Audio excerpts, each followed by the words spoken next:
Your bank account, you've been fired from Pizza Hut. You're like, let me go find a 1-3 game. I had a system, Tuck.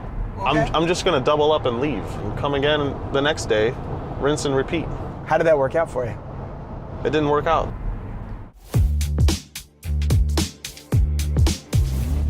'88 Ride is taking our show on the road. We are on Melrose Avenue in Los Angeles, California, on my way to the OC to pick up my man, Mariano. Said he needed a ride to the World Series of Poker, so we came to Los Angeles. And we're gonna drive all the way to the World Series of Poker in Las Vegas.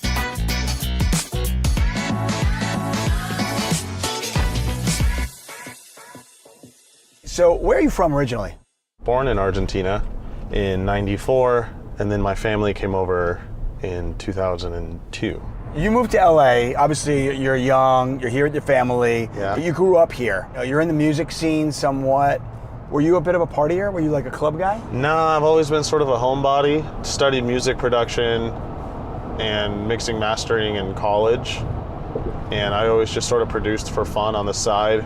But it just never went anywhere. It's really tough to get traction in the music industry. You have to know the right person and be in the right place at the right time and make the right connections. Things just have to align perfectly. In the music industry, acting, you're not in control. The segue to poker makes sense, but I think it makes even more sense as we look at your career as a vlogger. How did you get into that? What was the impetus for that? In college, I was watching Negreanu, developing an interest in poker. And meanwhile, my job was to deliver pizzas. And this guy just goes around from casino to casino, gambling, goes home whenever he wants, makes like, whatever, decent money, it seems like. I want to do that, but I didn't have any capital to work with, nor was I any good at the game. Eventually, the pizza gig didn't work out. I got fired. How do you get fired from Pizza Hut delivery job? What'd you do wrong? I was just off. All you gotta do is go there, pick up the pizza, and drop it off, right? Like one time I came back from a delivery, and I had gone through the In-N-Out drive-thru on the way back because I was hungry. And I didn't think about it. I brought the In-N-Out cup with me inside the Pizza Hut, you know, because I want to continue drinking my beverage, Tuck. Makes sense. It's reasonable. I think it's completely reasonable. And then my manager's like, where'd you get that In-N-Out cup? You can't do stuff like that, you know? Because there was like 8 deliveries waiting to be taken, man. So now I got innocent people who are ordering pizza waiting on me to get my 4x4. You're watching Negreanu videos. Yeah. And you're getting interested. Now, are you more interested at this point in the poker side of it or the vlogging side of it? Poker for sure. I never even thought about vlogging it, really. I was just like, I want to play poker for a living. It seems awesome. Why don't I take my like $600 savings account and try to go play 1-3? I heard there's casinos around LA. So you got $600 in your bank account. You've been fired from Pizza Hut. You're like, let me go find a 1-3 game. Well, I had a system, Tuck. Oh, okay. I'm just going to double up and leave. Make my $200 and go home and come again the next day, rinse and repeat. How did that work out for you? It didn't work out. Wow, that's weird. What are your parents' thoughts as, you know, you lose the Pizza Hut job and you're now playing poker for a living? What's their thought process? So every time I was going to play 1-3, they thought I was delivering more pizzas. So they never knew you even lost that job. They started to catch on. You know, the hours shifted dramatically. And I was also telling them, hey, I'm playing poker on the side, you know, so I was sort of like gently going that direction. It was mostly for my mom. I wanted to like not freak her out because she cares, and my dad's a little more like reserved with his emotions, but my mom would have maybe even cried if I told her, hey, I'm gonna gamble professionally now, or try to. I have no money in my savings account, and I lost this joke of a job. I couldn't even keep that. You know, she wouldn't be too happy.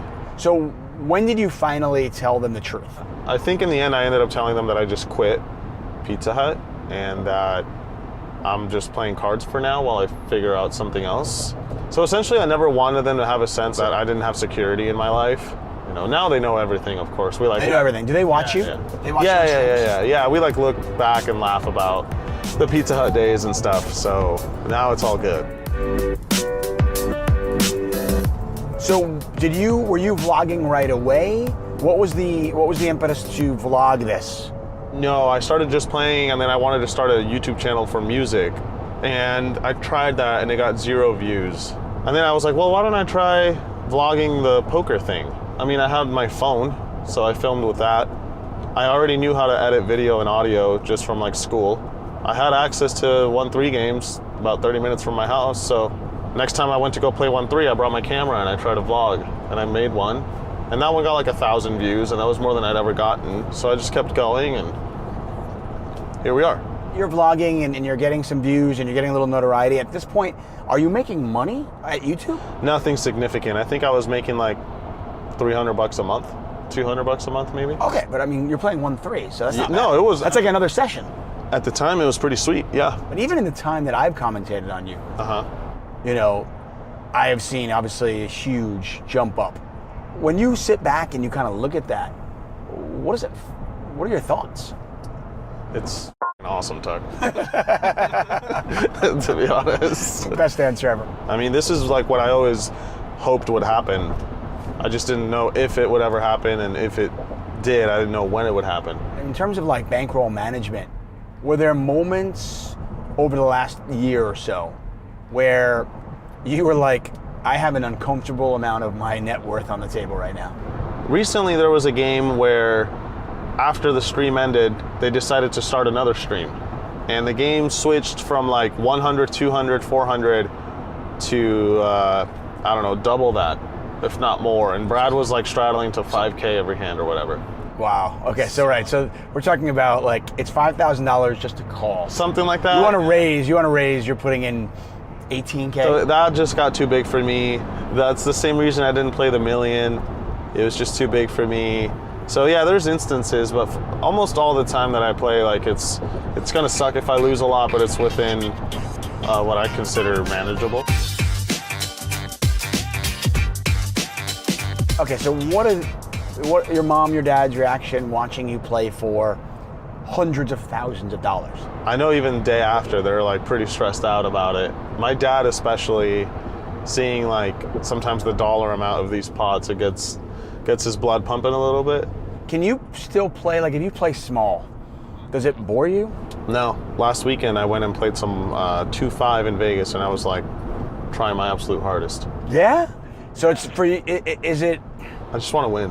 I was gonna say, is it less about the money and more about the competition? Yeah, I just want to win. Like I just want to be better than the other guy. I know so many poker players who, as they play bigger, if they were to play smaller, they just donk off, you know, 4 hands, because they're like, yeah, I don't care, whatever. I think I still sort of remember like what the money means, you know? So I try to like stay grounded. Do you spend money these days? Or do you have problems spending money because you remember? I don't really like spending too much, but I did splurge finally. I got myself a car that I've wanted since I was a little kid. Wow, what kind of car? It's an M4. Nice. But I financed it. You financed it? Yeah. Did you? You didn't just buy it? Like, that's one pot for you. Nah, man. Why? It's good to have debt. Certain debts, you know, raise the credit score. I assume you're no longer living with your parents? No.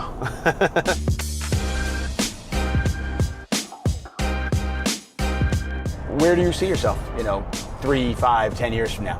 I'm going to continue with this poker thing if it goes well, but if there's a way for me to like transition back to music production, I'd like to do that professionally. When you were a kid, did you love music?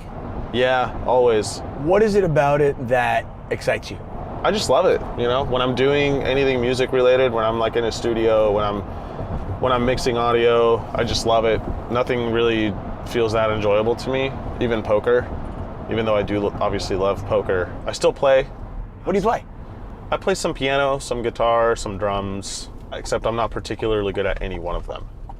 Really? I'm just okay. You're so humble. No, I'm serious. I feel like I have commentated on you so many times, but I don't really know you. I listen to you, and getting to talk to you, like, I didn't know. You're a humble dude. I'm just realistic, man. Like, if I was amazing at one of these instruments, I would just tell you. Would you? I would just tell you straight up. I don't think you would. Dude, I kick ass at this, but I really don't. Like, I'm just very self-aware, and I don't let great degrees of success and or lack of success dictate what I think of myself in that area. So yeah, my like self-perception in life is usually pretty steady. 3 hours left in this drive. If you want, we can just listen to music. Yeah, maybe some country music. Not country music. No? Why not?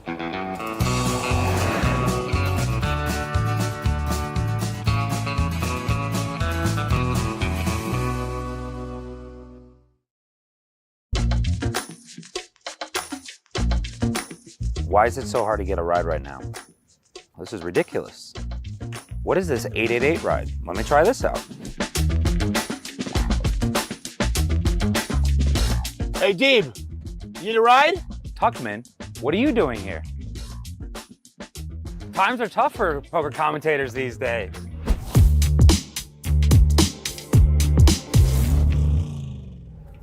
Shaun Deeb, folks. 6-time World Series of Poker bracelet winner, World Series of Poker Player of the Year, and officially the toughest person to get in an 888 ride. Why are you so hard to get in this car? Because when I'm away from my family, I try to work. And I don't come to the West Coast, so you don't come to the East Coast enough. I come to the East Coast all the time. Okay, where are we going? Wait, you come to the East Coast all the time and you never reach out and say, hey, let's get together, let's have our kids hang out. Guilty as charged. Guilty as charged. Okay, so where are we going today? We're gonna go to Frank Casella's house. One of my closest friends. He came to visit me. He helped me out when I need a favor. He's always been there for me. I'm basically his 10th son. You know, he's on his 3rd wife, and he finally did it right. No offense to his other ex-wives, if they see this. I like them both, but no, you know, it's great to be out here, not during the series for once, so I can get together and see some friends, because during the series I played too much damn poker.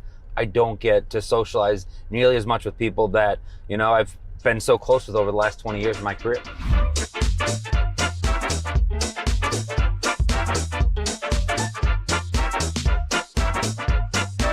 So you bring up Frank Casella, 2010 World Series of Poker Player of the Year.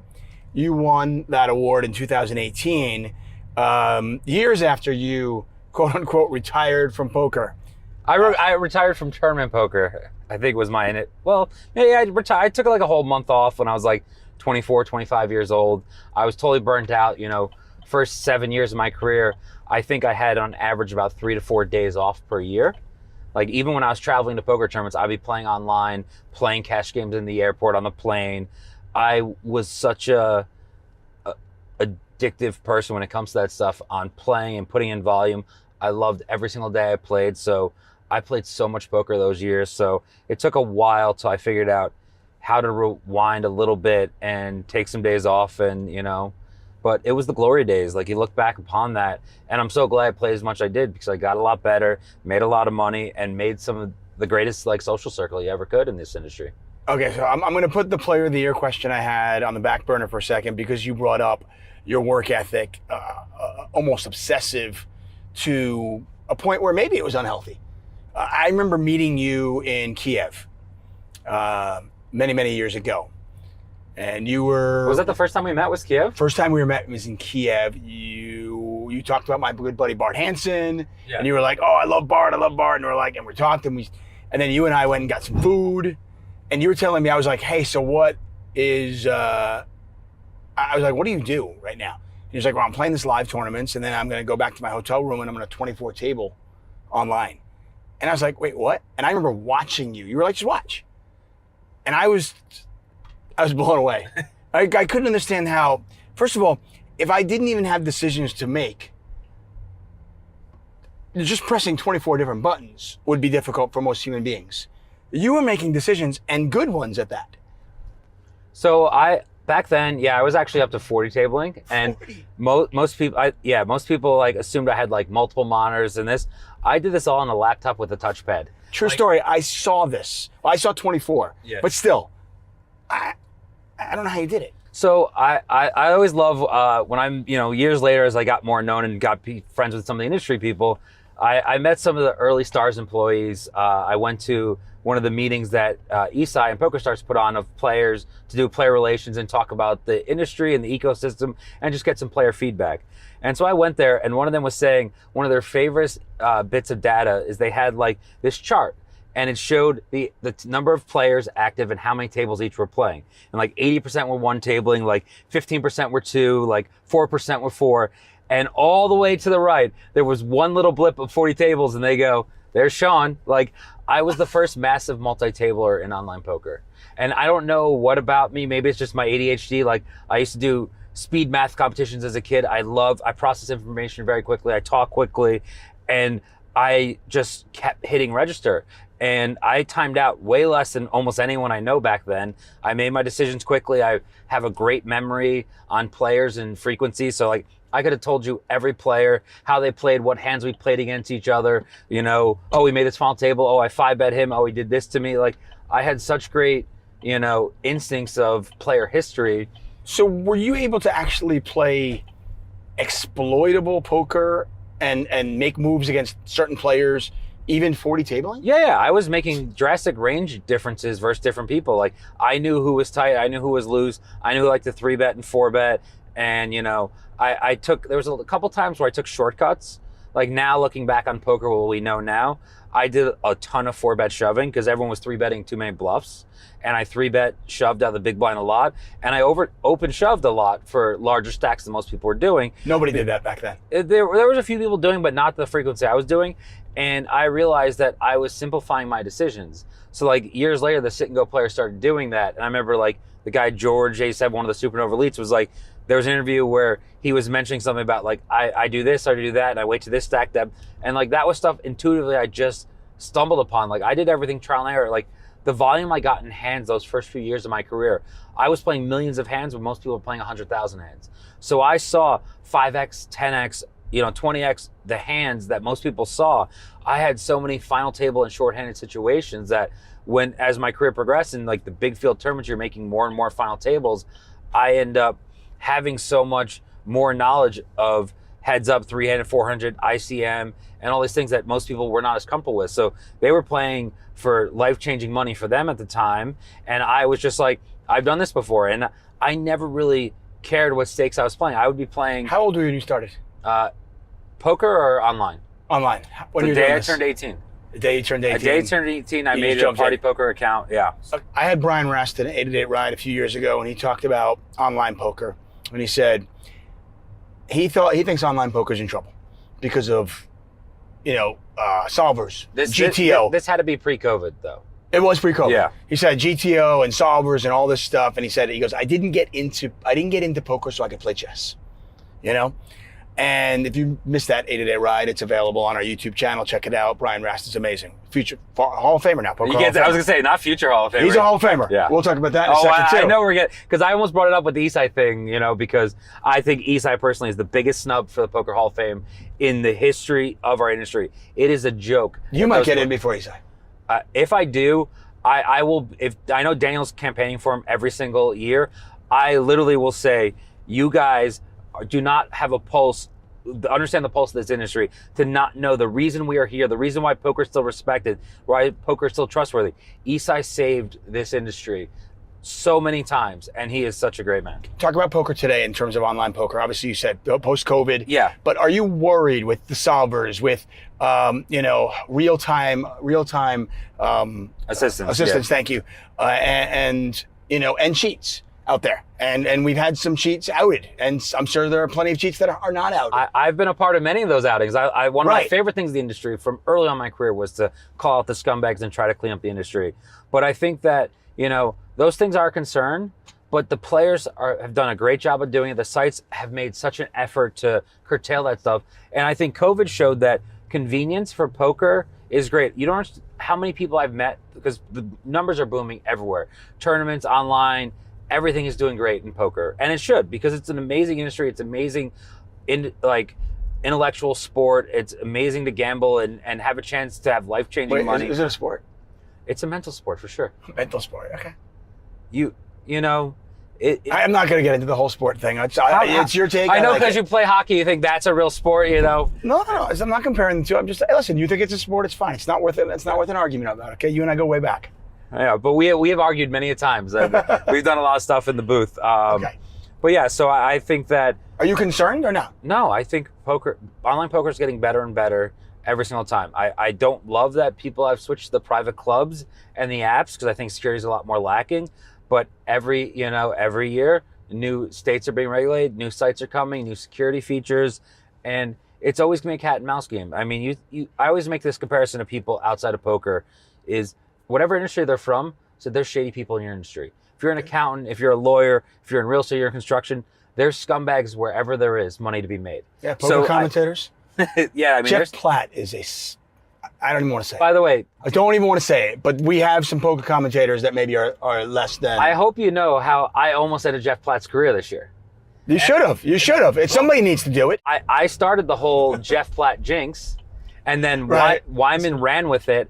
And the fact that I saw the coverage recently, and Dan's company gave a cease and desist letter from a lawyer that Jeff is not allowed to be near a restraining or whatever, like order protection. It was perfect. It was just so perfect. I felt bad for Jeff because he just was done with interviews. Dan was not going to do an interview with him. And weird, Dan won the main event because he knew from day 3 on, avoid Jeff Platt at all costs. We had talked about it every single night, and we told Jeff to stay away. It was so great. And it couldn't have been a more fitting thing to that narrative that the one person who was avoiding Jeff the most was the only person who didn't get knocked out of the tournament. Coincidence, or is there more to it, Jeff? By the way, if you've missed the Jeff Platt interview, we had him on 8-A-Day Ride about a month ago. So he should have been the driver, not the ride. I know, right? He's going to be the one driving these things, He's got. By the way, he's been working the only a lot, thing he's though. worse at commentary is poker. Wow. Fires. Shots fired. I love it. Hey, you brought up Dan Wyman.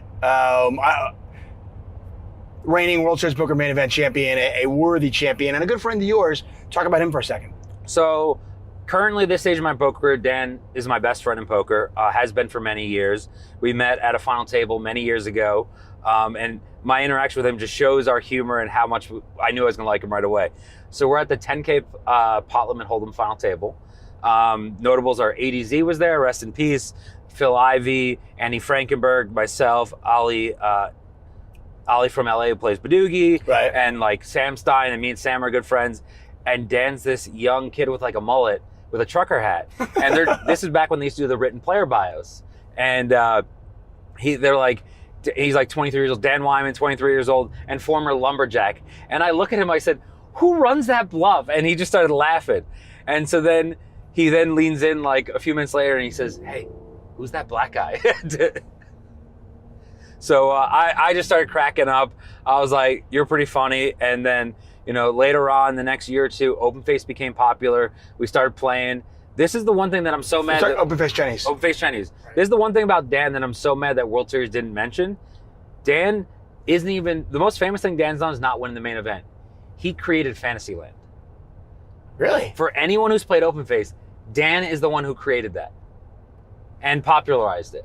Seriously? Yes. Wow. I mean, everybody's played that. I know, everyone's played. Like, it is so, I've told him, I was like, you need to tell everyone. Like, every time I meet someone, I'm like, this is what Dan did. I'm like, his mind is so sharp. He's so creative. We've come up with so many different variants of poker, me and him. It's something we love to do when we hang out. It's just come up with stupid things and more ways to make it more gambly and flippy.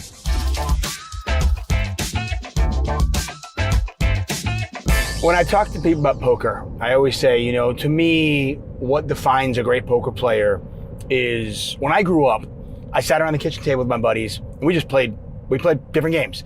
And I would say at least 33% of the games were invented right on the spot. And it was a matter of, okay, who's the sharpest to pick up the new game? And when I bring this up and I say, hey, the people that are going to pick up those games the fastest are the ones who are the best poker players, okay? I feel like most anybody with a lot of work can probably specialize in one game, one variant. But when I always bring up your name. I go, if Shaun Deeb, if they invented a game, Shaun Deeb would have it mastered in 20 minutes.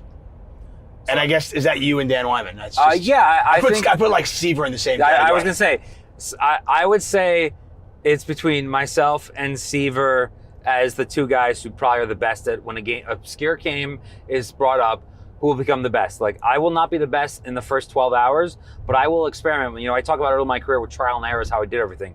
Any game I will try some stuff, and my best skill is my observation and mimicking style. So like how I learned mixed game is when I was playing 8 game on Stars, whoever I thought was the best Raz player, say it was like CG or someone else at that time, I watched every hand they played of Raz versus everyone in the ranges and try to be like, what is he doing in Raz? Okay, I'm going to do that in my game. Did you do anything besides poker? I mean, between playing poker and traveling for poker, and then your form of studying for poker, you just consumed by this sport? This yeah, it pains you to say that. It does. I can hear it in your tone how much it bothers you to say it. No, yeah, that's exactly. I only think about poker. That for the first 10 years of my life, I didn't think about investments. I didn't think about anything. I didn't care about, what relationship I was in, who I was dating at the time. That was not important to me. I only thought about poker. It's the only thing I wanted to do. It's the only thing I've ever wanted to do. I think it's something that is so great for people to learn, and the skill set of that, it just overlaps with so many things. There's a reason why so many successful businessmen later, after they've been successful, get into poker, because it's the same thing. You're every day, you think you're so good now, in a year you're like, I can't believe I thought I was good back then.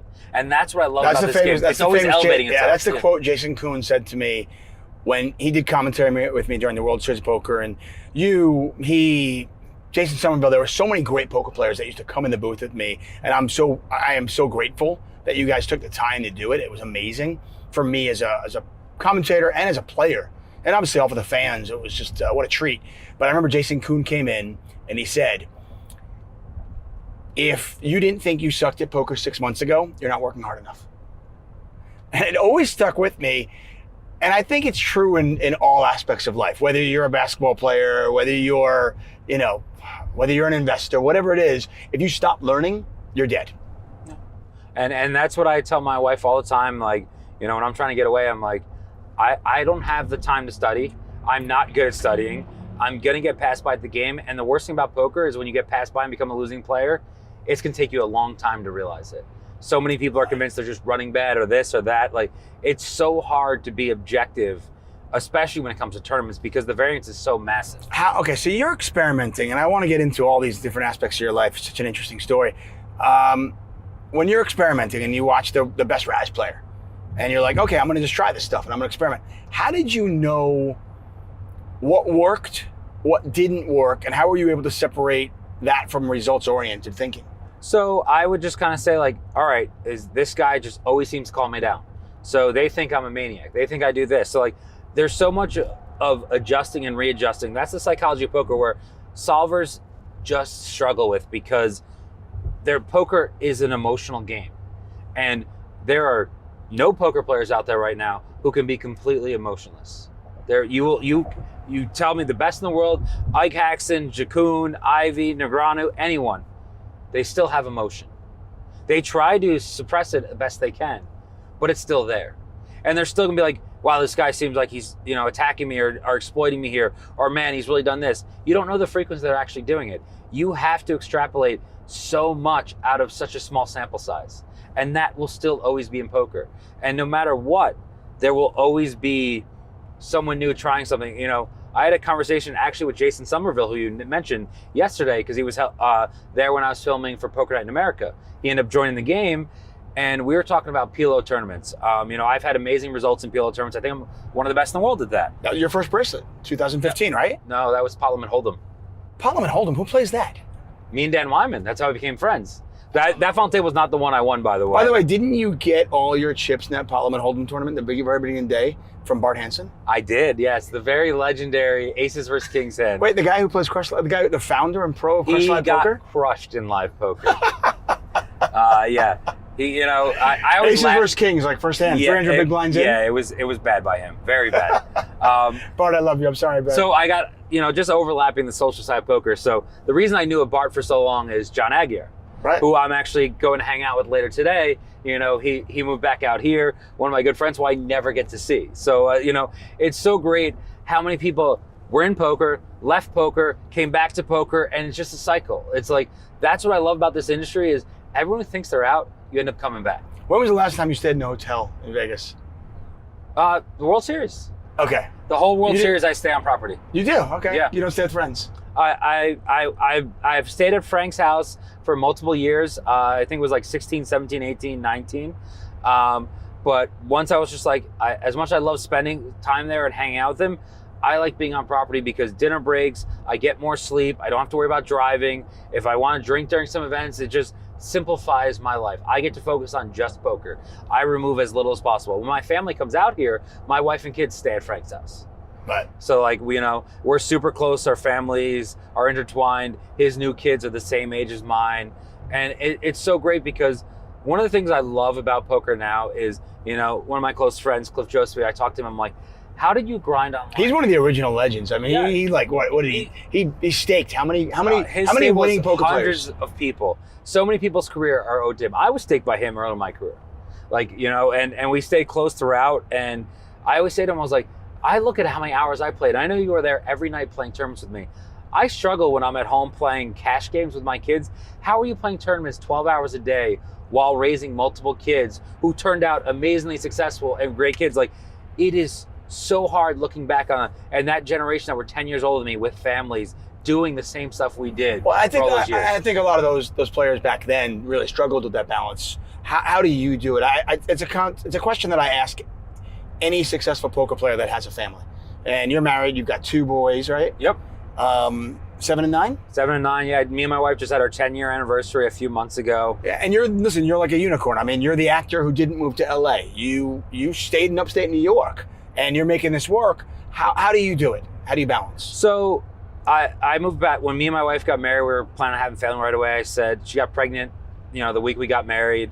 And I was like, I want my kids to raise where my family is. We're moving to upstate New York. My wife was like, I lived in Florida time. She's like, I'm not going to fucking New York. It's too cold. I said, I will let you make every decision in our life except for 2 things: where kids go to school and where we live. Those are the only 2 things I want. You can make every other decision that is important to this family. family. Name the kids? The name. I was a part of the naming the kids. Okay. That's a good story, by the way. That I'll get into in a second. But I struggle. I like go away on the road, and I'm just like, I want to play as much poker as I can. When I'm somewhere, I'm gonna grind online. I'm gonna play cash. I'm gonna play tournaments.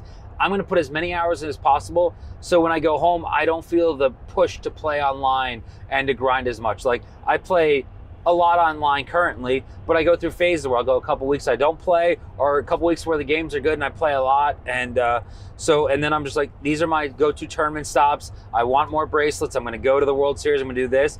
But it's amazing. I owe all the credit to my wife. She holds down the fort when I'm away, and she keeps me in line when I'm home.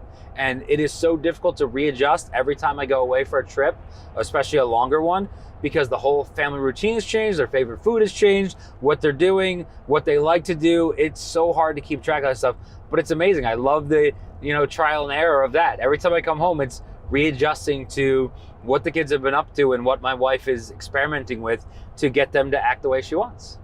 How hard is it for you to travel and go away from your kids? I mean, 7, 9-year-old boys. I have a 6 and a 10-year-old boy. It's a fun age. Those are really fun ages. My kids, I remember talking to people when I got into poker. My family were talking about young age with math and some of the stuff I did. They're like, we knew how sharp you were, your brain. The bill would come out, we'd ask you what the tip was and the tax, and you just calculate that instantly. That was stuff I was doing at a super young age. Now, my sons are both going to be certified geniuses.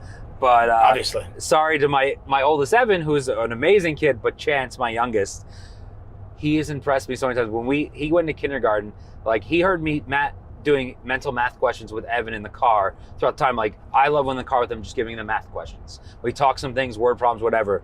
Right. So Chance, one of the math questions I give my kids are like, hey, what's 3 plus 3? And they're like, and you're like, are you doing calculus already with them? Chance is doing division, negative numbers, multiplication, powers, all that stuff. I taught him a few square Chance, roots. is the engineering on this bridge sound? Yeah. So he goes into kindergarten and he starts telling his classmates how smart he is and stuff, and he started teaching them division and multiplication. His teacher, when we went parent-teacher club, she's like, I've never had a kid come in here and try to teach the other kids math as much as him. It's amazing. Like, they're in Continental Math League. There's some other program that they're about to do. That's like a math and engineering competition that has all these things that a couple of friends of ours, their kids are also, you know, aspiring for academics and stuff, and we push them into it. And my kids love sports, and that's the best thing, is knowing how much we make learning a game for them and how competitive my kids are. And I'm just so excited. Like, you know, I was advanced for many years of my schooling, and my kids have talked about wanting to skip grades and do this. I'm like, no, I'm not going to let you, because I don't want you socially and athletically to be that much younger than everyone, because that's going to hurt them too much. But I am going to push you. And if you want to do these math competitions on the side or do this and, you know, push yourself, we will put you in extracurricular. We will find ways to. I had to deal with that because, I mean, obviously I'm just an athletic phenom. So they kept wanting to push me up, but socially I wasn't there. So your height just didn't push up enough. Right.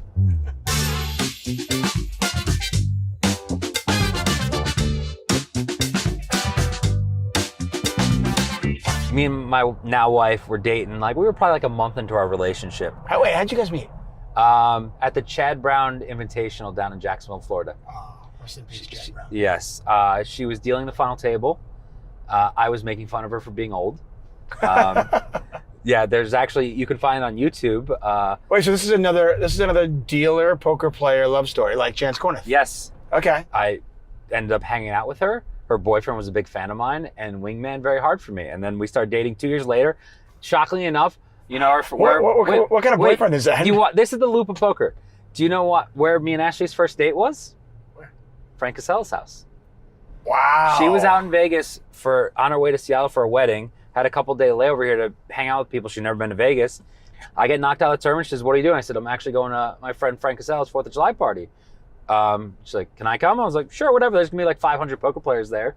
And so she comes in. What year is this? 2012. Yeah, 2012. So she goes in. The first person I start chatting with is the one and only Jack Effel. And, you know, I'm not introducing anyone. I'm not good at these social things.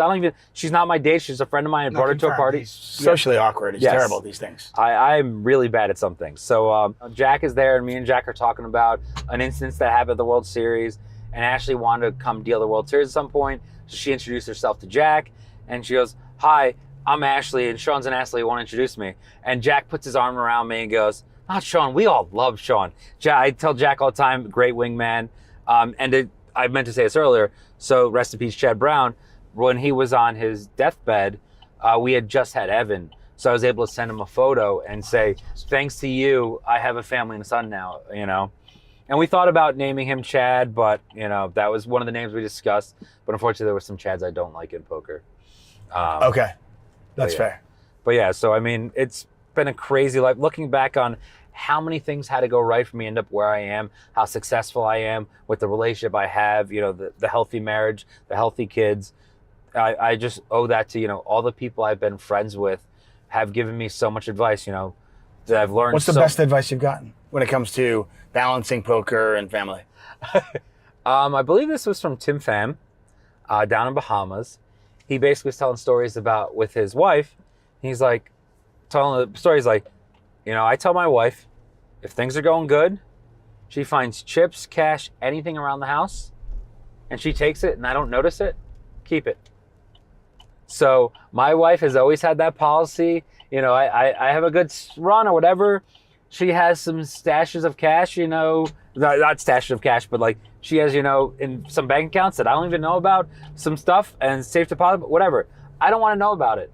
If I'm struggling and I need it, I'll go to her, but I would have no idea where some of this stuff is, and I love it that way.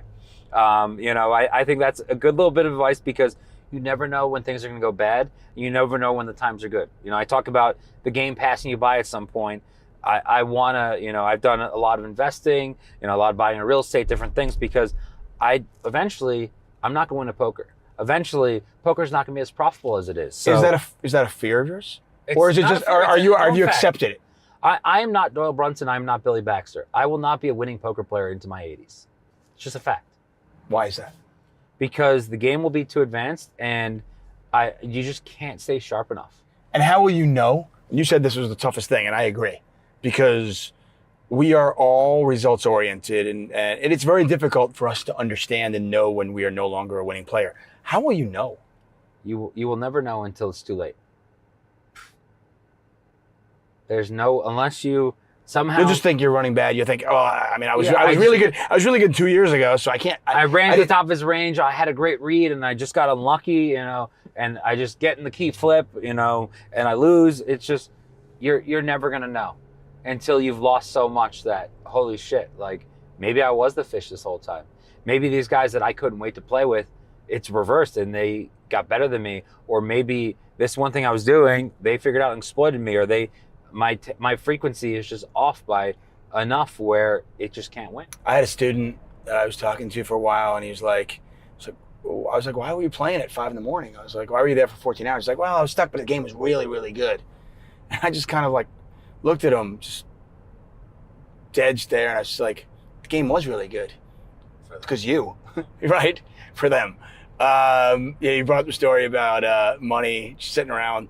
When I first moved in, when I first started dating my wife, Molly, I'm living with Bart in West Hollywood. And my then girlfriend, now wife, sleeps over. And she's going to make breakfast one morning, and she's like looking at oven mitts. And there's just cash in the oven mitts. She's like, who the fuck lives this way? Who lives this way? And I was like, oh. I'm like, this is pretty common for poker players. I was like, this is just it. Yeah, we don't cook, so we're not going to use the oven mitt. Exactly. Thank you. Right. I was like, I don't know the last time we used the oven mitt. Exactly. We went off on a tangent earlier on. I brought up the Player of the Year, and we're going to Frank Casella's house, who won the 2010 Player of the Year at the World Series of Poker. You won the 2018. It certainly seems like this is something that's important to you. Is that true? Yes. So when Frank won, we were close. The next year, Ben Lamb won, who were all super close, and they made fun of me for years. Shaun, you're supposed to be the tournament guy. You're supposed to be better than me at poker. Why have you not won this? So I had a few years I kind of went for it when it was much harder. And then in 17, I said, you know what? I'm going to win Player of the Year. I'm going to go for it. And I came close. I got like 4th or 5th that year. Went to Europe, bombed to Europe. If I had a good Europe, I could have won. And then 18, I had obviously a great year. Won 2 bracelets, bunch of final tables, bunch of scores. And then ever since then, I've been like, 2nd or 3rd multiple years in a row, or 4th. What do you think about the format? And the way the scoring goes. I like it because I understand it well. I think there are definitely improvements that can be made, but it's never going to be perfect. There's no way you're going to come up with a formula that's fair with so many varied events, so many varied buy-ins, so much different field sizes. You can't weigh things equally because some people are going to think buy-in matters more. Some people are going to think field size matters more, and someone just can mean frequency. Like there's 3 arguments, and there's logical arguments for all 3 of them. I mean, if you get 3rd place in a 10,000 person, millionaire maker, that's more impressive to me than getting 1st place in, 120 person 10K single draw. And, the frequency of that happening is much lower, but you also can't just have it based on pure field size, because then whoever goes deepest in the 2 biggest events is going to win. So, I mean, I've heard arguments on both sides also, in the sense that, when it's a 10,000 person tournament that lasts 4 days, you're only playing 8 players at a time. Math is still math. Okay. Your percentage of winning and getting that result, your distribution, getting 3rd in a 10,000 person tournament, that's not going to happen very often in your career. I've probably only done that once or twice. And I've played hundreds of thousands of tournaments. Not all of them had that field size, but it's rare. Yeah, so that's always the question I always wonder, like, because part of me thinks, well, if you don't play mixed games, you can't win Player of the Year. But also I'm thinking, well, you know what though? If you don't excel at mixed games, should you win Player of the Year? Yeah, I mean, I always said I think there should be 2 separate leaderboards, overall, and no limit hold'em. And they did that one year, and there should be such a bigger prize pool. I've talked to the World Series, and I've explained to them, and I'm like, you understand that if you put a $500,000 prize pool for Player of the Year, you'll get every big Bobby's Room guy, every big name to play every event. Do you know what an experience it is for the people in the $300 Salute to Warriors tournament to have myself or Negreanu at their table? You know what I mean? Something they've seen on TV 1,000 times. I can tell you, my first World Series of poker, my very first World Series of poker, okay? I sat down, my second event, $1,500 no limit hold'em table, and Doyle Brunson was at my table. I mean, I'm just like, wait, what? Yeah. You feel like you're like, I'm an equal. We have the same 2 cards. We have the same chip stack. I didn't feel equal. I didn't feel equal at all. But I still thought it was cool. I was like, Did you ask him for a photo? Oh, this was before photos. You couldn't even ask. I didn't ask him for anything. We didn't have, Yeah, I was gonna say this was pre-camera phones. No, I had a camera phone. But it was like, I didn't ask him for anything. I just played poker with the guy. But it was just like, I played basketball with Michael Jordan. Yeah. Right? I played golf with Tiger Woods. I mean, I get to play poker with Doyle Brunson. I mean, I always love looking back at my times with Doyle and different things when he got to know me, and like he puts a smile on his face, starts asking me questions about tournaments, different things, talking about prop bets. Like, it was so cool to me. I think my favorite first like big pro interaction, I thought it just like I was like, cool. I like made it at the time. I remember I was at LAPC. I'm sitting at a 10K. Phil Locke's at the table, and I like play some pots. Like, you're one. He's like, what's your name? You're one of those like online whiz kids, aren't you? I was like, I'm Shaun Deeb. He was like, you're Shaun Deeb, and I was like, Phil Locke, like, you know what I mean? The Unabomber is like pumped and like asking me questions and shit. Like, that was one of the coolest things. Is like the interaction is you become known and become a peer as opposed to just like a fan. And I think that conversion, if you do a large POI prize pool and build up the hype with TV and different things, and it's going to pay for itself. You get all these people to increase their volume, that's more rake. The numbers go up. If they did I wish I could show them the data that if you did a $500,000 or $1 million player of the year prize pool, you're going to make an extra $3 to $5 million in rake. And also your customers are going to have a better experience. Because of the fact that if everyone knows every event, you're getting the biggest names to play. The Brian Rast, the Ivies, all the Hall of Famers are going to grind all these low stakes tournaments to try to win Player of the Year. I mean, Jack Effel was your wingman helping you out getting your wife. I mean, I feel like you've got a connection there. It's not Jack's call, though. No. It's definitely not his fault, but would he listen to you? He's listened to me, and he's tried to raise the prize pool. And, you look at all the festivals that you do leaderboards, it motivates people to play. And you motivate people to play, that's great for everyone. Because guess what? If the best player is playing more tables and more games, their edge is lower versus the other people. I always laugh when people are like, oh, we got to cap the tables these pros can play. If you're playing 40 tables and someone of similar equal skill is one tabling, who do you think has an edge on the table are together? Like, that's what I really always hated about the industry, like some of those thoughts throughout the years of restricting tables on players. Force them to play more tables. Right. Like, I have no chance if I'm playing you, and we're only playing one table. Yeah. But if you're playing 40, well, maybe not you, but I'm just saying, like, you can handicap. Like, there's ways to make it more difficult for them. If Phil Ivey's playing 1K no limit and he's multi-tabling 2 other tournaments, he's blinding out for a little bit. That money's going back in the ecosystem. They're not just crushing an ROI, and they're trying to increase their for me with Player of the Year, I'm doing minus EV plays in a lot of tournaments because I'm trying to increase my variance. So I either have a big stack or I go on to the next event.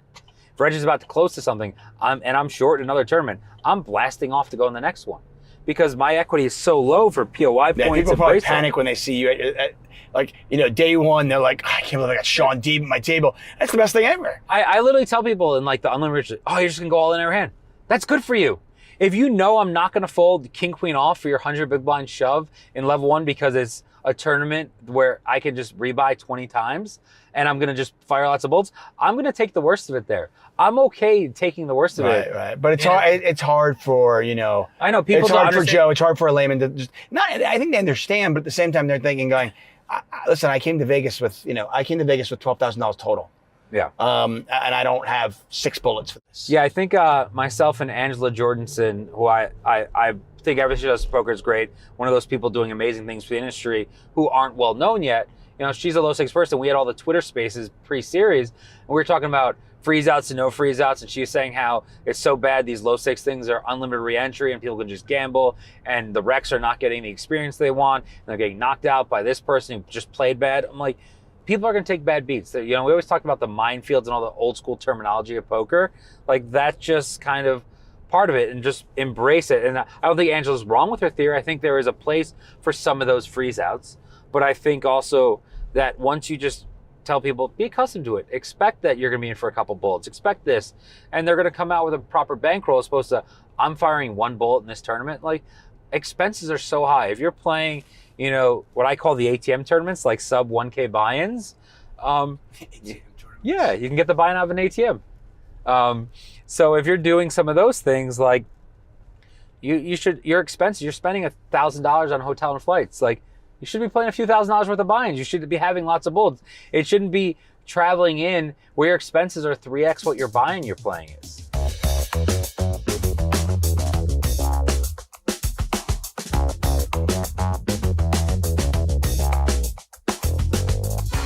It's amazing, you know, when I think about different eras of poker, you know, Doyle Brunson or Benny Binion.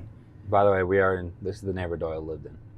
Is this Did you not know that? I did not, no. It doesn't surprise me. Yeah. Doyle and Frank were very close friends. That's amazing. That's great. I mean, Doyle's just a legend and obviously a Hall of Famer, which is where I bring to you. When you look back at your career and what you leave behind when you no longer can beat the game, as you've said, how important is it that you leave a legacy? I mean, is the Hall of Fame important to you? Of course it is. I mean, it just feels like when my kids grow up and they see their dad's a professional poker player. So, okay, that's kind of a unique thing. Like, no, my dad's a Hall of Famer. Any sport, everyone knows how important Hall of Fame is for any industry. And the Poker Hall of Fame is so stupid how small it is currently because there's so many deserving people in there. We talked about Esai, you know, there's so many people who are deserving who aren't in right now, too many to name. And there's so many of my generation of the online guys who are turning 40 soon or just, you know what I mean? I don't know what they're going to do. I'm saying, I mean, you think about your generation It's insane. of friends that are all turning 40 soon. Like, you think of like Jason Mercier, Ike Haxon, Jason Kuhn, like, you know, there's, and some like Sergio Dio. There's so many people who are deserving. Michael Adamo. There's so many names of amazing players who just belong in there. And then you talk about the industry people. Matt Savage, Esai Scheinberg, not in there. You know, Norman Chad, Lon McCarron, not in there. Like, I know you're smirking at them, but they belong in there. Oh no! Wait, if you follow me on Twitter, you know I am Norman Chad and Lon McCarron absolutely belong in there. I don't know if they belong in there over who's getting in. No, I don't. When you only put one person in a year, it's impossible. Yes, but absolutely, Lon McCarron and Norman Chad belong in there. I mean, these are the people that why the people watching this video, all the people named influence you. You may not even realize it, but they did. And that's why we are fans of poker. That's why we are poker players. And that's why this industry is as healthy as it is. There are so many deserving people. And it's sad. It's amazing that I'm in the conversation. You know, some people think I'm guaranteed first ballot. That's fucking bullshit. There are so many people that and my career's not over. And I think the criteria is bad. I think the voting system is bad. And, you know, if I do get in at some point in my career, I'm going to push really hard to change things because I want deserving people to be in there. You think about the average Hall of Fames. How many people does the NFL or baseball put in per year? What, like 10? 5 or 10? I think it's like 5, yeah. Okay. I think there's a point system, which is actually what I would love to get to as well. So here's the thing. There's 5 of them a year. How many professional players are there per year doing that? You know, 5,000, 10,000? Yeah. And they're letting 5 in a year. How many professional poker players are there? No, yeah. 100,000 more? And we're putting in 1 a year. Think of that ratio. It is so absurd. One person out of hundreds of thousands of people who are professional poker players. By the way, not only are you very popular among poker players, you're also very popular among Frank Casella's kids who are running out the door. So we're gonna have to cut this short. But we are at Frank Casella's. This was amazing. They have no idea Shaun Deeb is coming, by the way. Yeah, surprise. But like what do you say? I'm his 10th kid. Yeah. So, he has he has that many kids. He's up 9. That's insane. Yeah, he loves kids. Hey everybody, Shaun Deeb. Can we do this again? Yes. I'm going to convince my producer. I'm going to convince 888. We're going to go up to upstate New York. Or you could just move to upstate New York and we can do this. We can do a regular thing. We can make this a regular segment. I would love that. Okay, and we can do our 888 wait up there. I'm done. We'll fly people into Albany and there we go. Got a perfect private gym for that. I'm in. Let's go. You can't rest on your laurels and think, these kids, they don't know what they're doing. No. You have to learn from them. You need to take what they are doing, incorporate that into the wisdom that you have that they do not.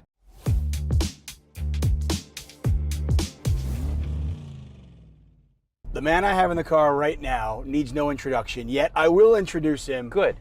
It is 2-time World Series of Poker Player of the Year, multiple bracelet winners. Almost a 3-time bracelet, 3-time Player of the Year. Yeah. Daniel Negreanu. Daniel, how are you? I'm good. You're right. I was 3-time player of the year for about 4 days. And then they figured out that there was a mistake in the points calculation, and it was Robert Campbell who won. So, I got that like feather in my cap. I want to talk about you growing up in Toronto. Your parents, both Romanian. You were, first generation on this side in North America. What was that like growing up there in Toronto with Romanian parents? Toronto was a great city to grow up in. Honestly, it's kind of like, oddly, people probably don't know this, it was like a gambling mecca in a lot of ways. Like the newspaper, I remember Bob McCown would have the baseball lines, and like gambling surrounded us in a way, Toronto's like a big sports town. There was like, casinos and this and that. So I remember it like sort of being a breeding ground for that. It's also the most multicultural city in the world. Obviously, I had a very European style background, in terms of the way that I was raised, which was great. Both my parents loved me more than I could ever imagine. They taught me about generosity, about being giving, about hard work, all the things that, make me who I am today. Yeah. Is that where you get the hustler thing? Yeah, I think so. Because like even when I started playing poker, I remember, my mom was all worried because she was a worrier. And she's like, Daniel, forget about poker. You go to school. But my dad was like, he'll be all right. He'll figure it out. He's making some money here and there. He's making moves, So he got that aspect a lot more than my mother. My mother finally came around after, I bought her a house and a car, and she's like, oh yeah, poker's okay. She's like that. Everyone, you have that character of like what a European mom is. She's that one. Like you come to the house and she'd be like, "What? Are you hungry?" And you'd be like, No, I'm good. I'm like, okay. And then she just put a bunch of food in front of you anyway. Like, okay, she didn't hear that. I got to fatten you up. Yeah, a little bit like my big fat Greek wedding. My dad, of course, didn't matter if you're whatever, driving, whatever, he'd pour you a glass of wine or whiskey or whatever, and you'd be like, no, I'm good, and he'd keep pouring. They just come from that environment of just being generous and outgoing. And I think that played a big role in how I live, in terms of one of the most important things to me is I don't mind so much in relationships when people are getting the best of me. I prefer it that way to a certain degree. I don't want anyone to feel like I'm underpaying them, that are cheating them, and I much rather would take that bullet. Has that always been the case even when you didn't have money? Yes, always. Like the people who work for me, they make more money than they should. But I want that because let's say I need them at 2 a.m. and they'll be like, he doesn't pay me enough for this shit, but I do. So I want them to feel as though they should be doing more, in a sense, right? So, I remember I talked to one of them therapist ladies, she's like, that's about control, isn't it? I'm like, so? Because like, I have the leverage, if you will, in relationships that way, and I don't mind paying for it a little bit if people I work with, or just in general. Like, I'm not I don't haggle over $20, $100. Like these people that have a lot of money and they worry about, that's $1,700, it should be $1,550. What's the difference to you, bro? It makes that $150 is no bearing to you. But like so many people live from that place of like, I should pay $1,550, not $1,700. I'm not that guy. I never will be. Going back to the streets of Toronto, you're there and you get involved in snooker. Yeah. First of all, how did you get involved in that? So snooker, like in Toronto and Canada, snooker's a big game. It's much more prevalent than 8-ball, 9-ball. And like, But you're young though, right? Yeah, How I was old young. were you? 13 when I started doing that. But at that point, it was also an arcade, right? So there's video games there. Well, I always loved video games since I was a little kid. So I'm, when I was very little, you weren't allowed in the pool part. You could only play the video games. But I always remember like looking at it like, wow, right? And then, when I got a little older, 13, 14, someone's like, all right, let's play pool. And it was like $5 an hour. You just rent the table kind of thing and you could play. And then I fell in love with it. And then I realized that they had tournaments there. And now I was hooked. There's handicaps and tournaments, and I was always a numbers nerd and loved that sort of competition. And so, yeah, I got fully into snooker. And then through that, some of the guys who played pool, they're like, oh, let's go play some poker. I never played before. And I remember going that first night with $10 and a 6-pack of beer. And my $10 was gone, and so was the 6-pack. Was that it? You were just hooked? Yeah, it was like, and then it was interesting though, because I was intrigued, right? Because it was, I was like, I thought it was all luck. We're playing stupid games like Fiery Cross, Follow the Queen, all this kind of stuff. But then I'm like, how come the same guys seem to win? Like, and it's all luck, And then I started to think about it more deeply, and they were all older than me. But about a month or two in, I started to like actually win myself. That's okay. That's a pretty quick learning curve. Yeah, I started to watch like what this one guy. I noticed like, because you'd get your cards and you just play them and you see what happens to the end, right? Right. But I'm like, this guy, he just folds his hand all the time. What the hell is that about? you know? And then I'm like, okay, well, he's always folding, but you know what? He always wins too. How? Right? And that sort of was like epiphany number one. Okay, you don't have to play every hand. You know, you can be selective. You know, that was like my first light bulb moment in poker. Games playing, being competitive, is that something that happened in the house as well? And not really, no, because my parents were not, like, my brother is not competitive at all. Wasn't into sports, whatever. And my parents, like, you know, they were not into all that. I loved it. Like, I just, you know, naturally was drawn to games. And like, I used to, as a kid, I mean, I created my own tournament stats. This is why I'm so into this now with poker. I would have these wrestlers, you know, they would fight and I would play with them. But then I would like spin a wheel and like one would win, right? And then I would keep stats on who would win. So it would be a tournament. From your I would create a bracket. Completely arbitrary spinning. I would create a bracket of 16 wrestlers. They would fight, and then there would be a winner. And then for that win, he'd get 50 points, and the second place wrestler would get 40. You did this by yourself? Oh yeah. Did you have friends? Yeah, I did too. But then even like RBI Baseball, like the video game, they didn't have stats back then that would calculate. I made my own stats. Team Chinese Taipei, you know, this guy, Bing Wing, he's like 3 for 7. That's 428, you know. And I would keep all the RBI stats and all that. And I would just write papers and papers. And my mom would be like, what are all these papers? I mean, I remember reading a blog about a game that you used to play with your dad called, is it Cintar? Mm-hmm. What is that? I found out later that the game Cintar is actually a game, also a game called Nine Men's Morris. Okay. It's chess-ish. It's a very basic game. It's not all that in-depth. But I remember me and my dad, we'd sit by the pool and play it. And he had a very defensive style, which was frustrating and annoying. And I was much more aggro in the way that I played. And he would always beat me because he would lock me up, you know, lock me up all the time. But then, you know, I remember the first time I beat him, it was like a big moment, you know. And yeah, I loved. That was some good times with my dad.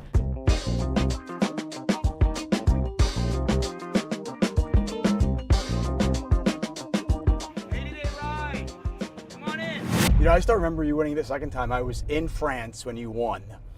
And I thought it was so cool because for you to win Player of the Year, you had to final table the high roller, I believe it was. The 25K, yeah. And I remember you holding on and just playing tight just to get to it. And in my mind's eye, I'm thinking, come on, that's a weak way to get Player of the Year, right? But you want to lock it up. But then, not only did you get there, you end up winning the event.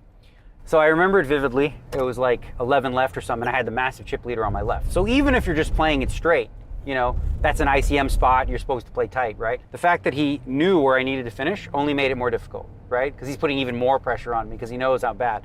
But I didn't do anything outrageous. Like, it's not like I folded kings or ace king or something like that, or would have. But the coolest part was, I'm like, all right, now I'm Player of the Year. I'm short stack at the final table. Spin it up and win it. That was pretty cool. It really was. And I remember you being on the stage and you talking about how you might never catch Phil Hellmuth and his bracelets. Well, yeah. But good chance he never catches you in the Player of the Year. Or anybody, yeah. Though my goal was to get to 3 before anybody else got to 2.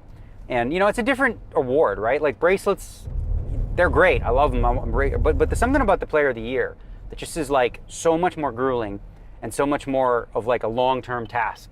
You know, where you have to show excellence over like 80, 90 events or something like that. And I've always been a sucker for leaderboards and things like that. There's been some criticism about the Player of the Year, and I'm curious, what's your take on the point system for it? One of the things I don't like about it, or the way that it was kind of a test of just like volume, you know, where min caches were worth too much, you know, where it just like makes sense to do negative EV things, like drop a stack in the PLO, even though you're not going to play it, to try to get a min cache for 50, 60 points. And that's not what the award should be about, I thought. So I do believe they are going to make some fixes. And one of the fixes that I recommended a while ago, which sounds like they might do, is just take your 10 best caches or your top 12 caches, right? So if you cache 25 times, congratulations, God bless. We're going to take the 10 best and compare those, which gives, you know, a wider group of people a chance if you have a really good run. And listen, what, 10 caches out of, you know, 90 events, that's not that big. Right, but it avoids the system. It avoids the situation where Chris Ferguson can min cash whatever. Well, what you don't want to have happen, right, is like what we had in Rosvedov when it was me, Robert Campbell, and Shaun Deeb, where we were all incentivized to just go all in dark, you know, to try to build stacks because we were such a close race. You know, we were like 100 or 200 points, and just like I actually did this in the PLO right near late reg. I went all in blind. I doubled, so now I got a stack. I never played another hand in the tournament because I was in the 25K final table. And I came in like I cashed in the tournament. I came like 25th, even though I wasn't there. So that gave me an extra 50, 60 points. So that's silly. I think to their credit, the people at the World Series of Poker said, that's not the spirit of what we want the award to be. So number one, they no longer counted Europe, and number two, I think they're moving towards capping the number of cash. Because think about it this way, right? If you already have your 10 caches, right? A min cash in that's not going to do you any good. So you wouldn't have to do that. Right. Right? I got you. Okay, so I know you're a fan of leaderboards, accolades, legacy. When I think about you, I think about the Hall of Fame as well. And I know you've got to be 40 years old to go into the World Series Hall of Fame, and the Poker Hall of Fame, I should say. And you got in 2014. What are your thoughts on the Hall of Fame? Because right now, one player gets in a year. And it seems like we've got a backlog, and it's only going to get worse. Well, here's the thing about the Hall of Fame. I got a couple ideas on this as well. Firstly, that's what I love about you, by the way. You always have ideas. Yeah, I don't have to worry about this. I think there's been a lot of mistakes with the Hall of Fame in terms of like who had a vote, and like when the media had a vote, all due respect to them, they have no idea in terms of what the actual criteria used to be about. It wasn't a tournament idea. It was about, who plays in Bobby's room, who's the best, who do their peers respect? The David Oppenheims, the Dick Ardanis, the names that the media don't even know, right? They're going to go, oh, Chris Moneymaker, I know him. But if you think of a Hall of Fame and what it represents in other sports, right? It's not about a nice guy. It's not about a good guy. It's not about a popular guy. It's about the numbers. Do they have the results to get in? Does he have the batting average? Has he hit enough home runs? Whatever the case may be, right? So the way the criteria is written, I would actually make some changes to it. The other thing I would do is I would put in 2 players a year, right, instead of 1. And then industry people, right, which is apples to oranges. The Isai Scheinberg and Matt Savages and all these types of people. Separate category, one goes in every 3 years. That way you're not like, how do you like compare like Josh Arieh to Matt Savage? How do you compare that in terms of who's more worthy? As a player, well, it's Josh. As an industry person. How about as a golfer? Josh. Yeah, it would definitely be Josh. But anyway, so that's what I would do to like sort of, because there's a little bit of a backlog on the industry side, and as you mentioned, there's a backlog on the player side. But I still think it's important that, it's the players themselves that make the votes, because I thought like and I love Moneymaker, but I thought him getting in was like sort of a sign of like, well, this isn't what the Hall of Fame was supposed to be about. It's changed. He doesn't meet the criteria as a player. He doesn't. So does he meet it as is he an industry person? If he's graded on that, you can make a case. But the two were supposed to be separate as written. I'm a very literal guy, so I vote based on what the criteria says. Right, and I know you've long been a supporter and advocate for Isai getting in, and for what he's done to poker. Well, if you think about Isai Scheinberg, right, and you think about a builder category, I mean, what the hell? They should name the builder category after him, right? Not only did he create, largest online poker room, which brought thousands and thousands, millions really of players to poker and to the World Series of Poker itself, but in addition to that, when there was the big Black Friday event, he was the savior. Like, he came in and rescued the poker community from many people's entire bankrolls were in there. And, he did, quote unquote, the right thing. So I think it's silly to think that anyone, and with all due respect to the others, to think that, like, if you're going to have a builder go in, that it's not him. It's interesting. A lot of people will ask me, hey, who's the best player? And I always find it really interesting because I'm going, I don't play in Bobby's room. I don't know, which I think speaks volumes to the fact that, hey, why should media be voting for the players? Because you don't play in those games. Yeah. You don't know about. David Oppenheim essentially got in because of me, because I made a case for David Oppenheim. The media doesn't know who's good in that game. You don't play in that game, right? The way that the Hall of Fame, it was a very small group of people back then. And as you said, it's expanded, so we have to make some changes. But it was really just if you were a high-stakes guy and you've been around a long time and everybody thinks you're good, you get in. That's the only way. It wasn't like, oh, he won World Series bracelet. That didn't matter back then, right? Obviously, things have changed, and that's why I think we need to update the criteria. What do you think about Brian Rast in the Hall of Fame last year? Well, Brian Rast is one I voted. I gave him all my votes because, again, when you think about the criteria the way that I read it, right, he knocks everyone out of the park. Plays high stakes poker, mixed online tournaments as well. Plays against high stakes. They all respect his game. He's won over various different time periods. And I mean, I don't know. He was the perfect candidate. I think he was a home run pick there. Josh Arieh was someone who I think also deserves to get in, but considering the year that Rast had with the 50K Players Championships and stuff, it just felt like it was his year. It's only going to get more difficult now because you've got the online wizards coming up. You've got the Jason Koons of the world. You've got the Phil Galfins of the world, who are both going to turn 40 very soon. Yeah, part of that is good though, right? Because I think what you want, if you want an actual Hall of Fame, is you want it to be difficult, right? Yeah. Not like everybody gets in. If everybody gets in, then it's not really that big of a deal, right? So there should be some very difficult decisions. Some players where you go, oh my God, look, think about other sports. Like how many amazing, great hockey players who put up big numbers or whatever, they're not in the Hall of Fame, because the criteria is the bar is very, very high. So that, in that sense, the only thing I feel bad about is some of the older generation players that people don't know about today, the Miami John Cernudos, who was around during my time. A lot of these names are not, in the minds of the young people or the people who vote today.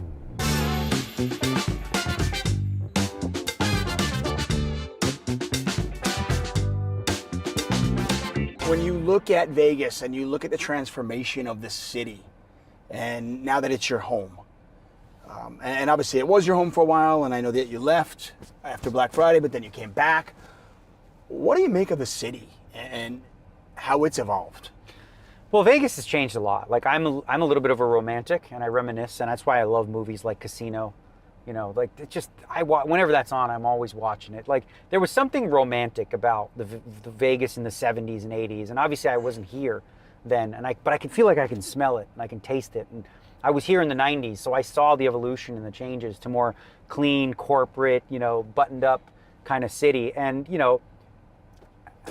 it's fun. No, it's different. It's just different. But this city's grown so much. It's just evolved, right?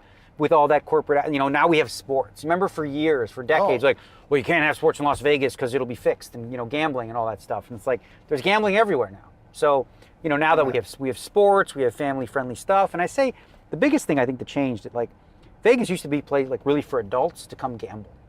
And now it's people come here for restaurants, for shows. Gambling is no longer the primary driver of the revenue, right? It is this for sports now. It's the Mecca too. Where would you want to hold the Super Bowl? Vegas. Where would you want to hold the NHL draft? Vegas. Everybody wants to do the All-Star game. Vegas. No, when I come here with my wife now, we don't gamble. Yeah. If we hit the craps table for a couple of minutes because it's fun to roll the dice and go, oh, Mama needs a new pair of shoes. Yeah, but it's go see a show, go to a great restaurant. That's why I always say to people, they're like, well, I wouldn't want to live in Vegas. There's nothing to do. I'm like, there's literally everything there is to do in the city that you live, plus we have all that, right? I live now in Lake Las Vegas. We got water sports. You can go hiking. You can go, you can do normal people stuff. And you can also, have Vegas not too far away. When I decided where I wanted to take you for a drive, my first thought was, do I take you to Fremont? Do I take you to the old Binions and where that is? But I'm kind of excited to check out old Vegas here on the Water Street District.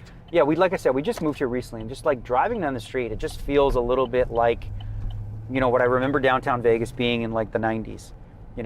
Just very simple, old, and nostalgic.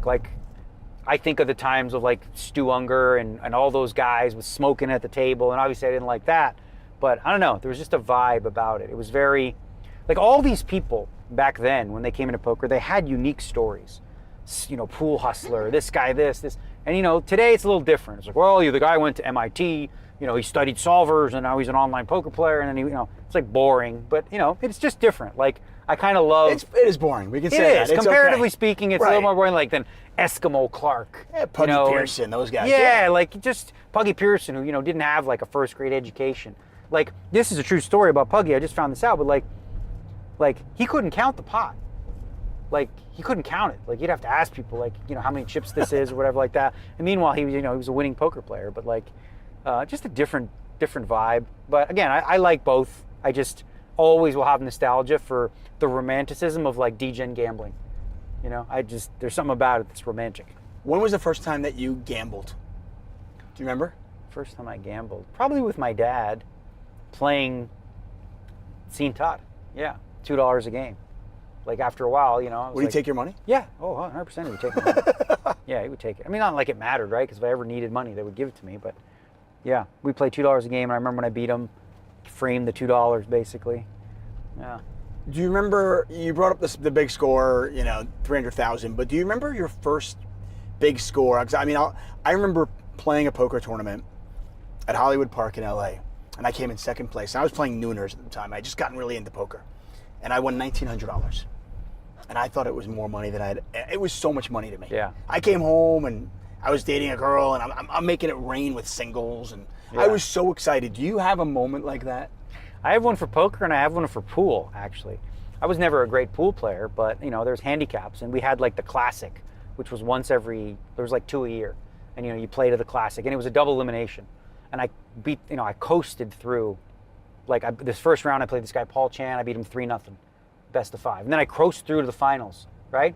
Now this guy Paul Chan, he goes in the loser's bracket. He's playing all day, and I'm sitting there for 7-8 hours.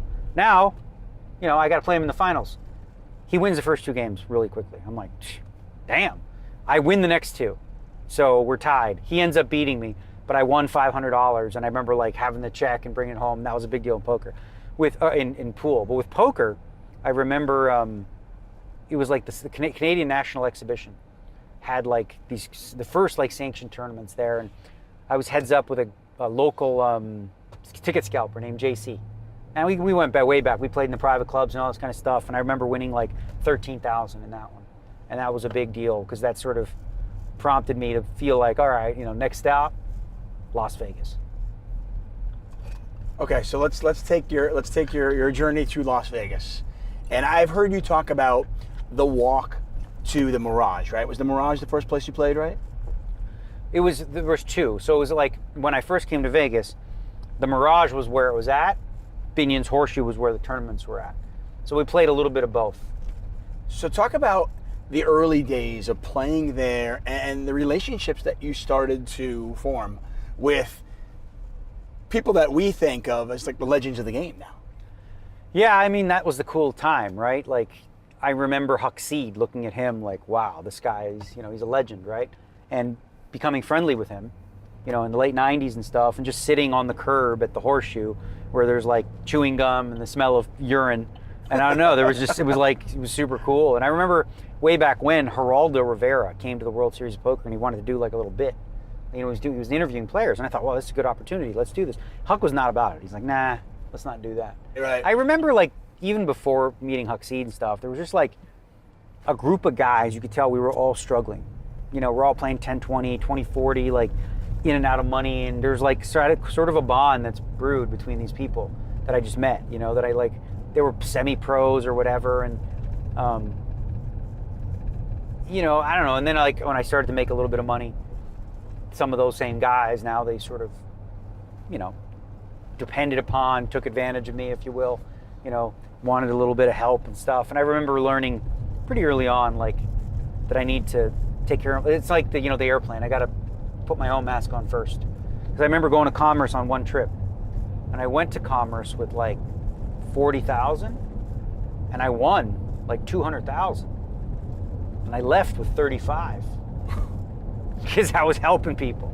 Were you staking and backing? Staking and helping everybody, loaning, all this kind of stuff, and realized Did you feel a responsibility because you had kind of come up with them? I would say a little bit about how I was raised, right? To be generous, to help people out. Also to know what it feels like. I remember, there's a guy I'll never forget named Zvi Groisman. I just saw him when I went to Toronto recently, and I remember being in the Mirage, and I was broke. I just lost my money in 2040, and I asked him for $400, and he gave it to me. And that $400, by the end of the night, I was playing 400, 800, and I, really made a comeback. But if he hadn't given me that, who knows where I would have been in terms of my poker career and stuff like that. Is this when you met Phil Ivey? First I met Alan Cunningham and John Jawanda in LA. I remember we were playing the LA Poker Classic, and I was looking up at the leaderboard, to see where I was at, because I was always a leaderboard guy. And I see this other guy standing next to me looking too. I was like, is that you? He's like, yeah, that's me. It was John Jawanda. And then Alan Cunningham. And through that, we went to Atlantic City, and Alan introduced me to Phil. He's like, yeah, this guy's good. I'm like, okay, whatever. Nice to meet you, whatever. And then we sort of, the four of us kind of became friends who would travel the circuit. And it was kind of great because it was a brain trust. There was no solvers. So right. The four of us were sort of sharing information in terms of how to approach poker. And I remember Jawanda would argue one side, Phil Ivey would argue the other. I'd usually be on Phil Ivey's side. And then Alan would give us the right answer because he would just like, he knew the right answers, right? And, but it was always great because like just hearing how John would approach things. And John Juanda would always be like the guy though who was like, did you lose? Then you must have played bad. Like this guy was blessed. I don't know. He was very, very good, but he's also blessed. Like the idea of losing a set, 2-3 sessions in a row was impossible to him. Couldn't imagine you played well and lost 3 in a row. But yeah, it was a cool dynamic. So John was more results oriented. He was that, and he was more like a disciplinary father, very judgy, very judgmental. You lose, you must have played bad. I'm like, the fuck, bro? Listen to the hand. What did I do wrong here? Well, you should have folded. I'm like, yeah, you say that because you know his cards. Like, are you still close to these guys? Go left here. I'm still very close with Phil Ivey. I talk to Juanda once in a while. Alan I haven't really seen. I still like him, but we don't really run in the same circles anymore. He's sort of like, he's not out of poker, but he's not, in poker like he once was. Right. Alan's surprisingly like funny. Oh yeah, no, he's super funny. Like, but you'd see him on the surface, and I see Alan, and I'm just, I think to myself, straight lace. Yeah, he's the guy with the answer. For lack of a better word, just a nerd, right? And I hung out with him once, and I was like, "You're hysterical." Oh no, he's super funny. He's witty, very like super sometimes funny. Like the quiet ones when they do tell a joke. Go right here. When they do tell a joke, it can blow you away. You like Eric Seidel's a little bit like that too sometimes. Yeah. Doesn't say much, but when he does, sometimes it's pretty profound and funny.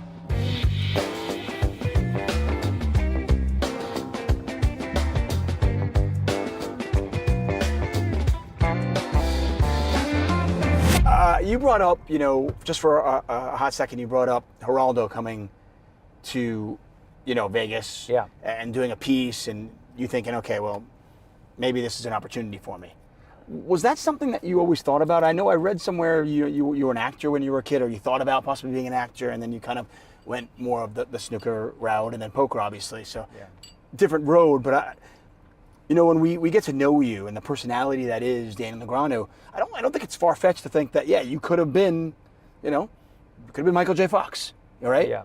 A bad hockey player who turned into an actor, Canadian, yeah, for sure. right? No, I was very comfortable on camera from a very young age, and I wanted to be an actor. That's correct. And I did extra work. I was on a few things here and there, like in the background, and, would have loved it. My parents didn't really know a lot about how to get me into that. And I remember even, I would write as well. Like in the 3rd grade, I wrote a story called The Lost Army, which won like an award in our school network. That's so cool. It was basically like a ripoff of a Rambo movie. But I was always very film. Hey, the world needs more Rambo stories. Okay? Yeah, exactly. Well, back then, that's it does. It still needs them. Yeah, but I was always into that. It was always very comfortable, very easy for me, and I knew and Mike Sexton was actually a visionary with this. He saw well before it actually happened at poker. I remember reading the Poker magazine, which was like in the late '90s. It was a very plush magazine theme. Mike Sexton was like, sponsorships right around the corner, corporate sponsorship and all that. And most people thought, he was nutty and he was with his vision, but I sort of believed it. I believed that it was going to be big, and I thought I could play a role in that. But I remember Card Player magazine asked me to write for them originally, and I was like, I don't think I'm authority on that. I don't want to come from a place without credibility yet. Then I was in poker for a couple of years, and then I started to write for them, and sort of create a voice, in poker, and through these poker forums like RGP, which was Rec Gambling Poker. I would get involved in beefs. I'm a 23-year-old, so I'm an asshole, right? Just a jerk. I'd say stupid shit, get in fights with people. That's what the internet was, And then territory. Yeah, and then I started to grow into the role, if you will. But it was it comes very natural for me, public speaking, talking about the game, especially to people who don't, understand it at a high level. With the masterclass that I did, that one was I remember when they first came to me, and I was like, well, do you guys want high end or do you want more beginner stuff? And they said, no, we like high end. And I was like, all right. So I did some high end. They're like, maybe not that high end. I was like, right. Okay, I got you, right? Because I think I'm uniquely qualified actually to be able to explain really nerdy, high end poker concepts to the average Joe in a way that they'll understand it. Because a lot of kids, when they talk agree about, with that, by the way. When a lot of kids talk about poker, they're like, well, the SBR is 3.6. What the fuck's an SBR, bro? You know? I remember doing commentary, and I've been lucky enough to commentate with you a couple of times. And I remember doing commentary one night with Ryan LaPlante. My apologies, Ryan, if you're watching this. And I'm doing World Series, and this is when the black booth was there, and I would just get randoms in there every night, and I'd have to find 5-6 people every night. Yeah. So it was on me to find people who weren't playing, by the way. Yeah, that's and tough. Also wanted to be at the Rio at the time. Yeah. It wasn't easy. But anyway, I remember you text me afterwards, and you're like, "Okay, Tuckman, I've been in poker forever. What the fuck was Ryan even talking about? Like, you didn't even know." Well, that's a problem, right? Right, and I'm going, and I'm like, if I don't understand it, like, who is the audience? Yeah. Right? So if your audience is professional poker players who all know what they're doing and stuff, sure, go there, right? Right, but if that's your audience, though, your audience is too small. It's limiting, right? So if you want to expand the audience, you need to speak to them in a language they understand, which, I think the World Series of Poker has always done a pretty good job of. And I think, even a guy like Nick Schulman too has sort of mastered the art of combining solver-ish knowledge with also, simplifying it to a certain degree. Okay, so you've been under the bright lights for quite a while. Obviously, you relish it. You're good there. You're comfortable there, and many people are not. But with that comes haters, and come distractors and everything. What do you? Okay, I'm trying to think the best way to say it. Because on the outside looking in, sometimes it appears that you're looking for it, and I don't think that's true. But it appears that way sometimes. And I look at your fights, whether it be with, Norman Chad, or whether it be with Chip Race, not Chip Race, sorry, the Chip Race guys, podcast guys, Darryl Carney and David Lappin. Yeah. And I can go on. There's many people out there. Those two that you bring up are so perfect. First of all, first and foremost, I love my haters, like the doubters, people that have said, those two in particular, I never came at them at all. Under any circumstances, right?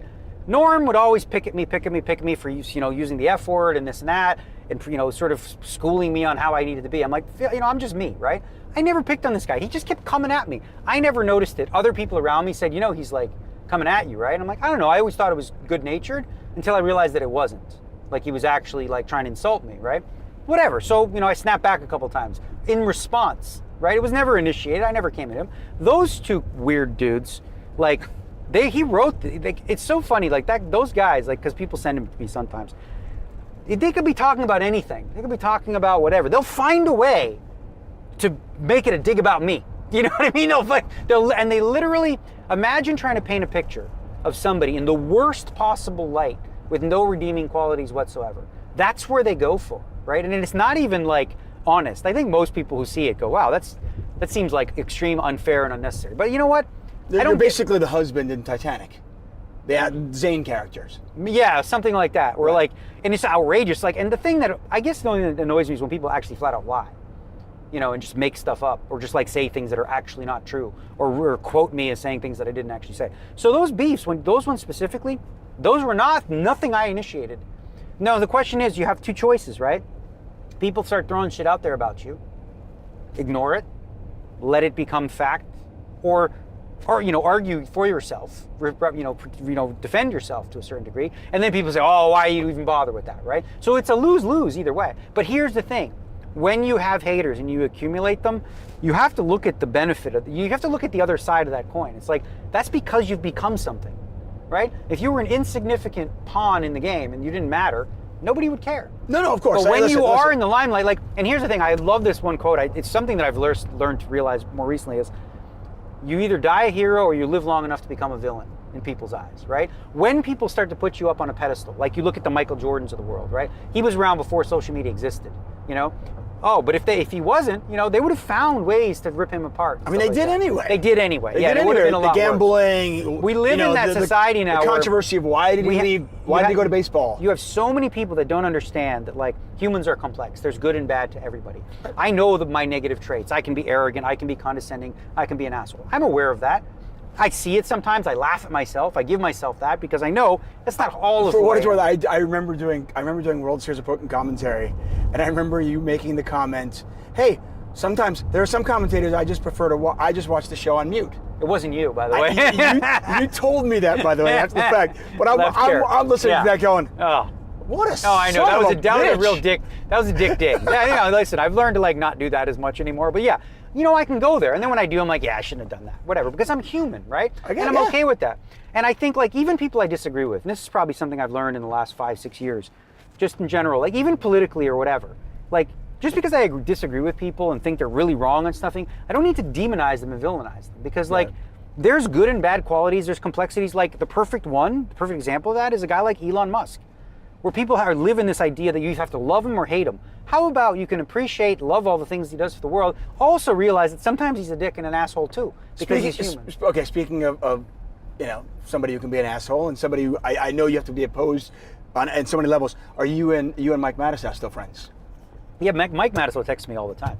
Yeah. Yeah, and it's funny because even politically, like he says some dumb shit, and I'm sure said some stuff, but we do agree on a lot more than you would think, especially with all the recent changes in politics in the last 4 years of new issues that have arisen that didn't really exist. We actually find, more of an agreement on things than ever. But like, again, he's a perfect example of somebody that I've learned to like, I think honestly, what really did it for me, what really was like the moment for me was when COVID was going on, right? And there was the whole lab leak theory, right? So you had some people say, well, maybe there was from a lab, and other people said maybe it was a wet market, right? Well, if you thought it came from a lab, that meant you were Republican. If you thought it came from a wet market and that those people that thought it was lab are racist and it had to come from a wet market. How about this? We have no idea. Both are plausible. But when you'd go to your camps, you were sort of like told this is what you need to think. And it was a perfect example, I thought, of like a lack of critical thinking due to tribalism. And it sort of opened the door for me to like look more deeply into things and be like, you know what? I'm going to look at every issue independently of itself and think about it myself from a critical perspective. Not just, be like, oh, because you share these views with people, you have to share them all. I don't.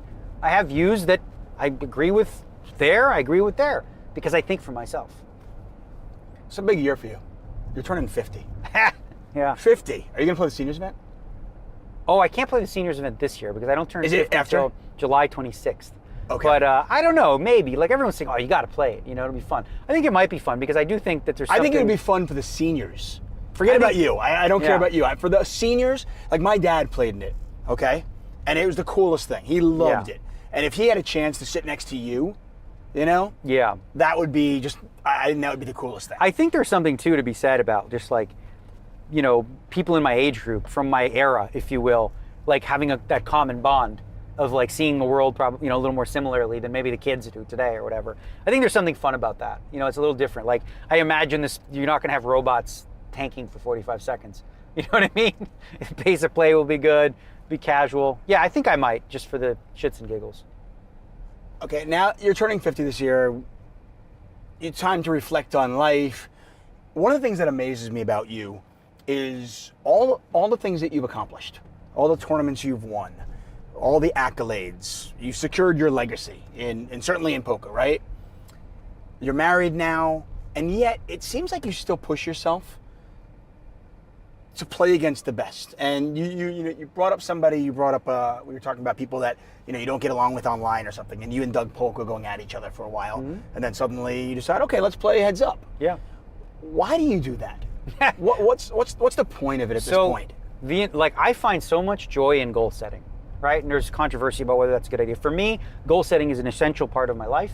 And for me, whether I reach the goal and accomplish it or not isn't the most important factor. It's the journey itself, because that's what I love. I love striving to do something. It comes from that, being a kid, playing video games and always finding new goals and new challenges. With poker, there's always new and fun things to challenge myself with. And the World Series of Poker coming around is always, it could be this year. This could be the year where I have that killer 3-4 bracelet World Series of Poker. So for me, being able to compete against the best players today is like super important. And I understand that in order to do that, it requires self-awareness and humility, in a sense that, you can't rest on your laurels and think, these kids, they don't know what they're doing. No.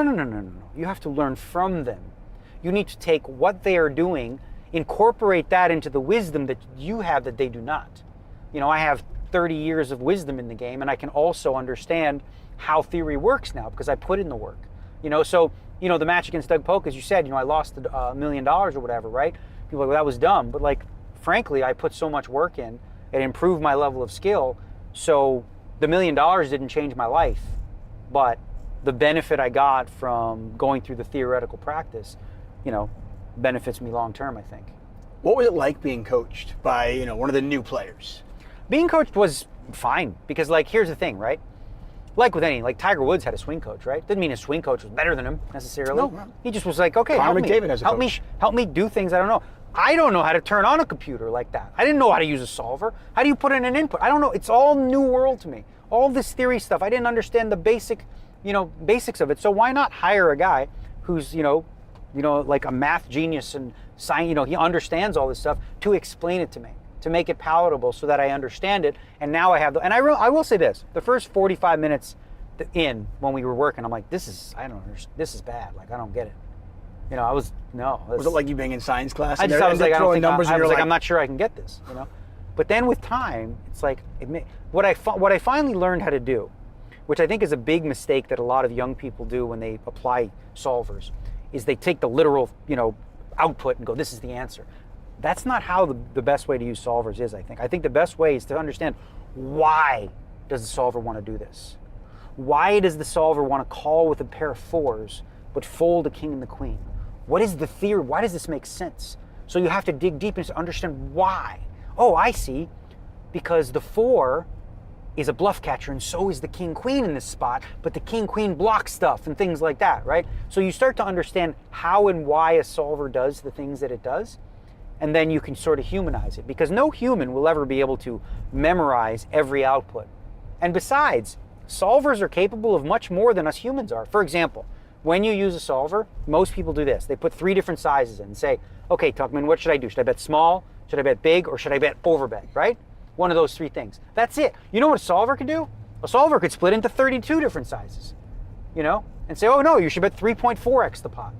So we're limited in terms of how we approach it. So my goal when I play poker is, first of all, to understand the theory, and then sort of dissect ways in which I think population that uses theory misapplies it and take advantage of it. Was there an epiphany moment for you when you were getting coached or during your heads-up match where it was just kind of like, okay, this is going to work? I honestly think the epiphany came near the end of the match and beyond, where I realized, these handcuffs that I'm wearing, randomizing everything, pressing a button, isn't optimal, right? I mean, if you're playing online against the same crew long term, you have to be balanced and all that stuff, but that's not the real world. That's not reality. So why am I leaving up to chance whether or not I bet here or I check? Why not just actually look at the situation and make the decision? My life's on the line. Do I want to just roll the dice to be balanced, or do I want to make the best possible play, right? Jesse Lonis, I love this kid. He's not a solver kid, never used one. Chewy's at the table, we're talking, and Chewy says to him, he says, Jesse, do you randomize? He goes, fuck no. He's like, I got kids. He's like, I can't afford to do that. Sorry, kids, you can't go to college. I rolled high. I rolled a 12. He's like, I got kids to feed. I don't even fucking randomize. I got to make the best play available to me, right? So really sort of taking the handcuffs off. Now I'm equipped with the theory, right? So that's a good base and a solid, beginning point. But I'm not a slave to it. I'm not a slave to the sim. I'll do things specifically where I'm like, all right, I know the solver would say I should call here, but I'm going to fold because I think in this spot it makes sense to do so. So I don't just go, well, hey, solver says. I think that's a huge mistake for most people. Hey, you brought up kids. Is that something that you want? Yeah, me and my wife, we talk about it a lot. Obviously, COVID is when we just got married right before COVID, Yep. right? So then all that hit and, the world was on hold and everything. So we sort of pushed that off a little bit. But I think now that we've moved into this new house, it's right on the lake, it's a beautiful new area, a new home for us too, which I think is important because when we got married, she moved into my house and that house had history. I was married once before. I had a girlfriend who lived there. It wasn't her place, right? So now we get to start from scratch, all new stuff, everything fresh and clean. And I think, part of that will be, creating a family at some point when, and I don't feel too old. I feel very young. I know I'll be 50, but I don't feel 50.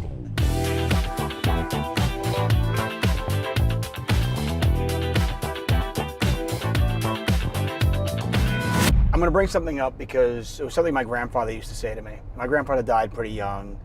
One of my grandfathers, the other ones were a little older. And I know your dad died pretty young man, right? 96, yeah. He Yeah. died when he was 65. 65 years old, right? You were just 20, what? 21, 22. 22 years old, right? It's young.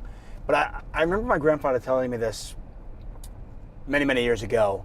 And he said that, you know, age is just a number. And I was like, I've heard that before, whatever. That's bullshit. Okay, what does that mean? He goes, well, it is. He goes, because unless you know when you're going to die, he goes, we're working backwards, right? Yeah. He goes, listen, if for your dad, you know, 50 was an old man, right? As it turns out. As it turns out, he didn't know that, right? But, you know, if you're going to live till 92, 50 is young. Yeah, and I think too, like, listen, I try to eat healthy. I try to, like, you know, do all the things to be really proactive about my health because I do want to be around a long time and I want to be healthy later in life. I know some friends or whatever, or people that are rich, and I wonder sometimes, like, okay, you have all this money, right? And you accumulate it all because you worked hard, you didn't take care of your body, you didn't care of anything. So now you're like 65 and you're like got a feeding tube, and you're on, like, what was the point of all that? Like, don't you want to like save all that money to, you know, be able to, you know, live well in your later years? Like, I mean, I watched Bill Maher a little bit, and he talked about, you know, his 50s and 60s have been the best years of his life. And I think that's kind of, I think whatever, like 40s are the new 30s, 50s are the new 40s, you know? We're getting younger as a society. So I feel young, and I'm going to stay kid poker forever. Huh? You're still vegan?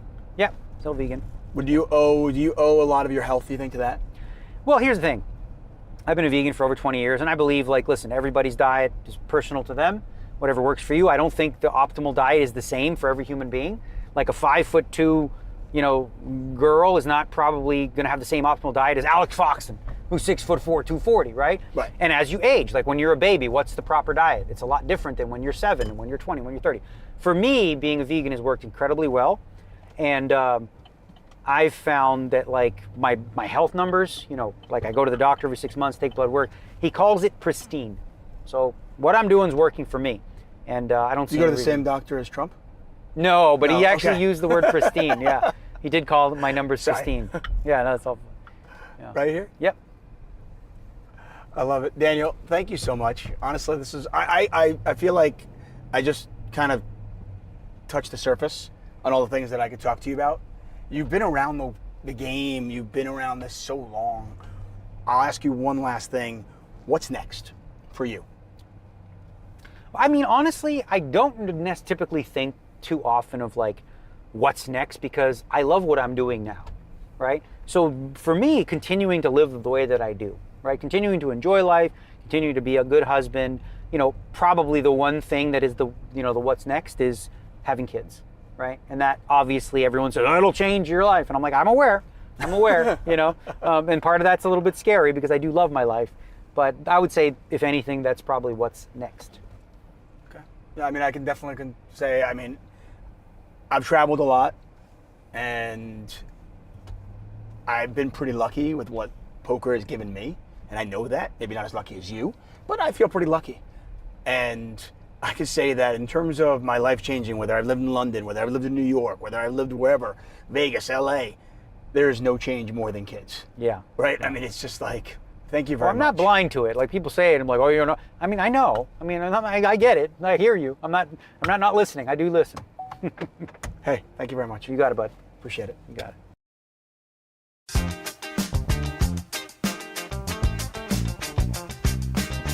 Time to go light some money on fire. Let's call a car. 888 ride. I've never heard of that before.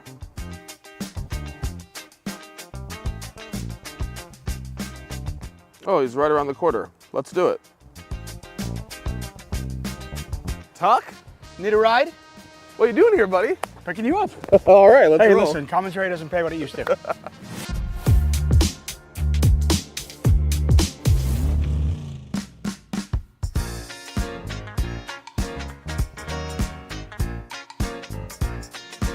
We hear a lot of good things about 888 Ride, but I have heard some criticism about how it's somewhat Las Vegas centric. So we aim to please. So we have taken our 888 Ride on the road. We are now in Los Angeles with the one and only Nik Airball. I like to affectionately call him Nicky Air or Nik Airball. What is actually your name? My real name? Yeah, your real name. Nik Airball. So for those of you who don't know, we are going to Hustler Casino, play a little bit of poker, where you have won and lost thousands upon thousands of dollars. Yeah. Some swings. So what's your story? I know that's a pretty general question, but I'll start it off. When did you first start playing poker? So when I was a kid, my dad used to play Hold'em with his buddies like once a week. He used to have they used to have like a, I don't know, maybe like a 10-person group or something approximately that size. And they would every year like do 1,000, each ante 1,000, and then they would play basically like a certain amount of weeks. I think it was like 8 weeks of like sit and goes basically. And they just awarded points for the sit and goes, and at the end, whoever had the most points for the sit and goes got the 10K to go to the main event. Did your dad ever win? So my dad got to go one year. And so like that was like my first memory of poker was like he went and played the main event, and like he came back and he had like, you know, a hat from Doyle Brunson signed, a hat from like Chris Ferguson signed, and he had made day 2 of the main event, and it was, you know, very exciting and whatever. And like, did he have a great time? Yeah, he had a really great time. And that was like my first memory, I guess, that I have like clearly of like some poker, something interesting. What year was this? No clue. But I was young, you know what I mean? I was elementary, middle school probably or something. It must have, I mean, I would assume it was like after the Ferguson, or after the Moneymaker. After the Moneymaker, okay. Yeah, so post like boom. That's what I would assume. But it also couldn't have been, you know, that much after that, so. Right, yeah. right. I wonder if I played against your dad. Maybe I knocked him out. Maybe. There's a chance. Does he know who knocked him out? No. Does your dad still play poker? He plays, so we're like members at a country club back home, and he plays this game called, they play a game still, it's poker. It's called 3-5-7 is what they play. I can't remember how it works exactly, but it's another form of poker, and it's something that they've like decided they like, and so they still play that like once a week, and yeah. And How much money does he play for? Very little. So like slightly less than you? Like if they swing I think like the swing is like a couple $100. A couple $100? Yeah, yeah. Okay. So the like big if he, winners. yeah, like if he wins 200, he's happy. If he loses 200, he's happy, whatever. Right. Yeah. So what does your dad think about you playing for hundreds of thousands of dollars, millions even? I mean, I think because I've been successful in poker, my dad doesn't really care. My parents don't care, you know? Or not don't care, but they're supportive, I guess. I know it for sure gives my dad anxiety or my parents anxiety when I'm playing like really big stream games because it's like a big swing that they know about. Whereas like a lot of the time, like I'll just play really big off stream, and then like you talk to my dad, be like, oh, what have you been up to? And I was like, oh, I was playing, you know, 1,000, 2,000 PLO in Vegas all week. And he's like, oh shit, like how'd that go? And you know, then it's not as stressful after the fact. But overall, I think like they're happy that I'm happy playing, and yeah. Have you always been honest with them about playing poker and about how the stakes you play for? Mm-hmm. Yeah. Yeah, right from the start.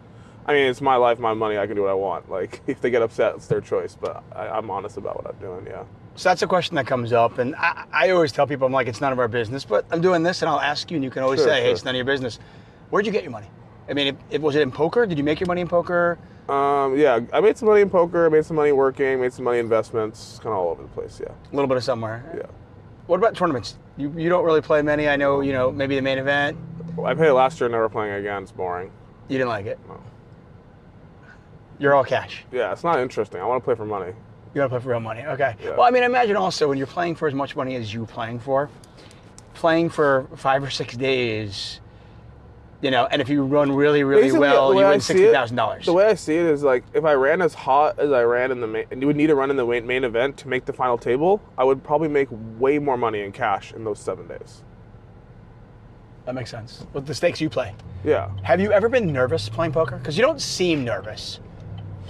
Um, Has there ever been a time you're sitting down, you're playing at a game with some, you know, some good players or even some bad players, doesn't make a difference, and the stakes were at a point in your career where you're like, this is a lot. Or you were just put to the spot, you were put in a situation at some point where you're like, wait, am I going to really call off for this much money?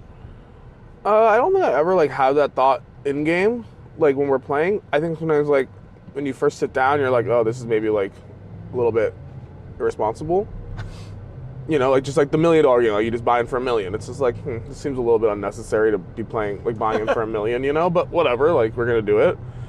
But in the game, no, I don't ever think about that stuff. Like I'm just playing. You're able to let it go and just chips are chips?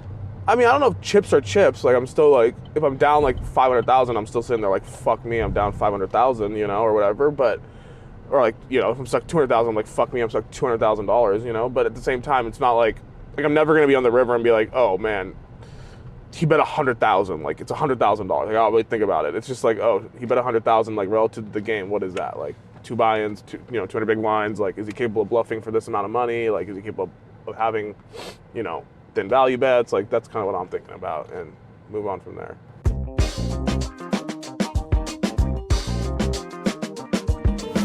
I want to shift attention to you and what a polarizing figure you are. Sure. Obviously, I've commentated on you a lot, and I hear all the noise. Sure. Some people love you. Sure. Some people can't stand you. Sure. I like you. I think you're a fun guy. I'll you know, and take as from an entertainment standpoint, hey, I want at least one of you in every single game. I'll take it. That said, is the shtick, is it real? Is that who you are? Is it bravado?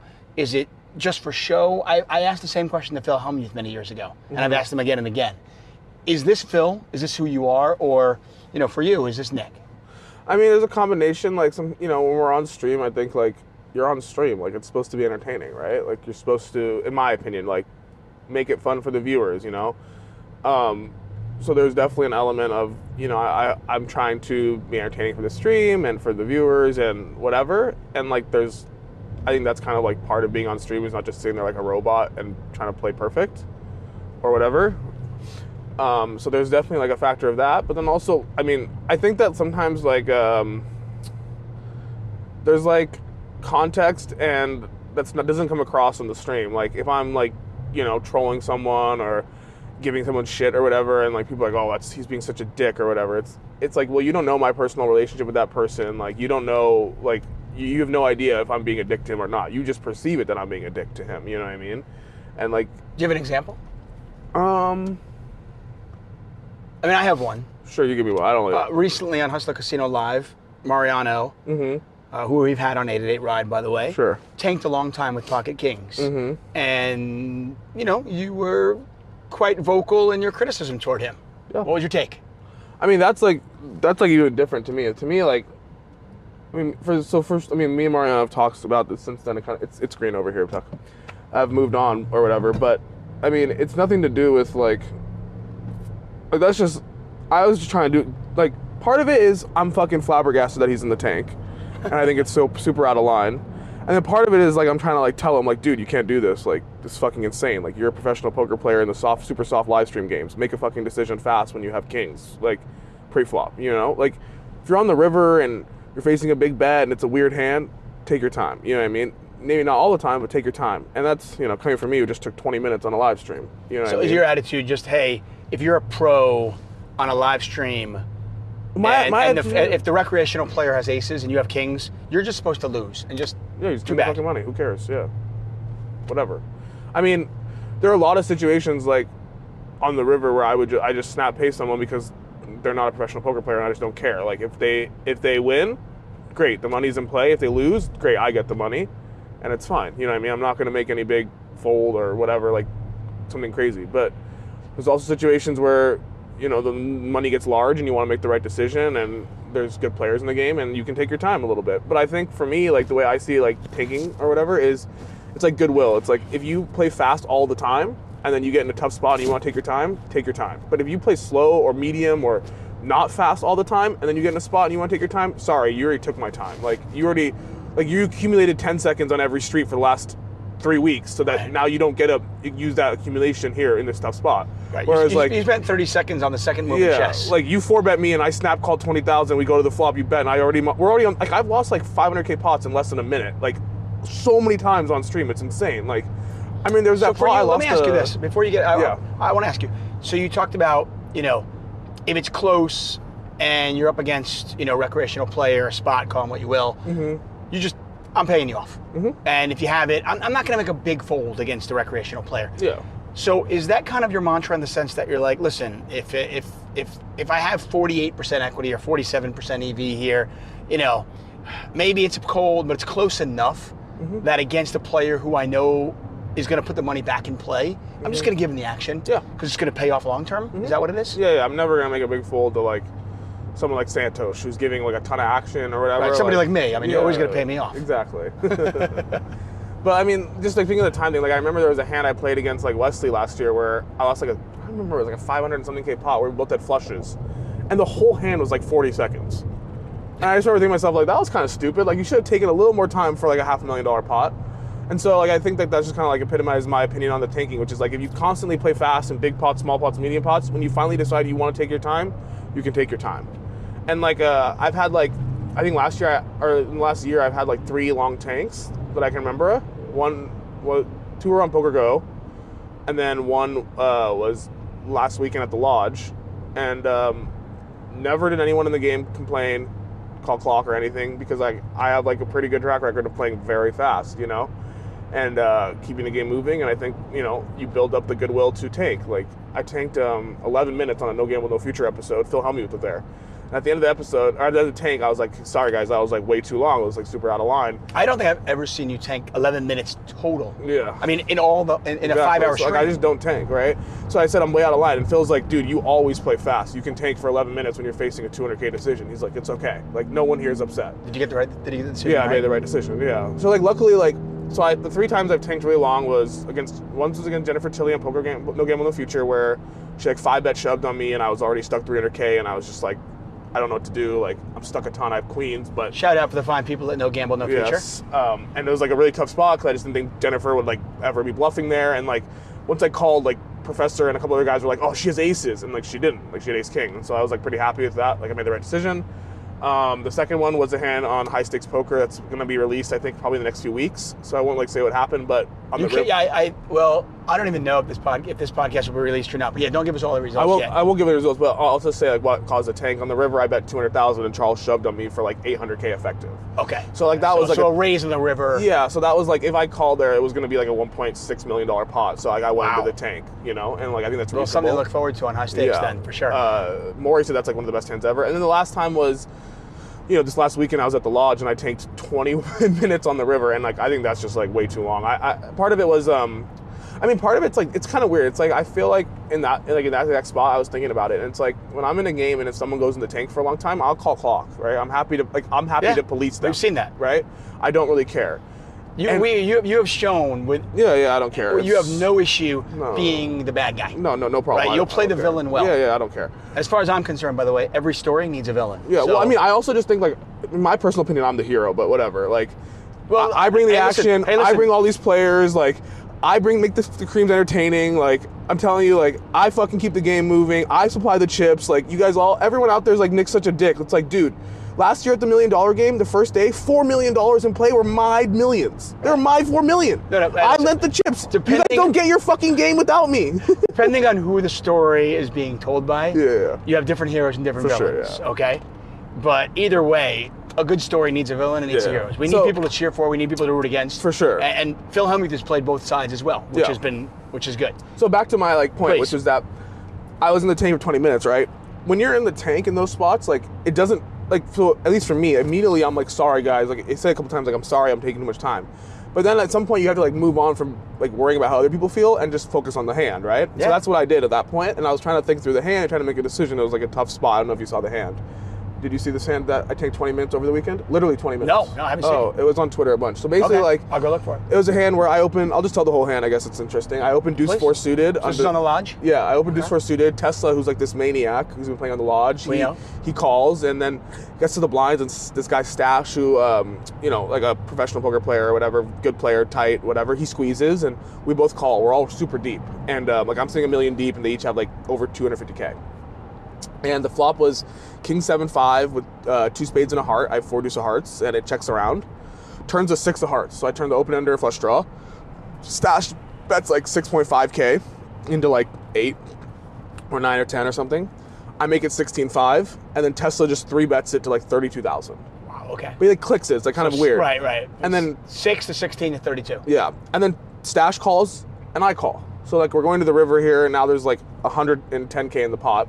And the river's an offsuit 3. I love the fact, by the way, the pot was 8K. Yeah, And then suddenly that was 110K. Exactly.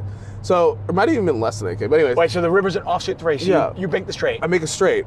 And Stash checks, I check, Tesla now bets 125,000. So it goes just a little bit over pot? Yeah, and Stash calls. Wow. So you don't have the nut straight though, right? I have the 4th nut straight. But like, I mean, like Stash can't really have 9-8 or 4-8 in my opinion. Tesla can have both of them, but it's also weird to like click it on the turn on a double flush draw board against 2 opponents. Like I would make it like, in his shoes, I would make like 80,000. You know what I mean? With my value and my bluffs. Like if I had like nut flush draw and an open ender, I would just be like 80,000, let's go, you know? So it was like a really weird hand, and like Tesla had been playing like a maniac, but then he had just been winning a bunch of pots, so I didn't think he was likely just to be blasting it off, and Stash was up like 250,000, which was, I know, the biggest amount he'd ever been up by a lot. This is like the biggest game he's ever been. I knew it was like really, I knew he had never called 125K on the river, like ever. I know he never even faced a 125K bet, you know? And yet he was able to go, he like thought about it for a minute and called. And so I'm like trying to figure out what the fuck does everyone have, you know? And like, so I ended up taking 20 minutes before I folded. And but you folded? Yeah, Stash had it. Wow. So Stash had 3-4 suited, so he turned a straight and had a straight on the river. And Tesla had 9-8 for the nut straight. So I saved the 125. So I was pretty satisfied. But it was like such a weird hand. So I go in the tank, right? And eventually Doug walks in the room and he's like, hey, we're gonna catch up to the live stream if you don't make a decision. And I was like, what the fuck? Like, how's that possible? The live stream's like on a huge delay, right? Like, I'm not used to that. Right. But like, I'm not taking the time to kind of compute in my head what that means. So I'm just like, okay, like, tell me when I have to make a fucking decision, I'll make a decision, you know? And I end up making he counts me down, I fold, and whatever, we move on, right? But in hindsight, I was like, my expectation in that spot would be that someone else in the game would have called clock after like 5 or 10 minutes. You know what I mean? Right. But I had no idea that we were at 20 minutes. Like I had no clue. Yeah. And like after the hand, they're like, "Wow, that was a long tank." I was like, "Yeah, sorry." Like in my head, I'm like, "Yeah, sorry, it took 5 minutes." But then they're like, "It was 21 minutes." I was like, "What the fuck?" Like 20. That is egregious. But it's egregious. To your point, you've earned that. Sure, but I also like it's just funny because like in my head, regardless of if it's okay or not, I just assume someone else would do what I would do in that situation, which is police me because they're outside the hand, they have actual perspective on what's going on. Whereas I'm in the hand, I have no clue how long it is. Like I literally had no idea. You could have told me it had been 2 hours or 6 minutes, and I would have been like, sure. Like I don't know.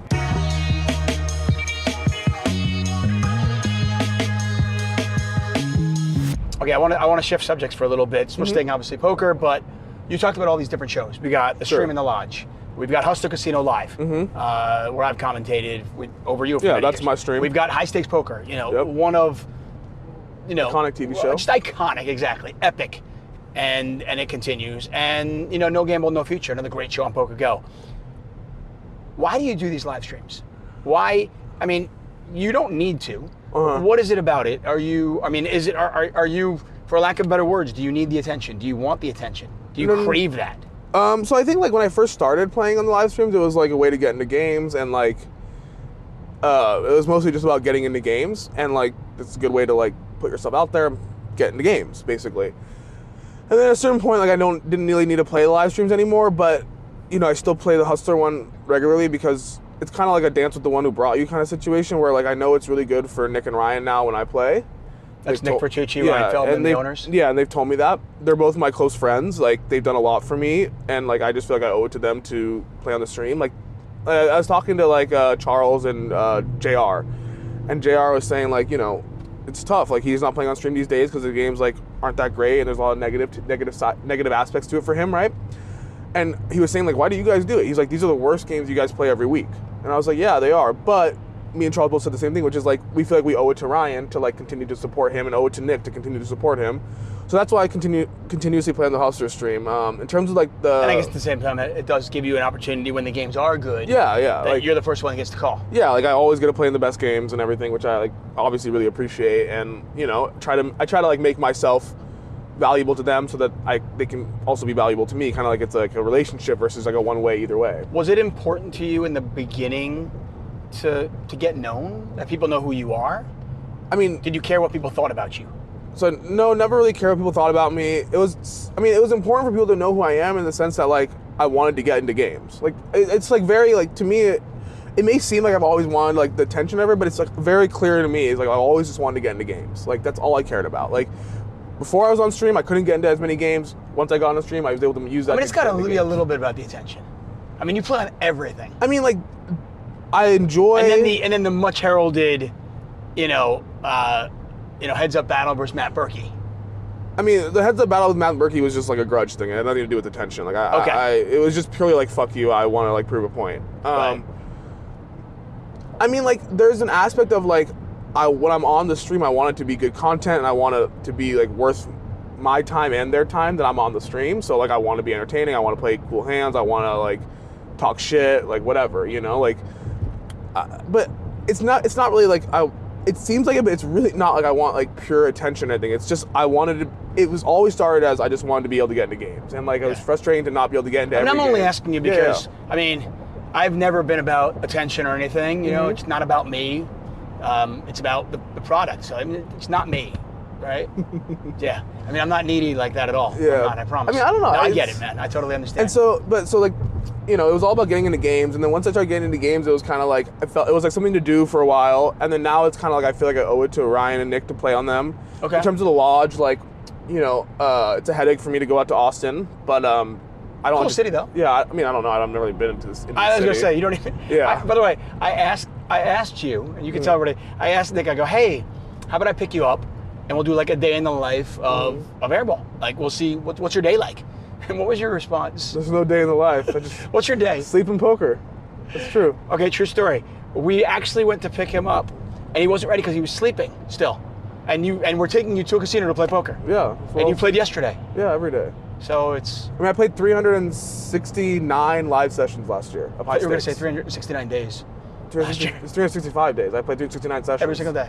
I played 2 sessions some days, 3 sessions some days. You're married, right? Yeah. What's your She's wife? I mean, obviously she's okay with it because she's with you. But what's her attitude of all this? She gets annoyed, but it is what it is. I like to play poker right now. This is what I'm enjoying, so sticking with it. Yeah. Okay. But so to finish my point, real quick, please go ahead. Which was that, like, why I play on the lodge and other stuff. So like the Hustler one, I owe it to Ryan. The lodge, it's like it's a headache to go all the way out there, and it's not really like, whatever. It's not like something I'm looking to do all the time. But Doug has been really good to me in a bunch of different spots. Like when the Robbie thing happened, like Doug was really good to me. When the Berkey thing happened, Doug like came forward and tried to help me. Obviously, like he had bets on me, but he still like gave a lot of time and effort trying to help me there. Like for the record, I had a bet on you too. Thank you, buddy. When like just like every time there's been like something interesting happening in poker or whatever that's like has any relation to me, before he like puts out articles or anything, he always like or puts out videos, he'll always like call me and ask me like my opinion, if I'm okay being in it, like everything. So to me, Doug has just always been treated me super well, been like just super helpful to me. Whenever I've had a question or anything, he's always given me really good advice, like whatever. And so like I feel like I'm always happy to go support him at the lodge, and like the games are also phenomenal out there, and it's a chance to play with like people who I don't play with regularly, which I like Bill Perkins, and playing with Doug is fun. So that's why I go to the lodge. And then like the Poker Go stuff, it's just fun to like. When I'm in Vegas, I'm usually playing like really big fun games, and every once in a while Poker Go just wants to. Then there's a Poker Go game, and I'm free, and so I jump in, and so that's why I did the no game in the future. And then the high stakes poker stuff is that's like really big no limit. That's a legacy thing. That's a notch in your belt. I mean, it's high stakes poker. No. That's sure, but that's not what I'm meaning. I mean, no? Like we're playing 1,000, 2,000, 4,000 no limit, 500K min. That's 1,000, 2,000 no limit. I can't never say no to that. Like, okay. It is the best game like you can have, like the biggest fucking no limit game, and like the lineups are great, and Santosh and Roble and everyone's there, and like so that's why I can never say no to high stakes poker. Is big a game, Hey, you brought up Robbie. Yeah. Jack 4. Yes, Jack. At this point, everybody knows the story. Mm-hmm. What side are you on? I mean, I don't know if I've ever actually talked to you about this, really. What do you think happened? I don't know. The whole infamous Jack 4 Robbie hand. To be honest, I really haven't given much thought to whether or not it was cheating or whatever. And what's your take on it? I mean, what's your 2 cents? I mean, it was just, to me, it's never been about the cheating or whether or not there was cheating. It's just about how people handle the situation. And like, that's always been the issue. That's all I've taken issue with. I've said before that like, if I was in the hand and I had the 7-8 and shoved and got called by Jack 4, I would also feel like something was going on.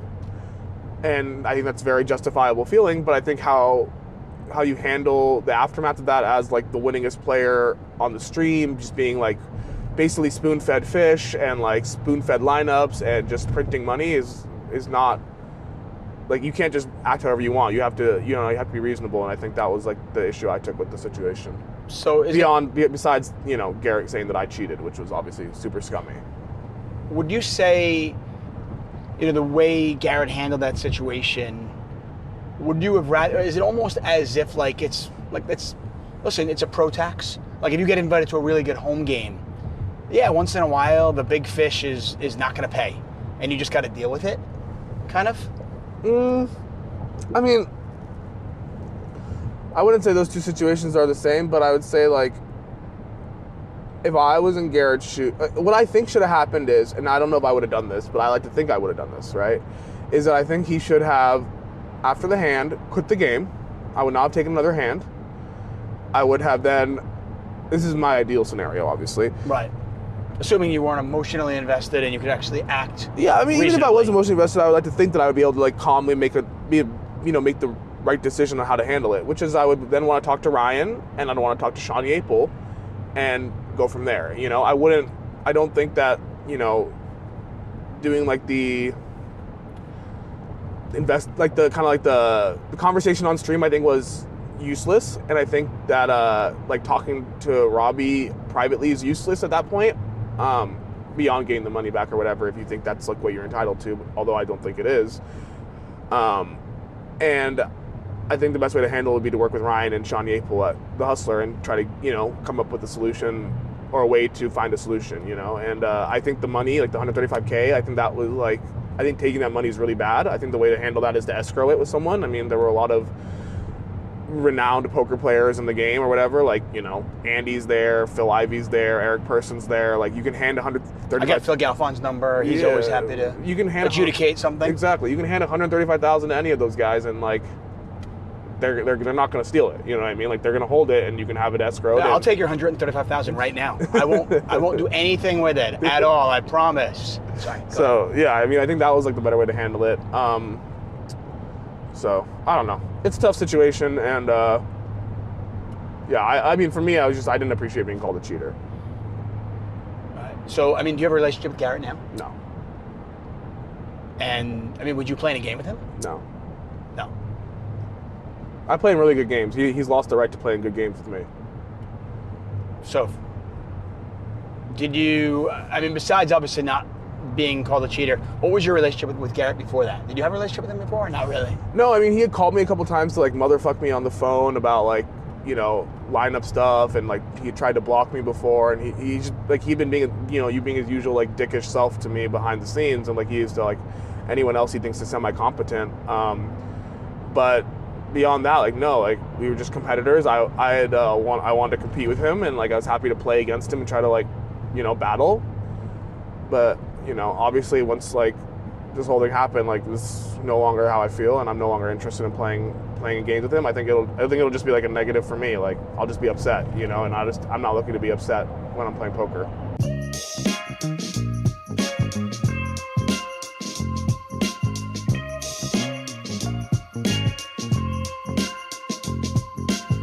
Are there people that you love playing with? Love. Like, I mean, give me a couple that you just absolutely love playing with. Not just because anything, but just they're a good time. Maybe you're not. You don't have an edge over them.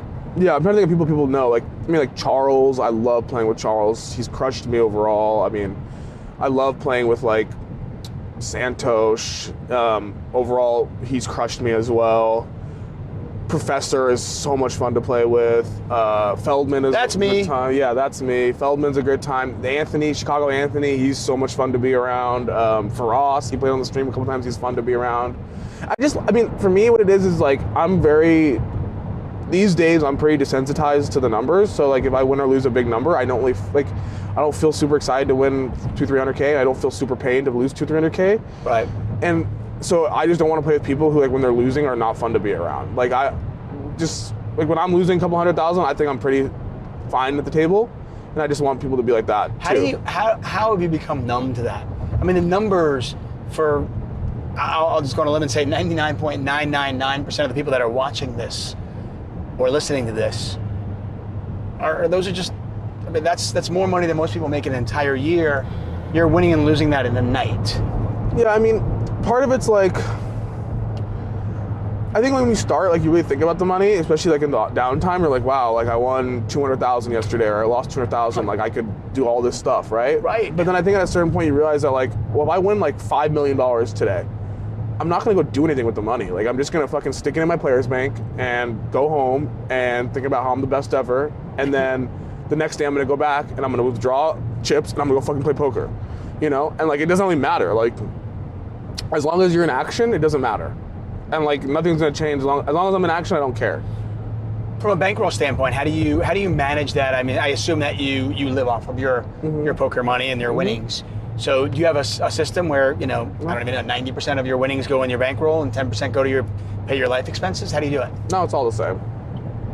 Just all metals together. It's all money. Yeah, it's just money, whatever. Okay. Yeah.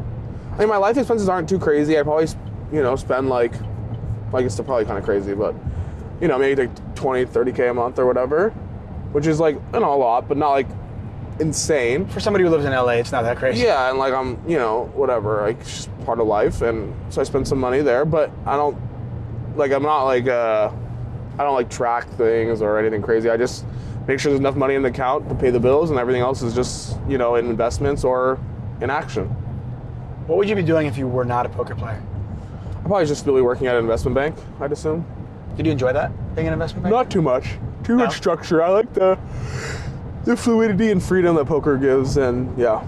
So you like the gamble aspects of investment banking, but not the structure? I mean, I like the high stakes aspects of investment banking. Like, you know, you're doing like a, you know, we were doing sell side M&A, so we were selling businesses, and like those are like big transactions, hundreds of millions of dollars, and it's like pretty high stakes, like in terms of like you have to make sure you're, you know, executing your responsibilities very well, otherwise deals can fall through because of your mistakes. And so I think like, you know, you feel a lot of pressure every day to get what you need to get done and to do things correctly and not to make mistakes, so that, you know, a $500 million transaction can go through. And so I used to enjoy like kind of like the pressure of that. But, you know, were there lessons you learned in your investment banking career that helped you in poker? Or are there things that you learned in poker that you could theoretically, if you ever went back into investment banking, you'd be able to use? I don't know. Like it's hard to think of what goes either way. I think banking is just like, you know, you have to put in the hours kind of thing, which I guess applies to poker. And like the thing that I've been working the hardest on in poker is like my emotional control and just like not getting tilted, because like last year I had like an okay year in terms of my results in poker, but it would have been a really good year if I just didn't have like 3 tilting sessions, like 3 sessions where I tilted off like huge numbers.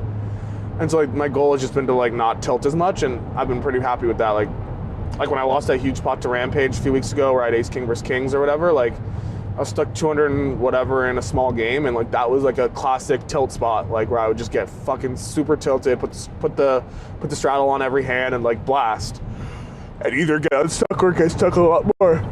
How often do you get unstuck compared to just getting stuck a lot more? When I'm tilted, I always just get stuck more, pretty much. But when I'm just like how I was that day, like I give myself a chance to get unstuck a lot. Like I found that, like Shaun always says that like I'm fine to get stuck early because I'm fine. I'm always able to like get out. Like I mean, Donald Brunson used to say that. He said that in Super System. He goes, "I often lose my first buy-in." Yeah. Now, obviously, the games were different back then, but you know, he played that kind of reckless gambler style. I know when nobody else was. I know why I often get stuck early is because like early in the session, like I like to try to set the tone like for the game. Like I want to like I'm happy to bluff it off early. I'm happy to like gamble early because I want the game to be good. And so like I always think that if I bluff off like 50K in the first 10 minutes of the game, like I still have the whole game to get it back. But the game now might be really way better, you know? And so it's worth it, kind of thing.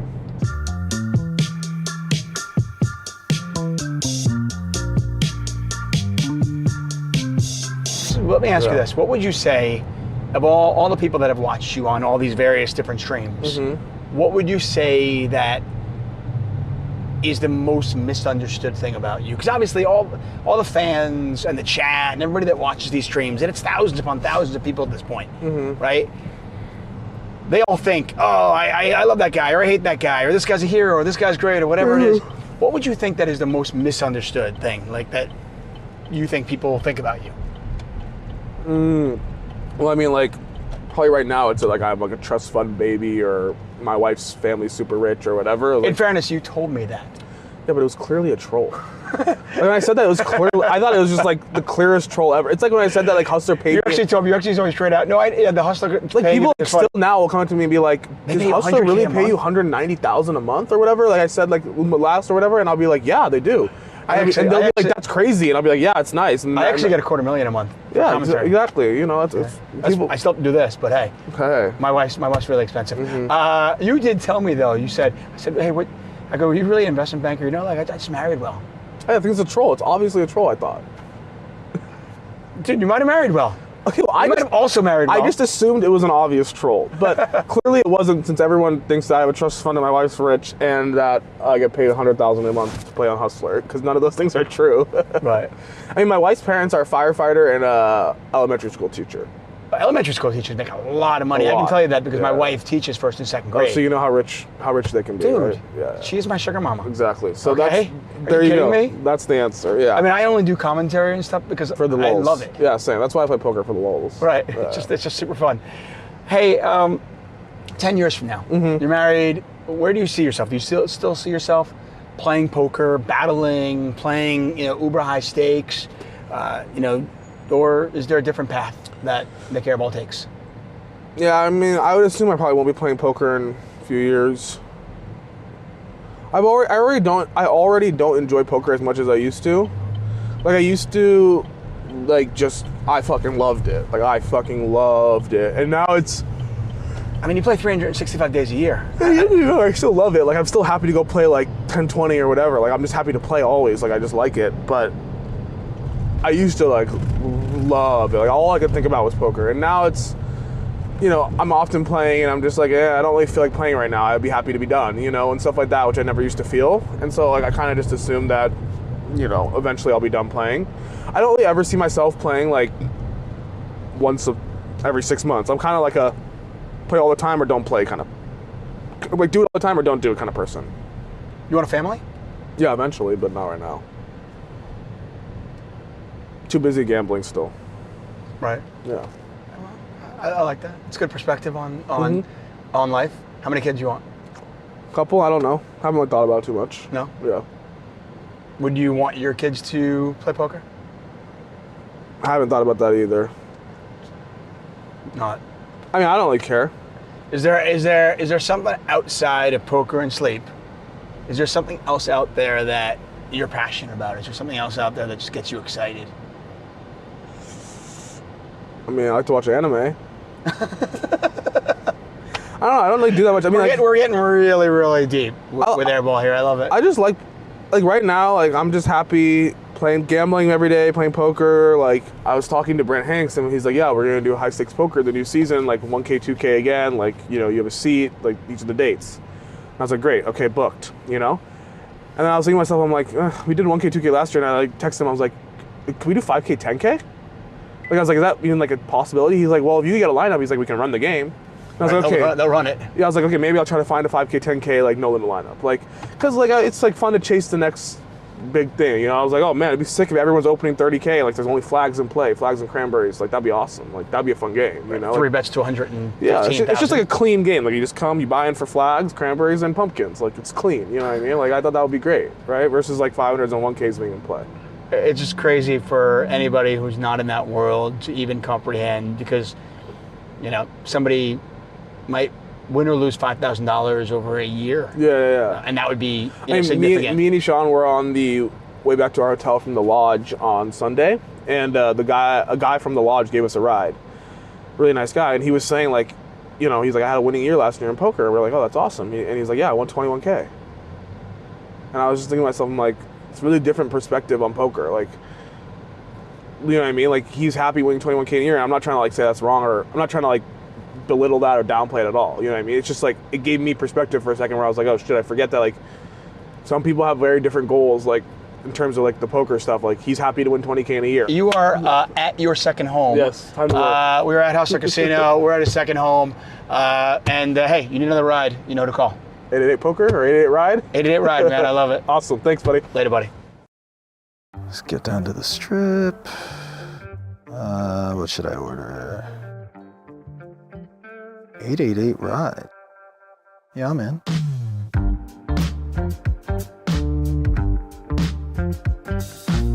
Well, that was quick. Can't believe they're here already. Timeout, Tuck? No way. Good to see you, man. Good to see me. I mean, is everything all right? It's really good to see you. Okay. The driving thing, it's not how I know you, but.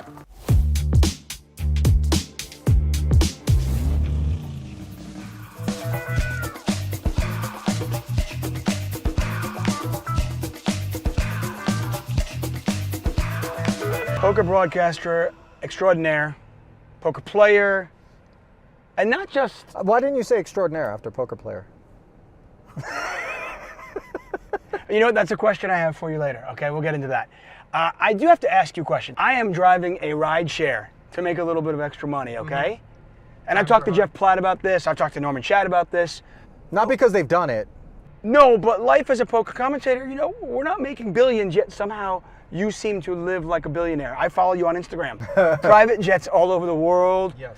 I'm taking you to a Bentley dealership. What is That you going are. on? What am I doing wrong, or what are you doing right? I mean, well, I have a lot of side hustles. Like, I think that's kind of the sign of the times. A lot of people do other things, and I've never wanted to do just one thing. Like, I've got some different interests or whatever. So, yeah, man. I mean, I'm day trading from 6:30 a.m. to 1 o'clock Monday through Friday. Day trading what? Well, for the last 3 years, I've been laser focused on DraftKings as a stock, but I get long and short and options, turn right. But yeah, I get long and short, options, short calls, short puts. I mean, I didn't know anything about focus on trading one stock? stocks. For the last 3 years I have, but just like the last week, I've decided I've made my money on it. There's no more juice left to squeeze at the prices where they are now, and I've kind of opened my mind to some other things. But I'd never traded a stock before COVID. I wanted action, I'm sitting at home, and I paid tuition, man. I put $50K at a time, like 6 different times into my account, and I ran it down to $18,000, Tuck. I was like despondent. I was like, it's rigged, it's whatever. And then I turned the corner, and that's when things kind of, the green candles started going my way, and we're in the black handsomely now. What did you figure out? That I didn't know as much as I thought I did. It was like a Dunning-Kruger kind of thing. So, you know, just getting more into the weeds of like understanding. But at the end of the day, man, like day trading and doing technical analysis and charting and all that stuff, it all makes sense as long as everybody adheres to it. And then when things break down, it's like nothing matters. You know what I mean? It's like getting one outed for a month straight in poker and you're just incredulous, but maybe you were due. You weren't actually investing in a company. Man, I'm not you here were to just invest. You were I'm here just to gamble. You were just right. So you were just gambling. Like you're like, okay, the I psychology. was on a first name basis with people in the margin department at TD Ameritrade. I'm not kidding. They knew who I was. That department's not that small, right? Like they have hundreds of thousands of customers, right? But like they just knew who I was. And I spoke to them in ways. I wish they could pull those calls, man. It's probably comedy. Like the way that I kind of spoke Well, to it's the them. middle of the pandemic. You're just dying for a conversation. Yeah, and also just like an extra day or two in this position that I'm upside down in. I was more dying for that, if I'm being honest. But yeah, we had some fun with it. Okay, so I brought up the private jets. Yeah. Any of you who, by the way, if you don't follow Ali on Instagram, you should. You don't post a lot, but all of your posts are Self-indulgent look at me, wow, my life's so great. Isn't that what Instagram's for? I don't know. I thought I was doing it right. Well, in fact, I think it was one of your Instagram posts you actually said, I have lived an absurdly good, I'm going to paraphrase this, I have lived an absurdly good, undeservedly great life. Yeah. And yet I'm still a kid, and you feel like a fraudulent adult. Yeah. Get into that. I mean, you know what's funny? I'm 45 going on 46 in just a few days. And Happy birthday. thank you. I don't feel different in really too many material ways in terms of just being like a goofball kid at heart that just wants to laugh and have a good time. You know, obviously not being married, not having kids, I think in some ways has afforded me the ability to protract that kind of juvenile, less mature affect. Not that I don't possess the capacity to be that. I've found it overrated. I just don't understand what is all the hype about in terms of being an adult or taking yourself super seriously, you know? Like I'm just not cut from that cloth, you know? And sometimes I wonder like if maybe opportunities are passing me by because there's this perception that I'm not serious, right? But like even though that's the vibe that I portray when I'm in the booth, I'm kind of mischievous, I'm always looking to get a rise out of somebody or get a laugh, you know.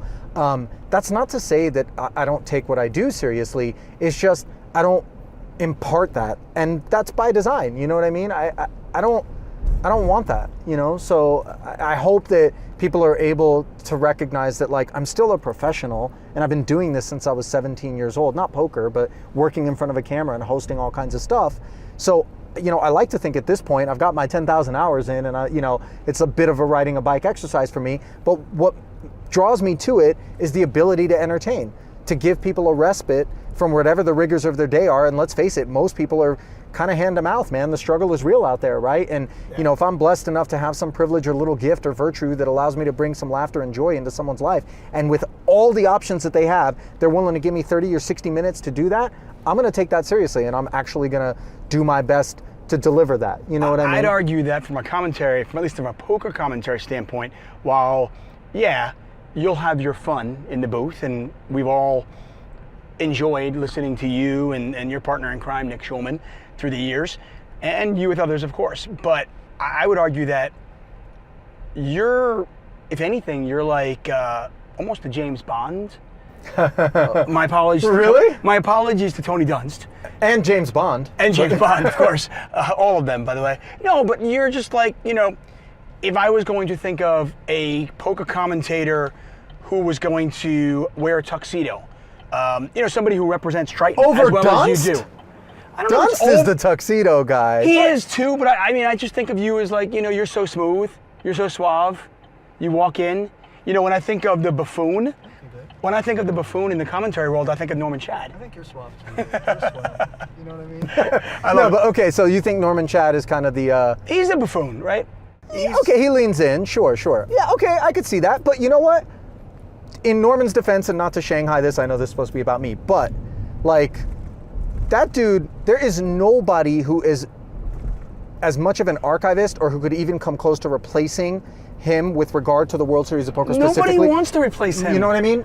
Me neither, by the way. Like, listen, like, a lot of people create a lot of pressure. They create this like team Nick and Ali, team Lon and Norm thing or whatever. And it makes me really uncomfortable. You know, I don't drum up or incite any of that rhetoric every time the World Series comes around. And, you know, some people are really outspoken in that regard. And I'm the first to approach both Lon and Norm and make sure that they understand, because one day, and I've spoken to you about this, you know, we're going to be deeper into our careers, and maybe there will grow some distaste for the brand of comedy or approach to commentary that we have. And by the way, that's not a unilateral sentiment towards Lon and Norm by any stretch of the imagination. There are a lot of people who are all about what they do and are not at all about what Nick and I do. And we're very different. But, you know, like, there's enough pie to go around in terms of opportunities, thankfully, for all of us. And also, like, it's important for us to have diversity. If everybody sounded and act the same in the booth, that would kind of suck, wouldn't it? Listen, right? Yesterday, I'm in Utah. I'm snowboarding and skiing with my kid. Yeah. Afterwards, we go for ice cream. Yeah. Okay. There wasn't one flavor offered, okay? Right. There were many flavors. Excellent point. And that works. Right. And that's okay. And he liked his, and you liked yours, and, you know, it is totally okay. And I've always said that, like, a lot of the opportunities that you and I enjoy are the direct result of the dedication that they had toward poker commentary when it was in its, like, you know, arcane infancy, and was a far cry from all of the tools that we have at our disposal and all of the refinement and the polish that it has now. I mean, these dudes were outside on Fremont Street with no hole cards, you know, and it was like Stewie and squaring off with somebody that maybe you didn't even know, or it was the 8th year in a row, it's like the same 9 guys and we're voting. You know what I mean? Like, but what I'm saying is, like, they blazed that trail, and in my mind, they deserve the opportunity to step down from that throne if and when they see fit. And I maintain that. Like, I'm wholehearted about that. I'm deep-throated about that. I don't know if you that's brought the up your right- career. Full-throated. No, I think deep-throated is exactly what you meant, and I like it. Yeah.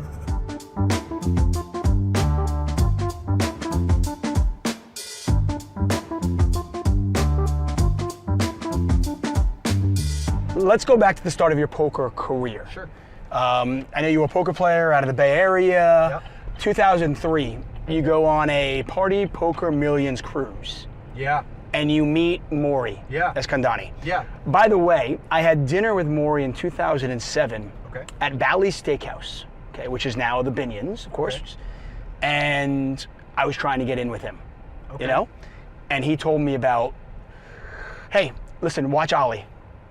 Yeah, that's what, I swear. And he goes, Wow. I was don't there know if he with- would say that now. I was there- He might I was- regret that. I was there with Maury and I was there with Eric Drache. Oh yeah. And Eric, and we're having steak, and they were talking about in so much praise for the way you carry yourself, the way you enter a room. Talk about meeting Maury on that cruise and what that has led to. I mean, listen, I began working in television in 1994. So my on-camera career and my career in entertainment preceded poker, which obviously at this point, given the fact that the vast majority of what people have come to be exposed to me, you know, in terms of my career is poker related, very few people within poker even realize that, right? And I don't talk about it all the time, but you know, I got a little bit of a head start in that respect.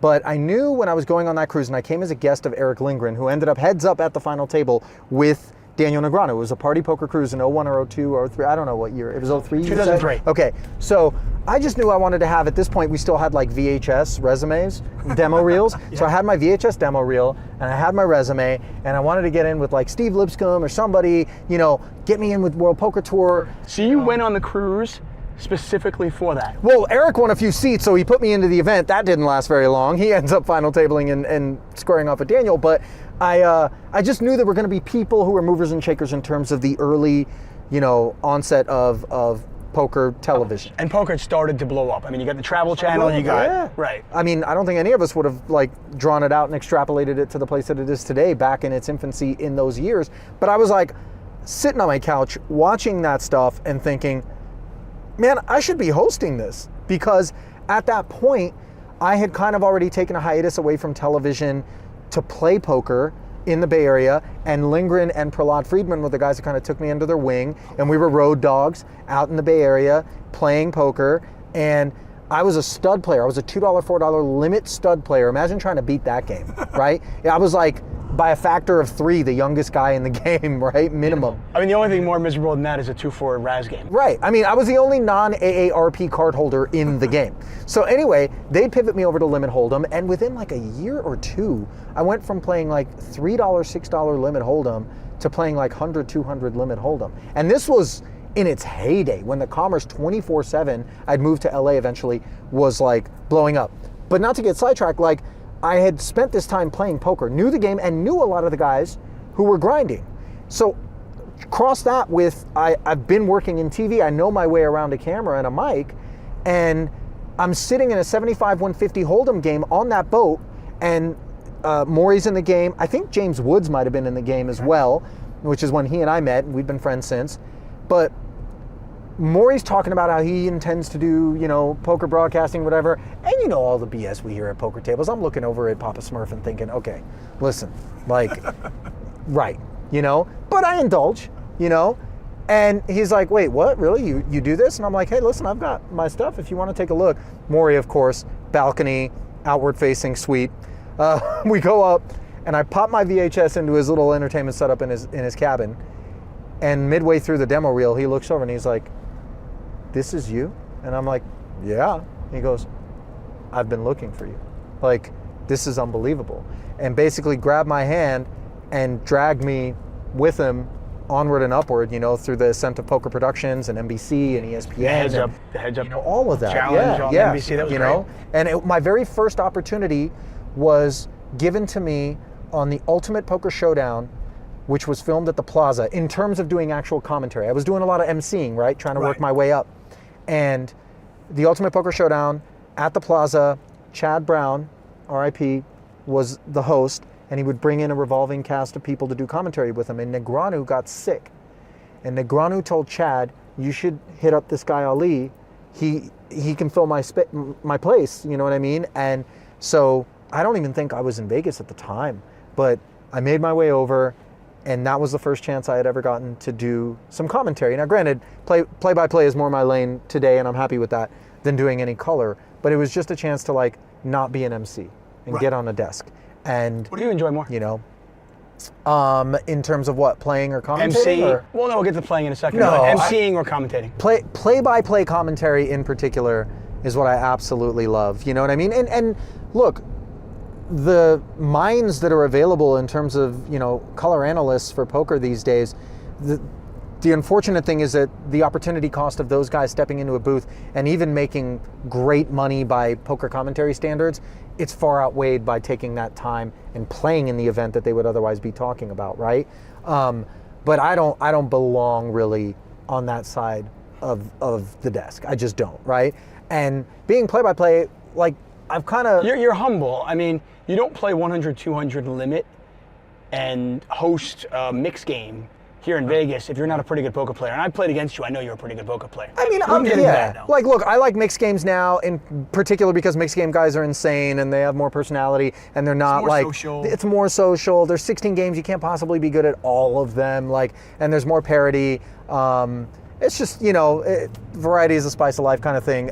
But yeah, I mean, I'm a winning player every year since I moved to Vegas and started playing the 8160 mix, which moved from Bellagio over to the Wynn, over to now Resorts World. I've been making money, but I don't do it for that. I do it, because it keeps me connected to the game. Most of the time it's enjoyable, although there's some unbearable nights. I've had my 40-hour, stuck 20,000. How is this happening? Like, what are you showing me? How is that hand played? Like, there's some incredulity, and I can be a bit emotional in the game, but yeah, I mean, I'm all right. It's just that the level at which the game is being played, in particular on some of the broadcasts that I'm privileged enough to be a part of, like Triton, is beyond what meets the eye. I mean, these guys grinding solvers and, not even necessarily wanting to give up their stuff to where you even really know what they're taking into consideration in any given moment is, it's pretty obfuscated. For me, I'm some levels removed from all of that. But I'm also fortunate enough to be able to talk to guys across from me who are on that level and observe those guys doing what they're doing. And just via osmosis, you get better. Okay, I'm curious of this. First off, how often do you play now? Probably 3 days a week when I'm in town, but I'm only in town. You're never in town. 2/3 of the year, if that, yeah. So we did an 80-Day Ride episode with Brian Rast. Oh, who yeah. I know you get to commentate with on Triton. Yeah, and he's coming to Jeju. And Brian talked about, when he was on the ride, and he and I go way back, he talked about how he did not start playing poker to play chess. Meaning the game's getting solved, so to speak. Yeah. He was concerned. Are you at all? Man, every time I express concern with respect to poker, it just proves me wrong. It is a nuclear cockroach. I talk about just the economics of it, right? I mean, all the money... Where do you come up with these words? Those are the only things that survive after a nuclear holocaust is cockroaches, and poker's been through the thick and the thin, Dave. I mean, right? The UB scandals and Black Friday and all of it, and bots and now multi-accounting and all these other crazy scandals, and it just persists. Think about the amount of money that has been sucked out of the aggregate poker economy through tournament rake, cash game rake, online rake of both varieties, right? Dudes punting off at strip clubs, dudes freaking punting off in the pit, massages, toke, life expenses for the guys that are grinding. How is there a nickel left over? I don't know. But enough new money is floating into the game always that it stays alive. Now, is there some ebb and flow? Game gets tougher, game gets easier? Sure. Do I get really nostalgic about the days when Paradise Poker was around and I could just check raise dudes with third pair and know it was good? You know what I mean? Yeah, but it's still around and it's still being played and there are still good opportunities. You have to work harder to find them. Privatization of the game is obviously a phenomenon that I think is in part people, trying to insulate their little strawberry patches and their ecosystems What do you from think of that? Gen Pop. I mean, because you host a game in a casino. I do, yeah, Wow. and it's semi-private.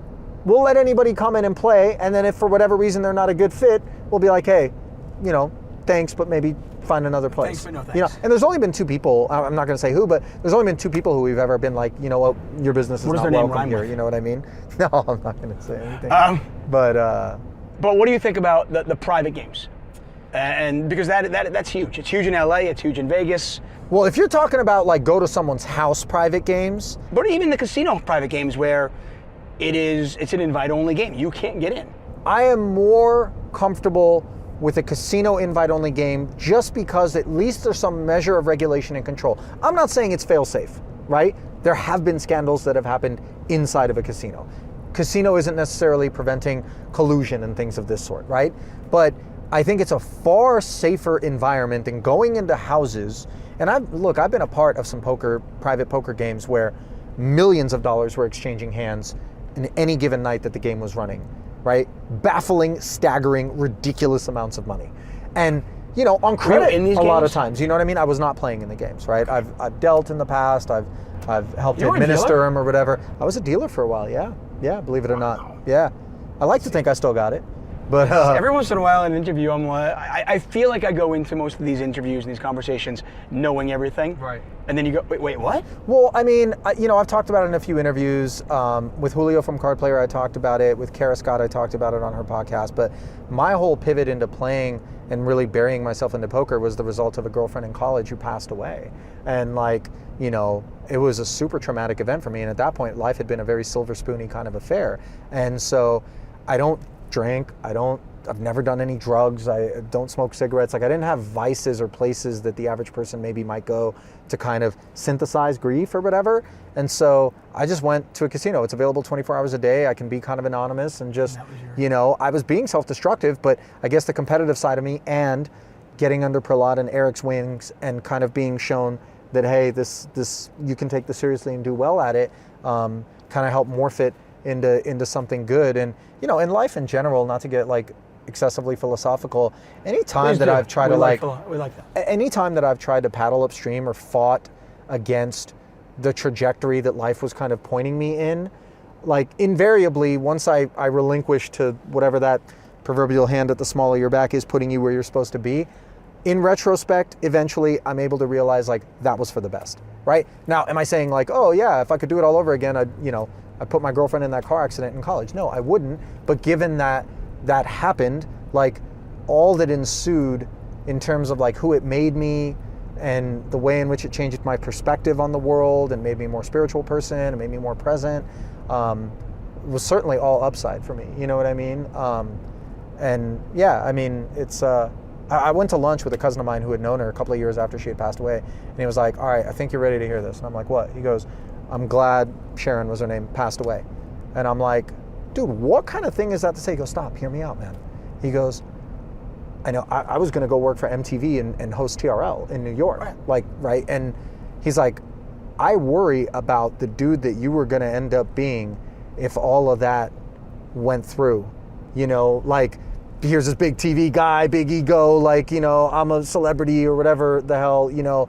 He was like, but the dude you are today, having gone through all of this and been humbled and been shown like, you know, just kind of a bigger landscape, like, I love this guy, you know what I mean? And it sat with me, you know? I was like, okay, cool.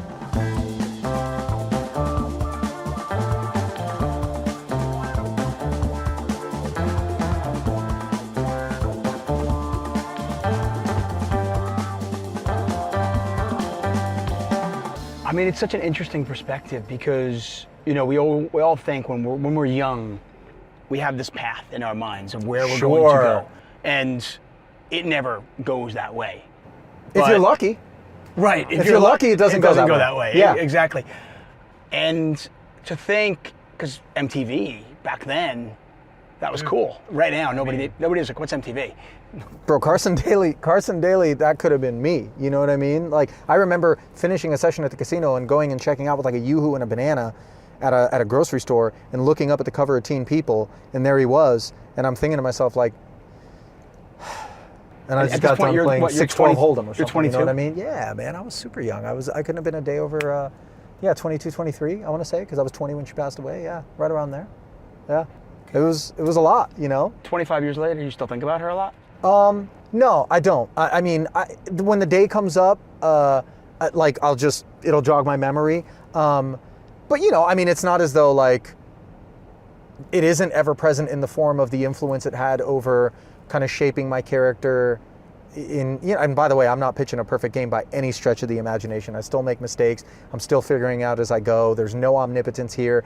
I hate when people try to like indoctrinate you with whatever ideology that they have about what the right way to be is in life, and you need to go read this book and do this thing and all of that. And I think you're kind of preying upon people who really deserve an opportunity maybe to kind of go through it and by virtue of their experiences arrive at whatever the right path is for them. It's not a one-size-fits-all kind of solution, you know what I mean? And I think if you're lucky, you will go through some tragedies and you will go through some adversity and you will have challenges and hardships because, dude, if it was sunny every single day, I wouldn't appreciate it. But thanks to the fact that it does rain and get cold and there's seasons and it gets shitty out, like, you know, I cherish and covet like these. My grandfather used to say this to me, and I know he stole it from somebody else, but without the salt, sugar's not so sweet. 100%, man. And, you know, in various iterations, you hear these sort of fortune cookie kind of like proverbs, but they ring true, man. Right. They just ring true. They persist for a reason, you know? And like, or even the other one where it's like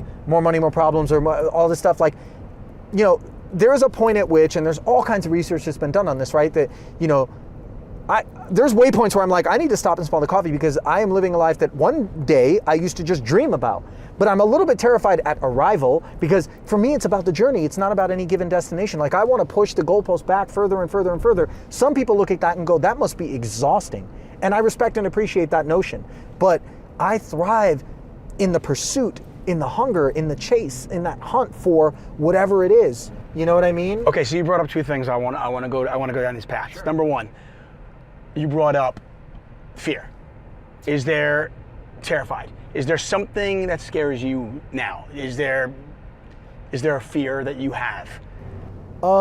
Maybe like, I don't know how legitimately fearful of this I am, but like conceiving this in my mind, like fear of losing a zest for life, the joie de vivre, the youthful, like impish, mischievous side of myself, you know what I mean? Somehow the years erode that from some people, you know what I mean? And that's been talked about. Like, I'm scared of that.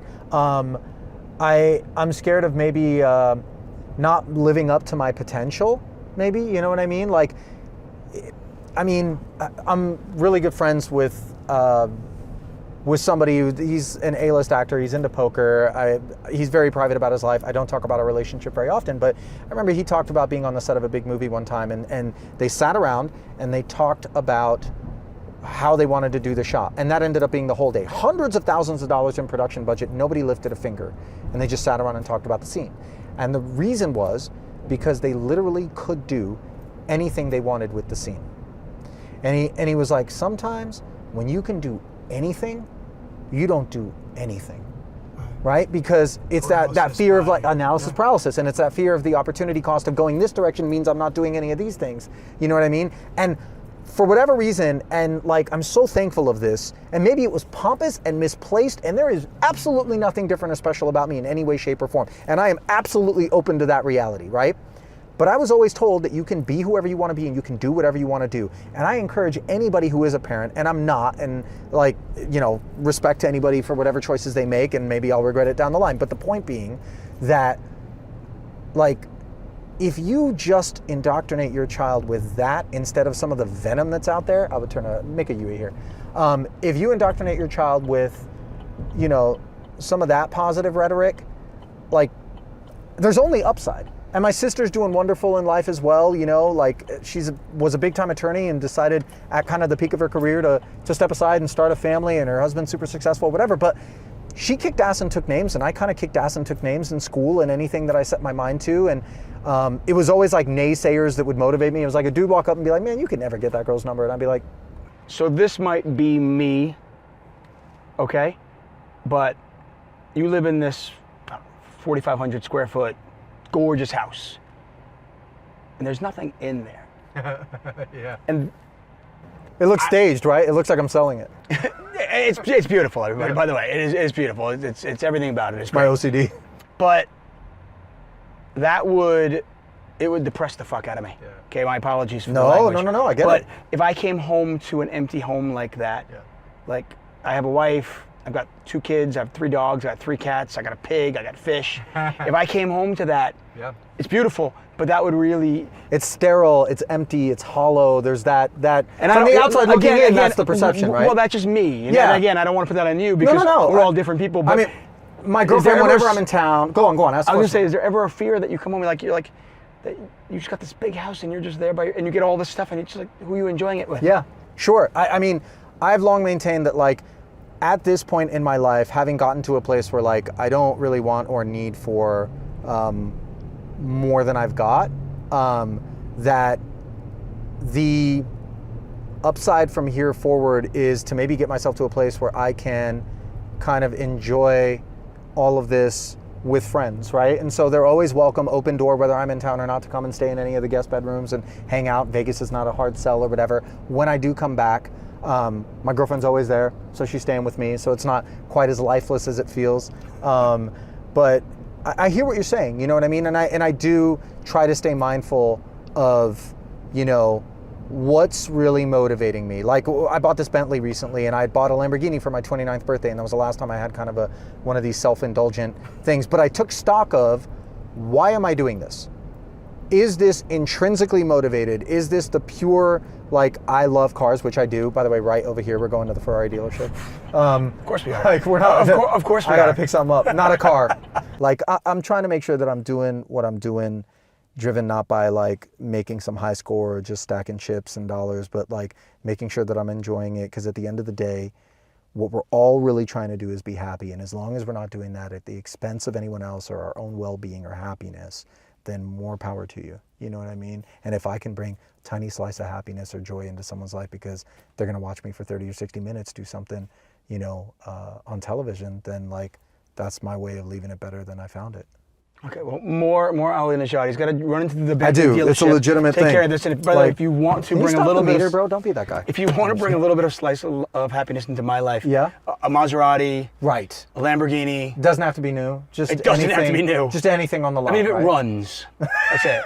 Well, runs is rich. Well, let me see what I can. I'm gonna go to service. Maybe we can take somebody else's home. Just give me a second.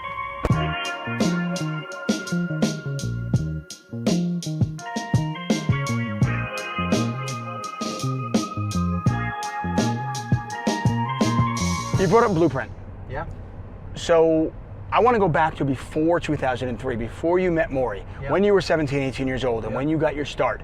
How did you get your start? What were you doing? And then I want to take it back to, I remember turning on ESPNU, and you were on there. And I was like, whoa, wait, what? Yeah. What's going on there? out. Yeah. And by the way, that was the big joke, whether it was you and me and Stapes. Yeah. Like, hey, we're in poker. How do we get out? How do we get out? Yeah. I remember Stapes used to say it. He got out, man. Ali got out, man. Like it was cell block D, and we were all, you know. Which, by the way, dude, calling poker, there are worse ways to get by, for sure. Yeah. But I was 17. I was in high school, and we had this job board, and there was this posting, and there was this local youth magazine show in the Bay Area called First Cut, and it was targeted toward youth. And they had 3 hosts, and they were all in high school. And one of the high schoolers was graduating, and he was moving on to college. And so the male host, they needed a replacement. So they held an open audition. And at the time, I was, you know, school always came super easy to me.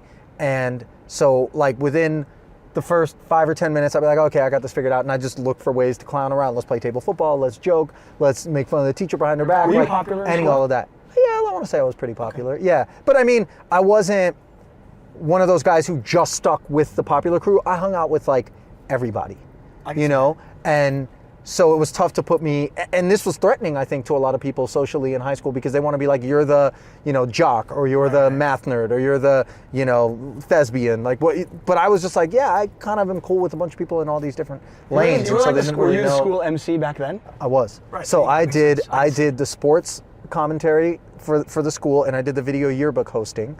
And so my friends were like, dude, you should go out for this gig. I never looked at the job board, and they was like, oh yeah, this looks interesting. So being a goob, I was just like, I got this, you know? But I never expected. I showed up. There were people with headshots, resumes that had like done work. And I'm looking around and I'm like, I'm filling out this questionnaire, and I'm like, with a jumbo crayon, I like soccer. Like, I don't know, man, you know? But as opposed to try to figure out what I thought they wanted and be that, I was just me. And that's why I've never done any acting, is because why this job appeals to me is because for whatever reason, me being me tends to go over well. So I'm just being the dude that I would be anyway, with a mic on or a camera in front of my face, and talking about, privileged enough to be talking about mostly things I'm into anyway. So you're gonna pay me for that? Ergo, that college football show, I would have paid to do that show. Right. That show was, you mean you're gonna fly me around to the cathedrals of the game for marquee matchups, and I'm in with ESPN, and I get to be on the field, and I get to hang out with the players and the coaches, and I get to go and check out the town and eat at a cool restaurant and do something unique to this place, and then go home, and I get to do that every week of the college football season? Yeah. Yeah, how much? Like, for the package? They're like, no, we'll pay you. I'm like, yeah, you will. Like, it was insane. I was just a kid in a candy store on that show. And in a lot of ways, once you get to that place in your career where you can say no, and I respect that sometimes people are in a place where economically speaking, you can't. Like, but when you get to that place, it is so liberating and it is so wonderful to be able to then guide yourself only toward the stuff that speaks to you. And when I got my gig at CNN Headline News, where I sold them a show in prime time, and then I was hosting a show on a daily basis, which was like kind of the happy accident where they were like, you know what, we should use you for that too. That was, by all accounts, for people who do what we do in terms of being a host, that's the mountaintop. You have a 401k and you're at a reputable corporation and you're on, a major cable network and you have your own show on daytime live and you have your own show in prime time. And you know what, man? I wasn't all that happy. I didn't like corporate America. They weren't ready for me at all. Like, because I spoke my mind and I was being myself and it was super threatening. And when I saw bullshit, I blew the whistle on it. And you know what I mean? Like, it didn't go over well. And I was just like, dude, you guys kind of bait and switch me. I left the most fun job I've ever had, which was that ESPN college football gig, where, I'm thinking, okay, this is a natural progression. And I couldn't go back because they backfilled my position. But, I was just like, dude, this kind of isn't for me. And everyone thought I was crazy, man. My agents thought I was crazy. Everybody but I was like, dude, I'm not. It wasn't your thing. I was going to ask you, so how close were you to not being a poker commentator? I mean, how close were you to just, being a guy, I turn the TV on and you're hosting some, whatever. Yeah. I mean, look, America's Got Talent. I mean, because you're that guy. You're the America's Got Talent. I was on the MC. audition to host American Idol. Okay, before there you go. Seacrest got it. I remember that. No, I mean, but you I've gone out basically to some are- big gigs, man. You are the Iranian American version of Ryan Seacrest, right? Yes. I mean, not at this point, because obviously I'm mostly doing poker. And it's weird, man. I have this strange relationship with poker because I've never respected or considered it a legitimate vertical in terms of the ambitions and aspirations I had becoming a television talent, right? I met a guy on a cruise and then he happened to be doing stuff and then Daniel got sick and so I got on a desk and all of this random stuff. And so I just always felt like it's this, it's just in the background, right? And it's not the product of I went on auditions and I networked and my agents got me this gig and whatever. It was just, I happened to play poker, I knew some people and it just spun in the background, right? But I don't really want for much. I mean, I would love to do some stuff that's based on travel and food because those are two humongous passions of mine. And when Bourdain passed away, I really was like, okay, man, we should be moving in this direction. Stanley Tucci came out with his show and Bill Weir had this thing called the Wanderlust. My wife whatever. loves Stanley Tucci. Does She she? would Yeah. 100% leave me for Stanley Tucci. I mean, he was good on the show. But yeah, these are two passions of mine. But what I realize is look at Triton. I'm able to go around the world to pretty cool places 4 times a year under the premise that I'm working and I can tag on a trip to the end of that, to the beginning of that, go and visit some of these restaurants and I'm living that life anyway, And I don't think it's an accident. I think whether consciously or otherwise, we just lean into the things that resonate and speak to more than just one element of what appeals to us. So you came to an 888 stop. I want to say Barcelona. No, we were in London. Was it London? Okay. Yeah. So you come to London. Yeah. As a guest. Yep. And you were talking about going to this amazing restaurant. Yeah. So I believe you were a big fan of Chef's Table on Netflix. Huge. Okay. Yeah. And your goal at this point was you told me you're like, I want to go to the top restaurants in the world. Yeah. And maybe it was top 20 that was their first few seasons. So Chef's Table, I wanted to tick off as many of those restaurants as I could that spoke to me. There was a few I didn't really care for. And I've probably been to 24 of the Chef's Table restaurants. And then the world's 50 best every year, I wanted to look at that list and try to tick off as many of those as I could. How many have you done? Man, at this point, I don't know, 60 or 70, I want to say, all around the world. And a lot of times traveled with my ex-girlfriend quite a bit to just go with the intent of eating somewhere. The trips were built around, we got a table at this place, let's go. Thailand. Traveling food, your passion? Yeah, man. Big time. Okay, what's For your sure. favorite place you've ever been? I know that's an impossible question. No, it really isn't. Really? Osteria Francescana in like before the pandemic, I want to say maybe 2017, 18, is the best meal I've ever had, and I don't think it's close. Where was that? Osteria Francescana in Modena, Italy, which was on Chef's Table and was #1 in the world on the world's 50 best. And it was amazing. I wanted to go so hard at it. I ate at the #2 restaurant in the world the night before in Girona, Spain, which is outside of Barcelona. And that was El Salar de Can Roca. And then the next morning, we flew to Bologna and went to Modena to this Osteria Francescana restaurant, which is a Massimo Bottura Boturo restaurant. And they had 2 menus. Most of the time, it's like a pared down and like the full Monty, where it's this menu plus. They had it where it was like some dishes on this one weren't on this one. And I was like, dude, I want to try it all. So I pulled the waiter in and I'm like, hey, listen, man, is it possible that we can do this in conjunction with this and kind of do, and he kind of looked at me like, bro, you know how much food that is? And I was just like, maybe ask the chef or whatever. And he's like, I'll ask. And so he goes and he comes back, he goes, they said it's okay. And I'm like, all right. So we got hammered, like not liquor, food. Like it was like 30 courses, just insane, but delicious. But we were tapped out by the end of it, left here. So I asked for a kitchen tour, as I always do, because I want to go and see the staff and the people, man. I mean, that's a lot of what makes it amazing to me is like I'm a big sucker for anybody that dedicates themselves to anything artistic or creative. Have you ever worked in a kitchen? My own, but like, no, I've never worked in a kitchen. I was a host at a Chevy's Fresh Mix. Dude, I own that job. You must have been the best chef. You must have been the best host. Listen, if you had a birthday at our restaurant, you were never forgetting that birthday, without a question. Maracas, big empty like bucket, banging on the thing, the manager hires you as a host, dude, and just thinks right away. I embarrassed the staff more than the other people that were at the restaurant. The way I brought truth to the birthdays, but yeah, man, we go into the kitchen and the kitchen's like, because they were amazed that we went through that many courses. But I always want to go and see and thank the people that delivered me that experience and that put that much passion, because I know what goes into it, man. Those dudes didn't just land in that kitchen, in that restaurant by accident. They've probably blood, sweat, and tears their way through a bunch of kitchens that were maybe abusive and, you know, brutal and a grind and whatever to get that opportunity. And it's like, I just want to make sure that they're acknowledged, that they are appreciated, that they are recognized. And it like moves me to tears, man, to like observe somebody like Jiro Dreams of Sushi on Netflix. You have to work the sushi rice for 2 years before you get on seaweed, and then you get 2 more years of that before you get to touch a knife.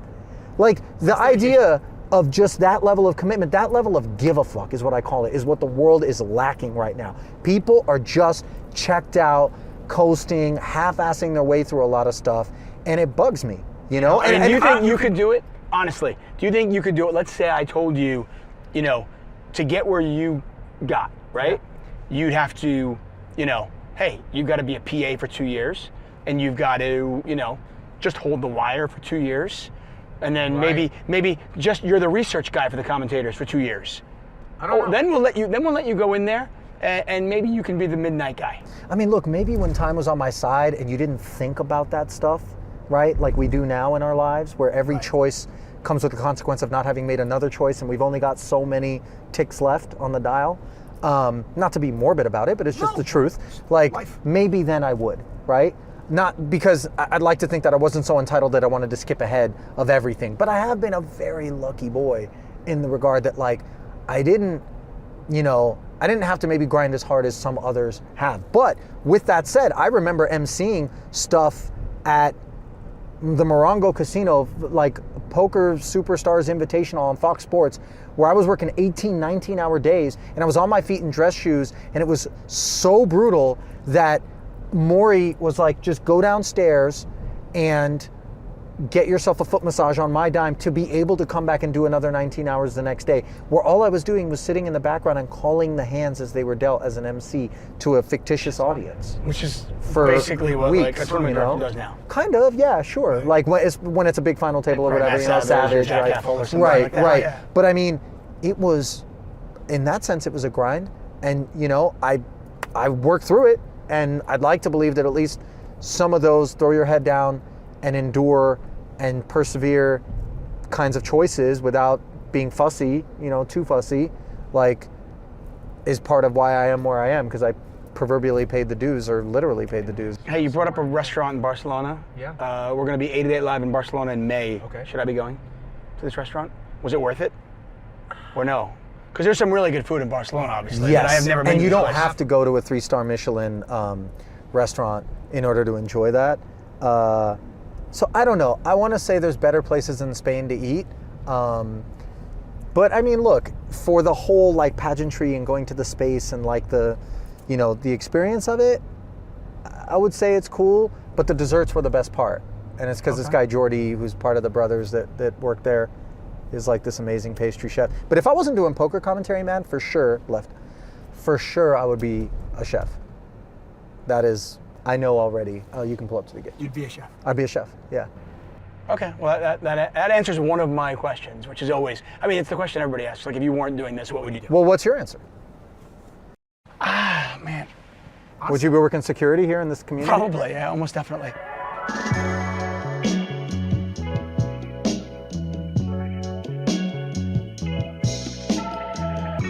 Ali, I could honestly talk to you for hours. Do you say that to everybody? No, I said it to Shaun Deeb, Okay. which is true. Well, he would be talking to you for hours. You may not say much Like because no, it's deep. Yeah, and Deeb and I go way back. Like there are some. I mean, listen, I genuinely pick people to do the 88 ride with that I think our audience are going to find interesting, and that I like, and that I want to learn more about. Sure. So for the most part, yeah, I could talk to them for hours. But the powers that be tell me that these things have to be like an hour or shorter. But I could genuinely like I have a list of things that I could talk to, and I got to I think a quarter of this list. No, well, that's my bad then. No, dude, we'll do another one. Okay. We can maybe we'll do a part 2. Okay. I mean, Norman Chang got 2 parts. He did? I feel like Well, now I definitely need 2 parts. Right, we could do 2 parts. Anyway, dude, thank you so much. Of course, I appreciate man. it. My pleasure. Well, sitting here waiting for my caddy. Probably gonna miss our tee time. I'm gonna take it out of his pay though. I sure hope he's a better caddy than a commentator, or else we are gonna lose a lot of money today. Make sure he keeps my balls clean, the club's clean, and we're good. Ben, what's going on, man? So excited about today. Well, you're late. Sorry. It's not a good start. Traffic, yeah. Not a good start. Let me get that for you. Okay.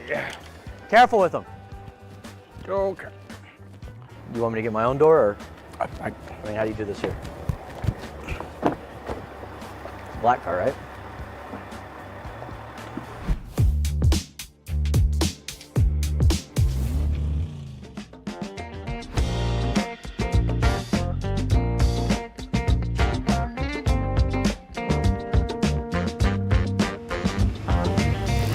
We're back, that's right, 88 Ride, we're in Las Vegas. And once again, we are stepping up our game. Not only are we picking up some of the biggest names in poker and taking them, but today, I'm gonna caddy for the one and only Ben Lamb, 2011 World Series of Poker Player of the Year. And as far as I'm concerned, maybe one of the most mysterious stars of poker. Is that fair to say? Like, does anybody know who Private, you are? I think. Oh, yeah, really, Private. you're really private. Yeah, I mean, I don't know if I'm that private, but I like to keep to myself and kind of keep my business, within my own little friend circle. Poker's a treacherous world sometimes, to say the least, and I think it's close. If you keep your friends close, you won't get in too much trouble. Does anybody know who you are? I mean, the funny thing is when we talk to people outside of poker, they know Daniel Negreanu, they know Phil Hellmuth, they know a lot of those names. Many of them don't know who you are, and I get the feeling that you like it that way. I'll say that I am a pretty private person, but in general, poker players are too outspoken in a lot of ways. They think that their opinion on matters so much, and they're outspoken on Twitter and saying all these things that their opinion is probably stupid a lot of the time. Not necessarily the guys you mentioned. I like all those guys, but why do I need to share my opinion? Who cares what I think about most things? So pretty private and keep it quiet. And I have a nice tight friend circle that I love and adore, and I prefer it that way. Your tournament schedule seems to be somewhat light. I mean, I can go back to 2011, the year you won the World Series Player of the Year. Fun year, fun summer. That was a fun summer. I covered many of your events, by the way, for ESPN, and that was the summer you just blew up. You caught on fire. Now everybody in poker already knew who you were, but now everybody knows who you are. Even that summer, though, you didn't play much. I played a lot. I played every day that summer, to be clear, but I think I only played 10 tournaments. The first 5 of which I didn't cash in, and the next 5 I caught some fire, to say the least. But I still played cash every day that summer, and primarily at that time specifically, I was much more cash game oriented than tournaments. I always thought of tournaments as like a way to basically hit like a jackpot so you can play higher stakes cash. Like you can skip some levels, if you're trying to use bankroll management or whatever. But and now, I play a lot less poker than I did back then. Back then I was probably playing, 300 days a year or so, and I'm probably at like 60 days a year, half of that during the World Series. I still love poker, but I don't have that same drive I once had to, study it as in-depthly as I once did, and kind of branching out into other things that I'm finding more passion in. Why is that? I don't know. It's just like you've hit the mother load, you've made the money, or is it just the fact that you've found other interests as well? Yeah, just every day you wake up, your goal is probably to either make money, work, or have fun, and if poker becomes less fun, I don't know, I still love it. I do, and I look forward to playing it now because I only play it 50, 60 days a year, whereas 10 years ago when I was playing it full time more or less, most days, it was more work, which is fine, but now that I get to look forward to it, I find a lot more enjoyment. If there's a PLO tournament series at Poker Go coming up, I look forward to that. If I have a big PLO game or cash game or the World Series of Poker and it's coming up, I look a month before the World Series of Poker starts, I'm excited, Okay, I was gonna ask you that. Is there an event out there that gets your blood going? The 50K PLO, yeah. 50K PLO. Yeah, or any of the high stakes PLO tournaments in general. The main event obviously is a blast as well, especially if you make it deeper in that thing. It's unlike any experience I've ever had. Okay, well, speaking of making it deep in the main event, you've done that numerous times. I'm a lucky motherfucker.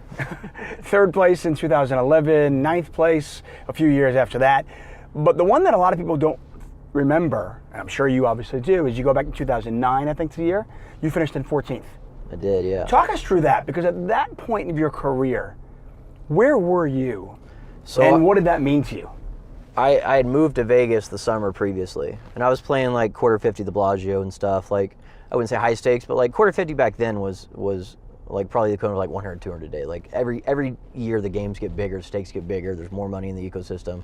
So quarter 50 was pretty damn high stakes back then. That's a big game. Yeah, well, in 2009 it was, I felt like it was much bigger. There was less people playing it. So I was already playing relatively high stakes. So I entered that tournament that year. I do well, I get 14th for $600,000. And just do well, yeah. I started doing.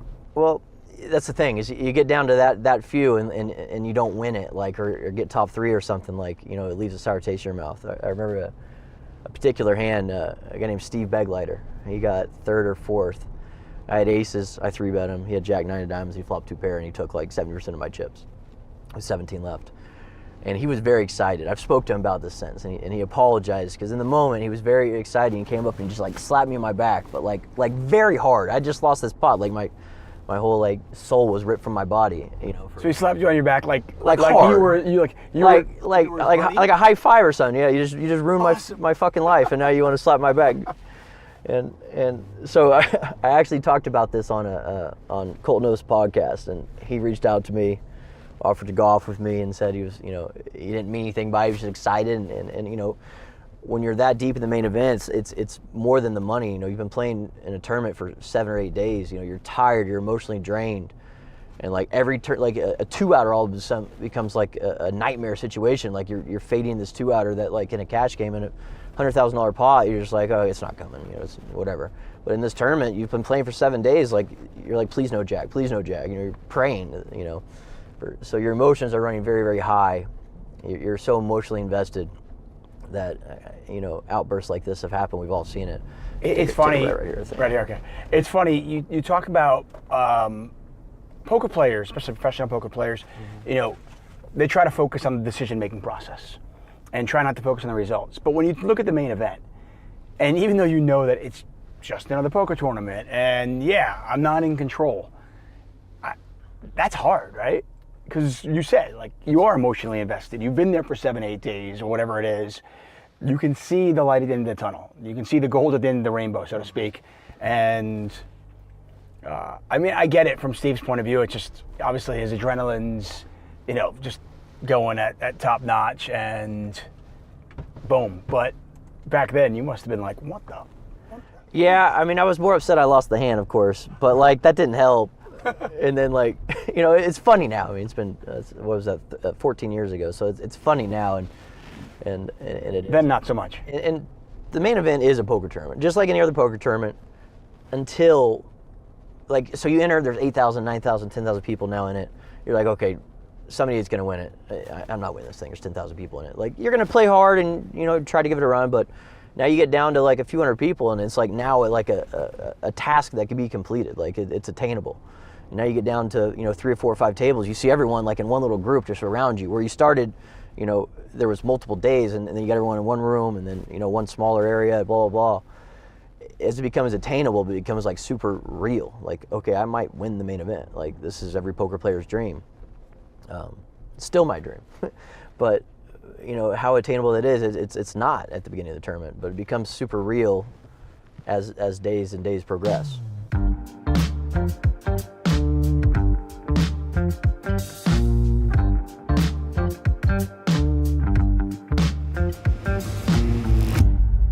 You've had so much success at the main event. Is your mentality part of the reason? Obviously you're a great poker player, and I could very simply like, hey, what do you attribute to your great runs in the main event? Just be like, well, I'm a good poker player, and I'm better than most that are playing in the event. Yes, 100%. But I think there's more than that, clearly. I think I'm very good at physical reads. I think I'm very good against playing against less competent players. Yeah. You put me in a 100K high roller no limit tournament, I'm gonna get beat up. Like, those guys have studied so much more, specifically no limit, than I have, that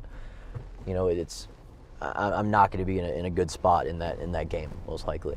But now you put 10,000 people in a field, like, I think maybe I am better at playing, less competent players than maybe even those guys, the top guys in the world.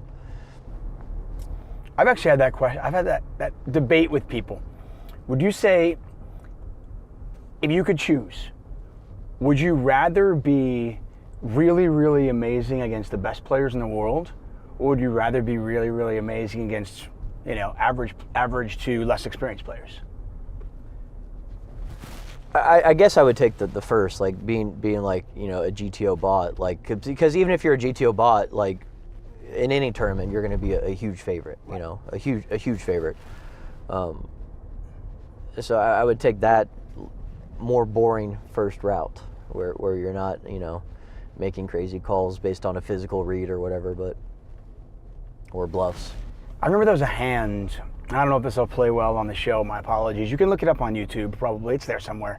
There was a hand that I watched you play in 2011, and I was covering the main event at the time. I don't remember. No, I don't know if it was. No, it was somebody less experienced, I believe. And this is. I want to say there was like, this might have been like day 5 or day 6. We were covering it, and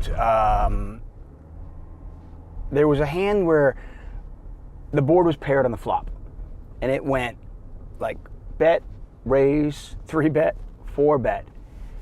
And I don't know if you remember the hand or not. Yeah, it was with 4 left against Stashko, yeah. It was? Okay, so yeah, it was. Yeah, and it went back and forth, and I kept thinking, I'm going, man, if the other guy just called one of those times, it's 2011, maybe he actually has like it. It doesn't, yeah. Maybe he has it if he just called. But the fact that he kept betting, I guess, gave you the impression like he doesn't have it. Came King 8-8, and I had like 4 deuce, and he had 5-6 or something. He had tried to raise before the flop and messed up, so it was just a call. And I check raised the flop with nothing on King 8-8, and he 3-bet. And I was like, well, if he tried to raise under the gun, I guess he doesn't have some 8s, whatever. But like, wouldn't he just call with like an 8 or a king? So like, if he re-raises here, like, this guy's full of it, whatever. And being 2011, much different time in poker, I basically min clicked it back and he folded pretty quickly. Yeah, he busted me anyway, so he got the last left. But that was a really cool hand because it was just like, it was two poker players who kind of knew the other one was full of shit, and it was like, okay, who's gonna blink first? Who's gonna give up first? Yeah. I miss those days of poker. Those were the most fun days of poker. I mean, if he just calls you, it's a much different hand, right? And yeah, but so nowadays they would just call, and take it away later most of the time, Obviously his mistake was 3-betting, kind of opened me up to get a little silly too, back at him. Interesting spot, though. I like it. Not a modern hand. No, not at all. PLO's your game, though, right? Definitely the game I think I'm the best at. PLO, yeah, for sure, and the most fun I've had with. So before I go to PLO, and I want to cover some other stuff with you as well, your early days of poker, coming from Tulsa, and you moved to Vegas, and you play, did your family support you? That's a tricky question. You're going to turn around back here, by the way. That's a tricky question. Did my family support me? They do now, and they did. Anyway, now that you've made millions and millions of dollars, they support you. That's cool. Both my brothers worked for my dad, and what did your dad do? He's a businessman in Tulsa. I mean, more or less, and they both worked for my dad, and here I am, this dropout, college dropout. I showed up at my parents' house. I didn't tell them. I drove 6 hours from San Antonio where I was going to school and said, I'm done with college. I'm going to be a professional poker player. So how much money do you have? I said, I have $8,500. My dad, first time he looked at me, he said, first question he asked me, he goes, did you sell your books? I said, yeah. He goes, how much did you get? He said, $2,200. I said, give me that $2,200. So now 25% of my net worth's gone. 3 weeks later, I was low on funds, and I got a job dealing at the casino where I would deal for a little bit, then go play at the other casino, and did that off and on for 6 months. And quit a little before I turned 21. Rented up in online poker more or less. So didn't need that job. But when I left, I said, just in case this doesn't work out, I might be calling you guys in a few months. That's amazing. You go there, you've got $8,500 to your name. And your dad just looks at you and goes, give me $2,200. Yeah, those are my books. Because he bought the books. They're true. It was his books. I get it. He was trying to send a little lesson. Yeah. And my assumption would be that he probably thought you'd be crawling back to him within a couple of months, right? Yeah, I mean, I had to get a job, so it wasn't all great, A lot of these younger kids, they start online with $100, and I did that 100 times before one stuck, See, that's a great story. Because everybody always assumes, people hear like the Annette Oberstad story, the Norwegian superstar, won the World Series of Poker Europe main event at like 18 years old. And they say she proclaims that she's never actually deposited a penny. Like she won a free roll and then that was it. No, I busted my full tilt account 50 times probably. Yeah, when I was a kid, yeah. Over and over and over again. See, most people in that spot quit. Why didn't you quit? Well, when you put $100 in, you run up to 5,000, then bust it. I wasn't using, I had a job, so I had income, so it's not like if I busted my full tilt account, I was out of money, I would just go work and make a couple $100 the next day and try again. So I don't know. I mean, that's always the dream, right? Is running up a bankroll on nothing. But was there a point where did you get discouraged? Did you just think, maybe I'm not good at this? Maybe I just don't have what it takes? So the poker games, this is 2006. The poker games back then were so soft that me going broke was probably just me playing with 2 buy-ins in a soft game. I saw some VIP playing and no, I get there. that. And yes, of course I got discouraged, but did I think I wasn't good? Everyone was so bad back then that of course I was good.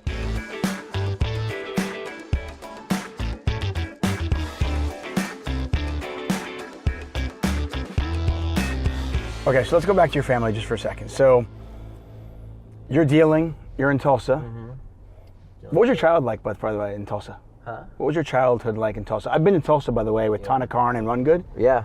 I love that. Tana. I love that city. It's a great city, yeah. I had no idea what it was like, and I went there and I was like, this is a great city. It's a great city, for sure. I want to go back there with my kids and my wife. I was like, this is an amazing city. I still go back to 3 or 4 times a year, see my friends, see my family. Our family's huge, so when we sit down for dinner, there's 18 of us, including my 2 brothers, my sister, my mom, my dad, and the nieces and nephews. 8 nieces and nephews. How many nieces and nephews do you have? And me and my wife, so it makes 18. 8. So with me and my wife, Rachel, that's 18 people sitting down for dinner. My dad built this huge table. We all fit on it. Yeah, it's nice. Your dad must be like a pig in shit. He when loves that it. happens. Yeah, he loves it. Yeah, I can imagine. yeah. We always do Thanksgiving in Carmel. Get to play some nice golf up there. Everyone's there. You know, rent a big house, or we've outgrown the house that we've been renting for the last, dozen years, and so now we've rented a house and a little apartment. Yeah. So you're dealing in Tulsa. It doesn't sound like your relationship with your dad was frayed. It was just kind of okay. No. I think he just kind of expected me to go down a more traditional path. Go to college, get an education, go into business like my other brothers did. And I don't know, like having a boss just sounded like so awful. Someone telling you what to do and how to do it. I didn't drop out to like be a professional poker player. I just kind of dropped out because whatever I thought I was going to do or how I was going to do it, I didn't really think I needed a traditional college education for. Poker was a means to make money, to figure that part out, and became a much bigger part of my life, thank God, than I expected it when I was 20 years old. Okay. So was there a thought back then that you might think I might just own a business at some point? Yeah. Like I'll make some money and invest it and figure it out, and poker was so fun, and I got to travel the world and see all these cool places, and it just like when the fun stops, then I'll try to move into some other things, and it's still fun. I love it. I absolutely love playing poker. Yeah. Let's go full circle back to the main event. So you're battling. You're now playing poker for a living. You've moved to Vegas. You're playing 25-50, right? You're playing poker. Yeah. At this point, had your family kind of accepted that not only was this what you were doing, but you're really good at it and you're going to be fine? Or did it take the main event to kind of like validate it? My family's very smart people, and so one tournament they realized could be a flash in the pan situation. But I think, my third or fourth year out in Vegas in a row where I'd sent home money and my dad had put it, in a stock account and whatever else that, I was out of the poker economy now. 3 or 4 years of that in a row, I think my dad started to become like a little bit more on board, and the rest of my family was quicker, but yeah, they finally accepted that I'm a degenerate living in Las Vegas who is good at playing a game. Does your dad play poker? No, he did a little bit in college. Like he knows the rules and whatnot. I remember I was playing on Empire Poker. I was playing $1, $2, or $2, $4 limit hold'em, and he was watching me when I was like 19 years old. I dropped out of college at this point. It might have been before I went to college even. And I like bluffed the river, and he's like, "What are you doing, you dumbass? Like he's not gonna fold for $4." And I was like, "Well, you got to bluff, Dad." And he was like, I remember it, a long time ago.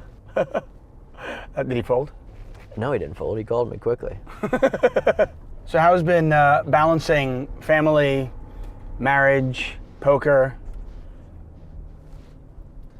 Everything, yeah. Well, my wife's she's an angel. She's considerate, and she works as a substitute teacher, which means she doesn't work all the time. So on poker trips, she can mostly go with me, which is great. Not all of them, but that's nice. And then, I met her in Montenegro during right. the Triton tour for a hot second. Lovely, very sweet. I agree with all that. I approve. Yeah. Well, thank you. I was worried that I know. Listen, I was gonna have to have a hard conversation with her. I got home. I was gonna say I wasn't You at didn't the approve. wedding to but I just want to make sure I approve. Are you guilt tripping me for no invite? I like it. Okay, so golf. I follow you on Twitter.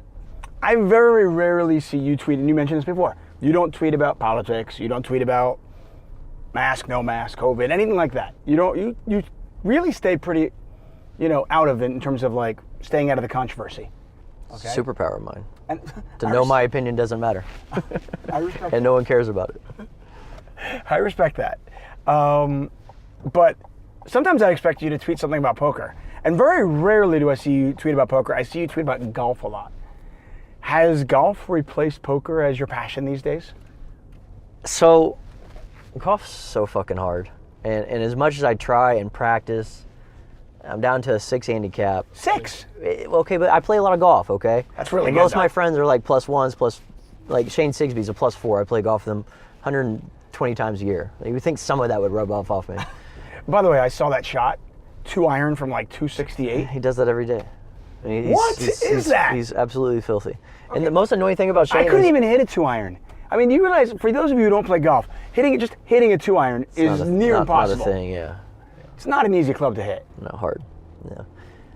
But the most annoying thing about Shane is Shane plays golf. You know, he plays a lot of golf, but he practices like zero basically. Like he probably hits 200 range balls a year. Like he does not practice. Before a round of golf, he might hit like 3 or 4 sand wedges, you know, on the range, but probably not. Probably first swing, no practice swing, is a 330-yard drive down one's fairway. He's stupidly athletic, annoyingly athletic. Yeah. So how's your golf game these days? You're a 6 handicap. What were you? I mean, when did you start playing golf? Did you play golf as a kid, or? I played as a kid. I played tournaments, and like I wasn't very good. I mean, I shot, you know, somewhere between 78 and 88 most rounds as a kid, I'm sure, and probably most in the 80s. For those of you who don't play golf, by the way, 78 to 88 is good. Okay. Anyway. Continue. But you go play these tournaments and you see a kid shoot 69. You know, like it's the difference between 88 and 78 is this much. The difference between 88 and 68 is a mile. Right. So you know, you're not getting a college scholarship. You're shooting at 84. No, not at any college anyone listening to this has heard of. But I loved it. You know, it was great. You know, met a lot of my friends that I'm still friends with, you know, on the golf course when I was a kid. And then when I turned 16, I was always looking forward to, you know, getting the golf cart. And now I get to drive and play 18 holes in, you know, 3 hours instead of walking in 5. And I realized you also get a car when you're 16, and you know, girls like cars. So golf became kind of out. And girls like cars. They do, yeah. And I turned 16 before all my friends too. I had like that 6 month, like I got a car, no one else does thing.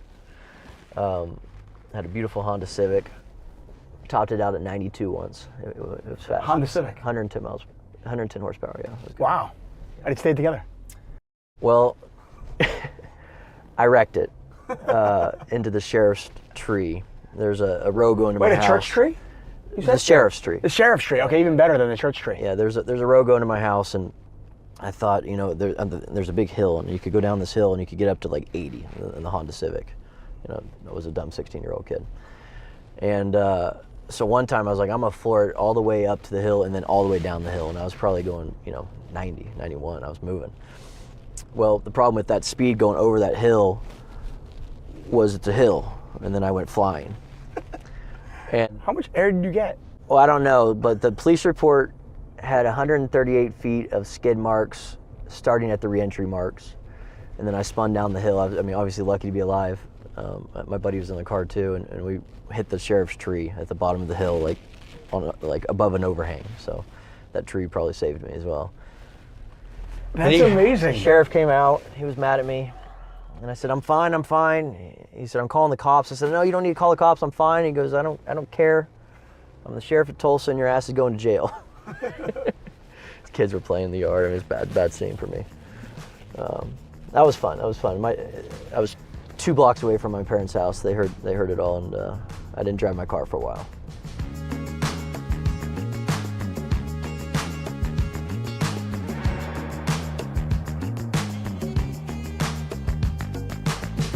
So when you told your parents and your dad that you were quitting school and going to play poker, it wasn't the first time you'd done something really stupid. No. I did a lot of dumb things in my adolescence. I think we all did. You know, we all thought we were invincible at one point. And, I mean, listen, if you're not driving 100... I will say that woke me up. That woke me up a bit, yeah. You must have been scared. Oh, frightened, yeah. I mean, I very easily could have died. I mean, there was another car that maybe went to the side, maybe over, we're not sure. Probably the side, but... yeah, I mean, I very easily could have died that day. I could have killed my buddy, yeah, so I cleaned up my act quite a bit, you know, I think, after that. Well, fortunately, you were okay and you learned from it, and like all of us, hey, if you're not doing something dumb when you're 16 years old or 17 years old... When are you going to do it? Right, you're probably doing it wrong. Hey, I want to fast forward to Vegas, your first roommate. So, fortunately, we had Chance Kornuth in another 8-8 ride, and he talked about you. And he talked about his first time he met you at a final table of a poker tournament here in Vegas. And then how you guys became roommates. Talk us through that. Yeah, so we were playing a tournament, and I guess only the people my age will remember it, but one of the coolest places I'd ever played poker, the Fontana Lounge at the Bellagio, right over the fountains. Yeah. I think it's Hyde nightclub now, or Lago, I think Lago now. But anyways, you could play right by the the fountains. It was awesome. Like compared to the other rooms, it was by far the best. Now with Poker Go, it's been surpassed, but this place was awesome. And we were playing a 3K tournament or 2K no limit, one of the two, down to 20 or 30 people, and my image was very, very bad. I was playing very aggressively, raising a bunch, folding a bunch, betting a bunch, saying you take it. And I'd practiced this at home where if my image got real bad, I could accidentally show my cards. And so I got dealt the ace-jack offsuit under the gun, 7-handed, and I was like, this is a perfect opportunity. And I folded them in such a way that they accidentally flipped over. And I was like, oh shit, whatever. Like I just kind of played it off. People were a lot less smart back then. And to try to fix my image a bit. And about 2 hands later, Chance turns to me. He's like, hey, did you do that on purpose? I was like, dude, let's be friends. I'm done.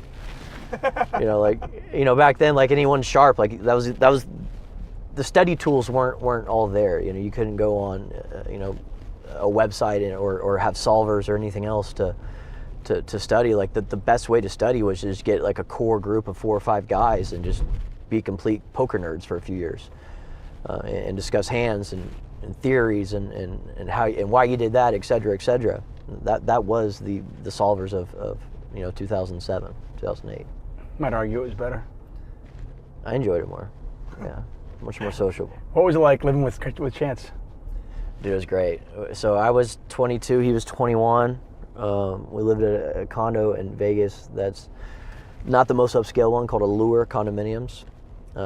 Backs up right to the Naked City, which is not a pretty crime-intensive place. But we were young and had enough to enjoy our lives, go out, have fun and have nice dinners, go to the nightclubs, whatever. We had a blast back then, of course. Yeah, hangovers weren't so real like they are today. Who was better back then? I had more experience than him. I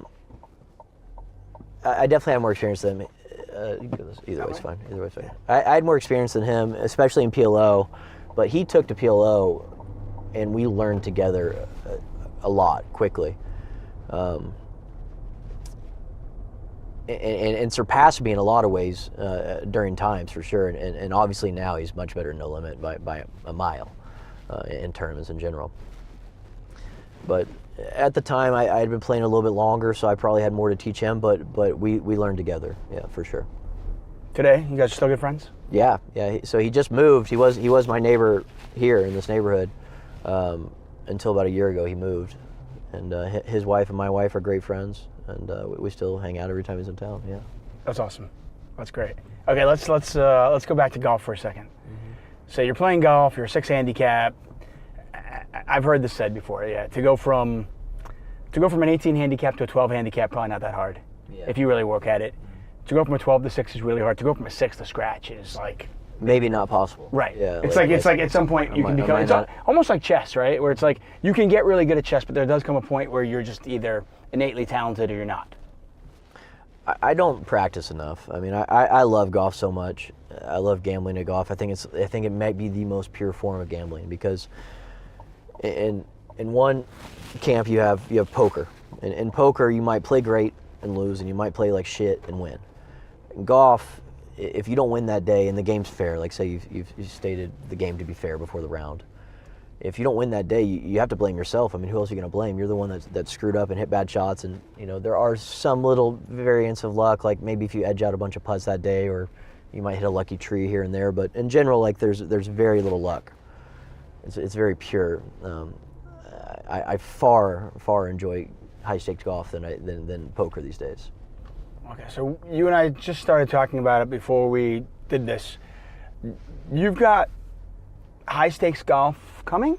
What can you talk us through this a little bit? So I've had this idea kicking around for like 2 or 3 years about, I've been in some very entertaining matches, some matches that I think people would be very interested in watching. And I don't know if I can recreate them, fully, but the idea would be, and we're going to film a pilot in the next few weeks. I've been working with production companies the last 6 months and some other, sponsors and whatever else to bring something to life that would involve, like super high stakes gambling on the golf course and film it, 4 or 5 cameras, all 4K, like super high def, like spend some time, money, and energy making sure that the production is very high level. So you're talking about high stakes gambling, golf instead of poker. It's basically high stakes poker, but just on the golf course. Well, hopefully I can capture what Maury captured, 10 or 12, 13 years ago. Maury Escandani, of course, who's the creator. Capture half of that, I'd be happy, yeah. That'd be amazing. I mean, I remember growing up, and you watched like the classic skins games, with professional golfers, but they weren't gambling. It was just, it wasn't their money. So you never felt like, I don't think they ever captured, because gambling and golf to me have always kind of interlinked. In fact, I asked my dad, I'm like, do you actually like golf? He's like, yeah, not if I can't gamble on it. Yeah. Straight out, that's what my dad told me. I was like, okay, that makes sense. He's like, if I can't gamble. That's a smart man. Have you ever played golf and not gambled? I mean, I have. I don't like it. Yeah, I'd say like 95 to 97% of my rounds, there's something on the line. Something on the line, right? And if I'm betting, 10,000 a hole with a big gambler, or I'm betting $20 with my brother, like I want to win that money. Like I want to win. Oh, absolutely. At the end of the round, I got to pay my brother the $60. So I lost 3 holes. I've literally gambled with people for less money than the round would cost, and I still want to win. Of course, yeah. And I still want to win. It's just, wow. So how much money? What in your mind's eye? Talking about the show, how much money will you be gambling for? Will there be prop bets on the course? There's gonna be a lot of prop bets. We're gonna gamify it in some ways that we're still working out the details. It'd be funny. Which way is the golf course? Left. Left? Yeah. Okay, let's go. Yeah. I want to see you swing the club. All right, fair enough. You're gonna gamify it, okay? Gamify in some way, but I want there to be pretty much a hard minimum of 5,000 a hole, or the equivalent if you want to do a Nassau or whatever else, hammer, something like that. See, I can't wait to see the iconic Tiger Woods Nike putt on your show, but it's, How about it's somebody putting for $100,000. How about the 10 handicap hosel shanking a $40,000 chip at 10,000 frames per second? Like, I want to see that more. My golf game, for the record, Matt Savage, who's also been in the 888 ride guest, shout out to you, my friend Matt. Matt's one of the toughest gamblers at Southern Hills Country. He's not even a good golfer, but he has to get the best of it. Well, he plays as a 34 handicap. Which is ridiculous. He's not that bad. No. He's probably like a 4 handicap. I might have exaggerated both sides a little bit. I'll take the middle on that. But yeah, either way. Yeah. But I'm like... Matt's tough, but I will say Matt is fair. He is fair-ish. Okay, but he's tough. I like the ish part. Okay, but Matt and I have played on the golf course to the point where he has offered to buy me a house in Las Vegas if I will play golf with him 3 days a week. How big are you guys going to gamble? I don't know, but he also did not specify what kind of house I would get. We'll get a house and play him a $1 hole. There you go. It's not a bad idea. Okay. Can you be my agent? Of course. I love it. Okay, let's hit the golf course.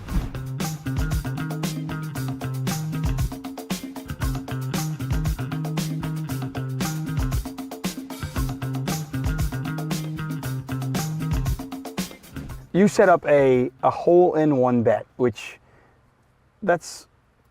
You always have a hole-in-one bet. Like, in general, you always have a hole-in-one because on the off chance you make one, you want to get paid. Like, even if me and you golf today and we had $10,000 hole-ins, I'm going to be happy for you if you make one. Because you're going to make one every dozen years, maybe. No, you make a hole-in-one. I remember I was on the golf course with my dad, made a hole-in-one. He's had one hole-in-one his entire life. He's played golf for whatever year, 40 years.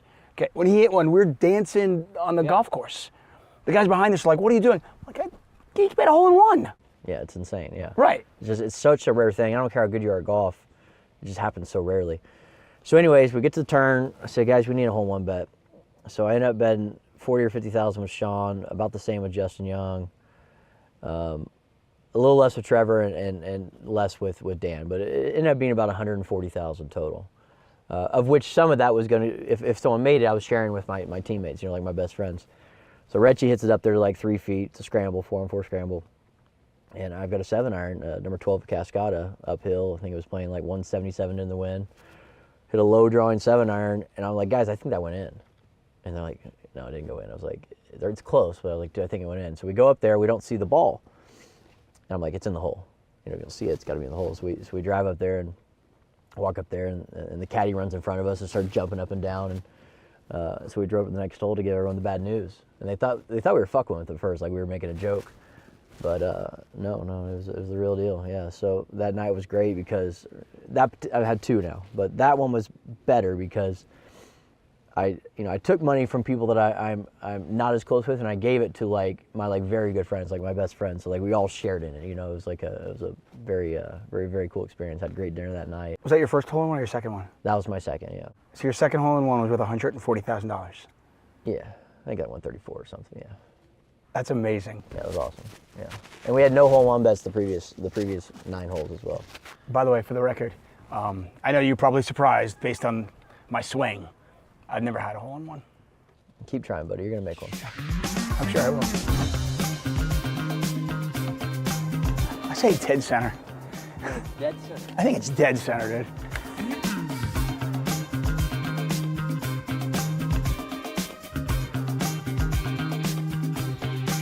There you go. Hey, thank you. Thanks for coming out. My pleasure. Thank you, bud. Put that up.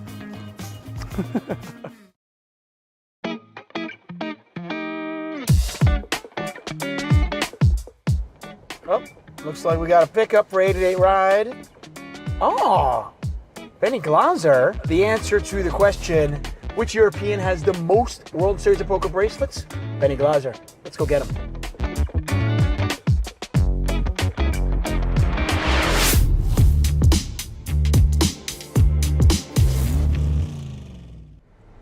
It's summer here in Las Vegas, which means 3 things. First, it's really hot.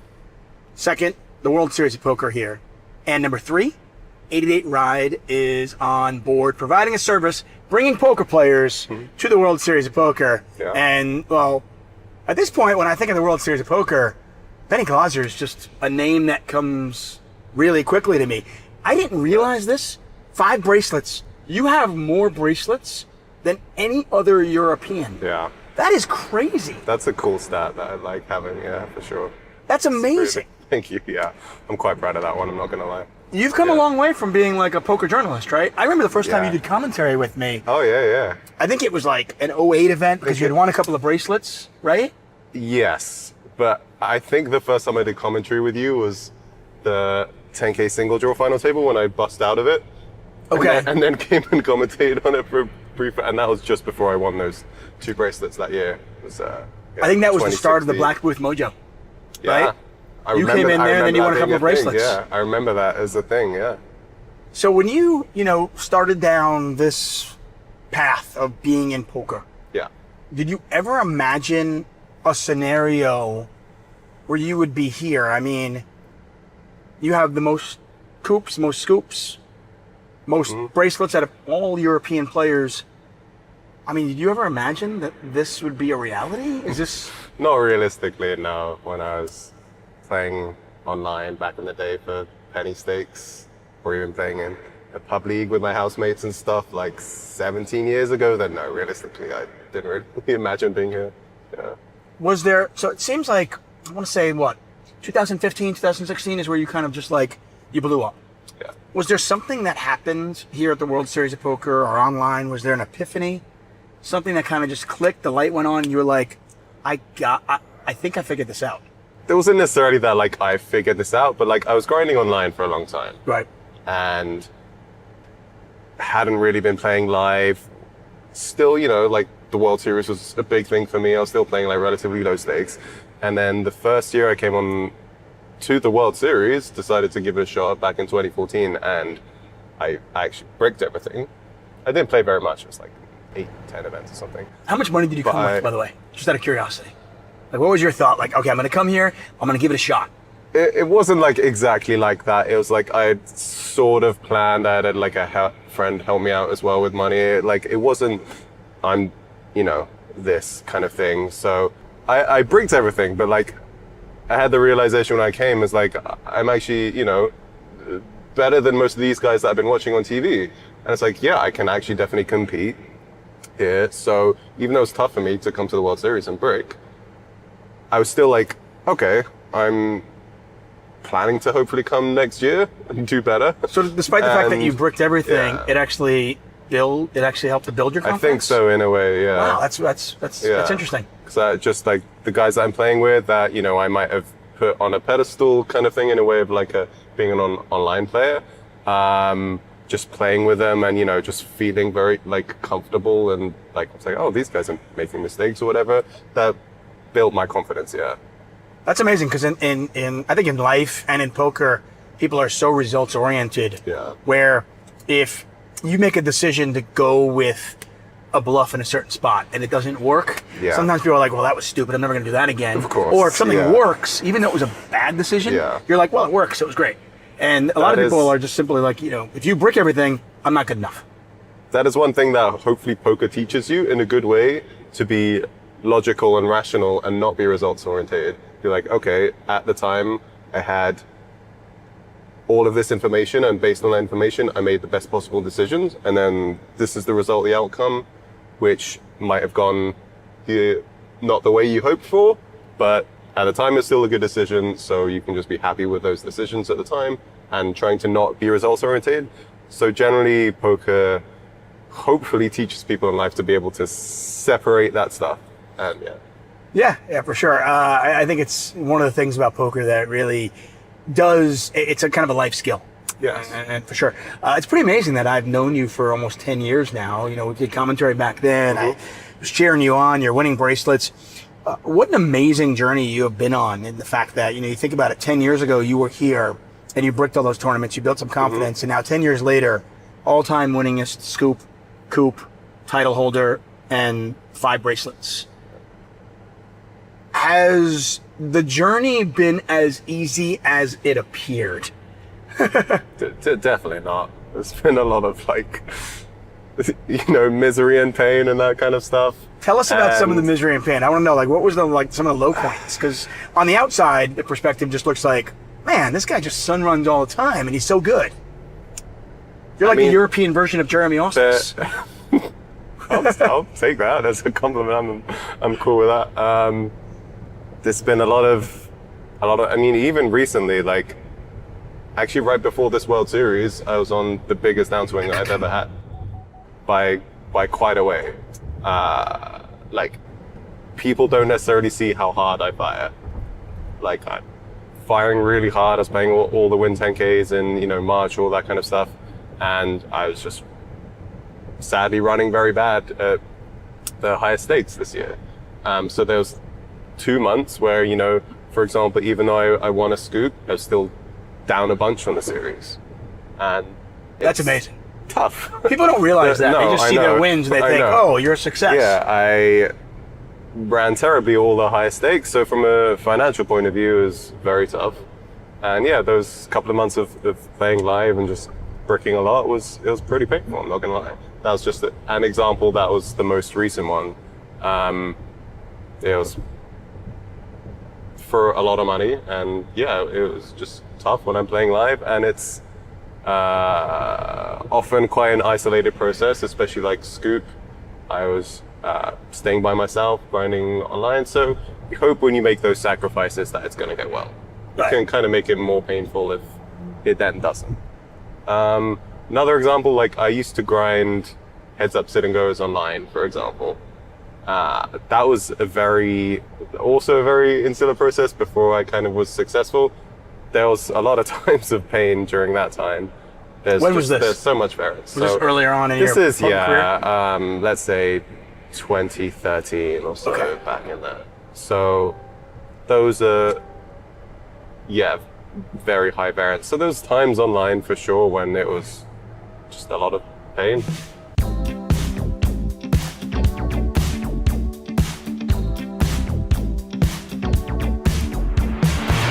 What is it about the World Series of Poker that just seems to bring out the best in you? I mean, obviously you're great online as well, but you know, 5 bracelets, many of them in different disciplines. None, by the way, in Nolan and Hold'em yet, but maybe that'll change. Who knows? Yeah. but you seem to be just good at all the different games. Mm-hmm.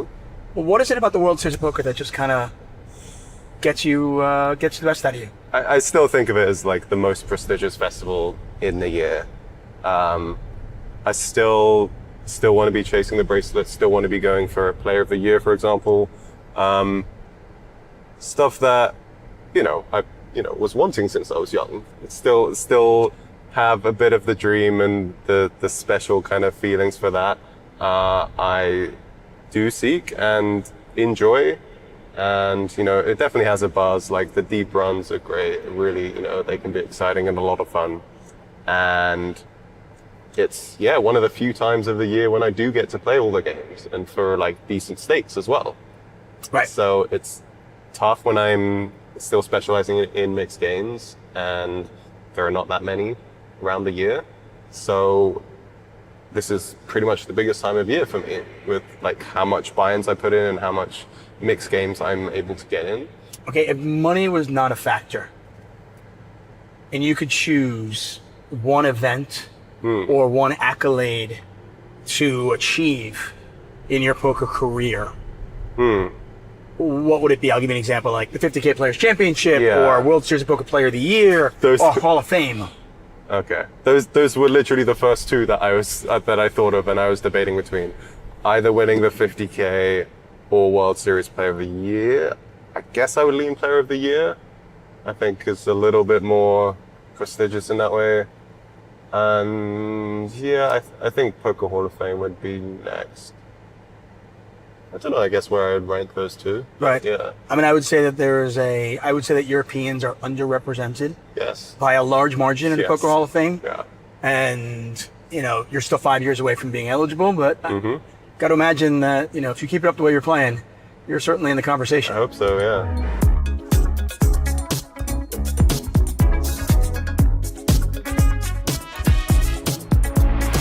Hey, listen, this is, your summer home. Yes. We're on the strip now, and we're at the Paris for the World Series of Poker. I would say good luck, but you barely ever need it. You are one of the toughest interviews to get, and one of the toughest people in the car to get, because you're always making day 2s and day 3s. It's frankly, it's really impressive. I don't know how you do it.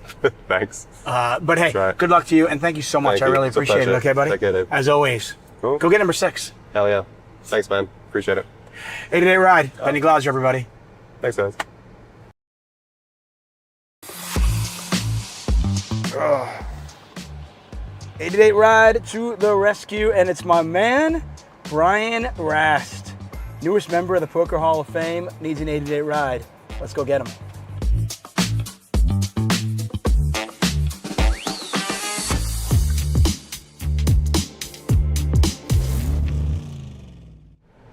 Every summer, thousands upon thousands of poker players descend upon Las Vegas in hopes of winning millions of dollars and fulfilling a lifelong dream of winning a World Series of Poker bracelet. Not many of them have the thought of maybe one day making it into the Hall of Fame. But the guy sitting next to me, Brian Rasty, or as I affectionately call him, Rasty, is in the Hall of Fame. How does that feel, my man? It did happen last year, I guess. It did happen. Feels good. I mean, it was kind of maybe the last big thing I would have liked to have really happened. And, I think it's something now that they've decided to go to one person per year. It's going to be pretty tough to get in, and only get tougher going forward as this huge swath of like young guys turn 40. I think you're going to see this list get super competitive. It already is pretty competitive, but wait until you see the list in like 4 years. I think if they keep it at one per year, there's gonna be like, it'll be more like who's getting snubbed. They can't keep it one per year, can they? I mean, think about the players that are going to be eligible over the next few years. I mean, first of all, Jeremy Osmus is 44, and with how he's been running the last few years, and he's also in the running for the World Series of Poker Player of the Year this year. Jeremy Osmus is a really interesting case of a guy who it almost seems like he's just kept getting better, which, like, maybe his best. So he's 44. I didn't realize he was quote unquote that old. Because he looks like he's 27. But like, I mean, really, maybe his best years have kind of been the last years since he's turned 40, which I don't think too many people in the Hall of Fame, really, their career trajectory has gone like that. No, he's Like Tom, almost he's nobody, Tom Brady. He's Barry basically. Bonds. Yeah. I mean, So- who gets better when they turn 40? Yeah. So, I mean, that's pretty cool. And he's actually putting together quite a good summer yet again. And right now he's top 5 in the World Series of Poker Player of the Year. Yeah. If he wins that and adds that to his resume, I mean, you've got to be looking at him as a Hall of Famer. Then you've got Nick Schulman, who's going to be eligible very soon. You've got Scott Seaver. You've got Phil Galfond. These are all players that are right around the corner. Isaac Haxton, Jason Mercier. I mean, there's Jason a ton. Kuhn. Kuhn, yeah. I mean, there's a plethora of guys. So, yeah. I mean, I guess I'm grateful I got in when I did. You've accomplished so much in the poker world, and now that you're in the Hall of Fame, what's next? I mean, what drives you? What else is there for you to achieve? Yeah, I mean, it's not like I have, something in particular on my list anymore. I mean, I think if you go back 10 years ago, I remember that we had a conversation about this, and I probably had a slightly different answer. I think there was a time when I just truly loved the process of really just playing poker. Yeah. And I believed at the time it was putting me as being one of the best all-round players in just about every aspect of the game. And I'd say modern poker has changed a bit with the advent of solvers. And so becoming truly great at poker is not the same, but is starting to converge a little bit more with other games like chess, where studying is very important. Interestingly enough, by the way, and I don't Yeah. want to cut you off, but interestingly enough, we've had you in the 8-8 ride before. Yes. And you actually said to me then, and this is probably 6 years ago at this point, you said, I didn't get into poker so I could play chess. Yes. And so, I've embraced it a little bit in the fact that it's I'm using tools, I've talked with certain people, I've done some work on my game, but I don't love that process the way that I used to. I used to love just going and playing and really thinking deeply about all the hands, occasionally talking to people, doing a very light amount of studying, very light, but something, watching a few videos here or there. And I feel that's no longer the 100% most efficient process to staying great. But, So you're saying that there was a day where you could sit around with your buddies and talk poker? That wasn't even most of what I did. Most of what I did literally was just play, and I was very thoughtful about how I was playing, and I would look up probabilities or whatever and think about it. But then it'd be if I had an interesting hand, I might ask a friend. But that was, I'm just saying, the process was very much driven on my own play and deep thinking. But the truth is that even if it's not I'm doing this process and playing full time, I can do this. It's I still love poker. I love playing, I love competing, and I'm still very driven. When the World Series comes this summer, I've been kind of got back. I don't play full time anymore, Right. year round, but I have been this summer in the WSOP. I enjoy that from a competitive standpoint, and my guess is that will never change. And so, I'm doing things to try to stay competitive and keep competing. And I mean, I guess at this point there's no I really want to do this. Just kind of keep adding. Try to keep, I always want to keep winning. It's competitively, if I'm going to do it, I don't like playing and losing. Actually, it's funny this when, summer, yeah. when I talk to athletes about this, and I've been fortunate enough to interview a few of them, and they, maybe they've won the Super Bowl or they've won the Stanley Cup a few times. They're getting on with their career, and you ask them, hey, what's next? A lot of times their answer is just, I don't know if I have anything left except the fact that I like to compete, and why would I stop doing something I love? And in poker, unlike an athlete, it's I can really keep doing this, and no matter what level exactly, I feel comfortable. But I'm still playing poker. I'm still competing in some of the biggest buy-in tournaments. I still feel good in a lot of them, and I'm going to keep doing it. And in No Limit, I've kept working on my game. I still feel good, and you know, it is very competitive out there these days. But like, I like that. You know? Does that push you? It does. Kind of as the game evolves and as new players come up, you kind of want to show them that you still got it. Yeah, I feel like there's that never ends. It's I mean, the person you're showing above all else is yourself. Like, the person who I need to prove it to every day when I go play more than anyone else is myself. But yes, there's also the element of other people. Like, yeah, Brian Rast can still play, and that's, I don't want to say it's completely unimportant to me, but the number one person I always need to show when I go out there is me. Because it's like, I'm the one who really knows the hands I'm playing. Like, after I'm done, I'm able to sit there and think, like, how did I play today? What do I think about this, that, and the other hand? You know, am I okay with that? So really the number one person by far is me. But yeah, there's an element of other people too. Like, listen, clearly there's a lot of other great fucking players out there. Yeah. And what they think about how I played matters because they know what's up.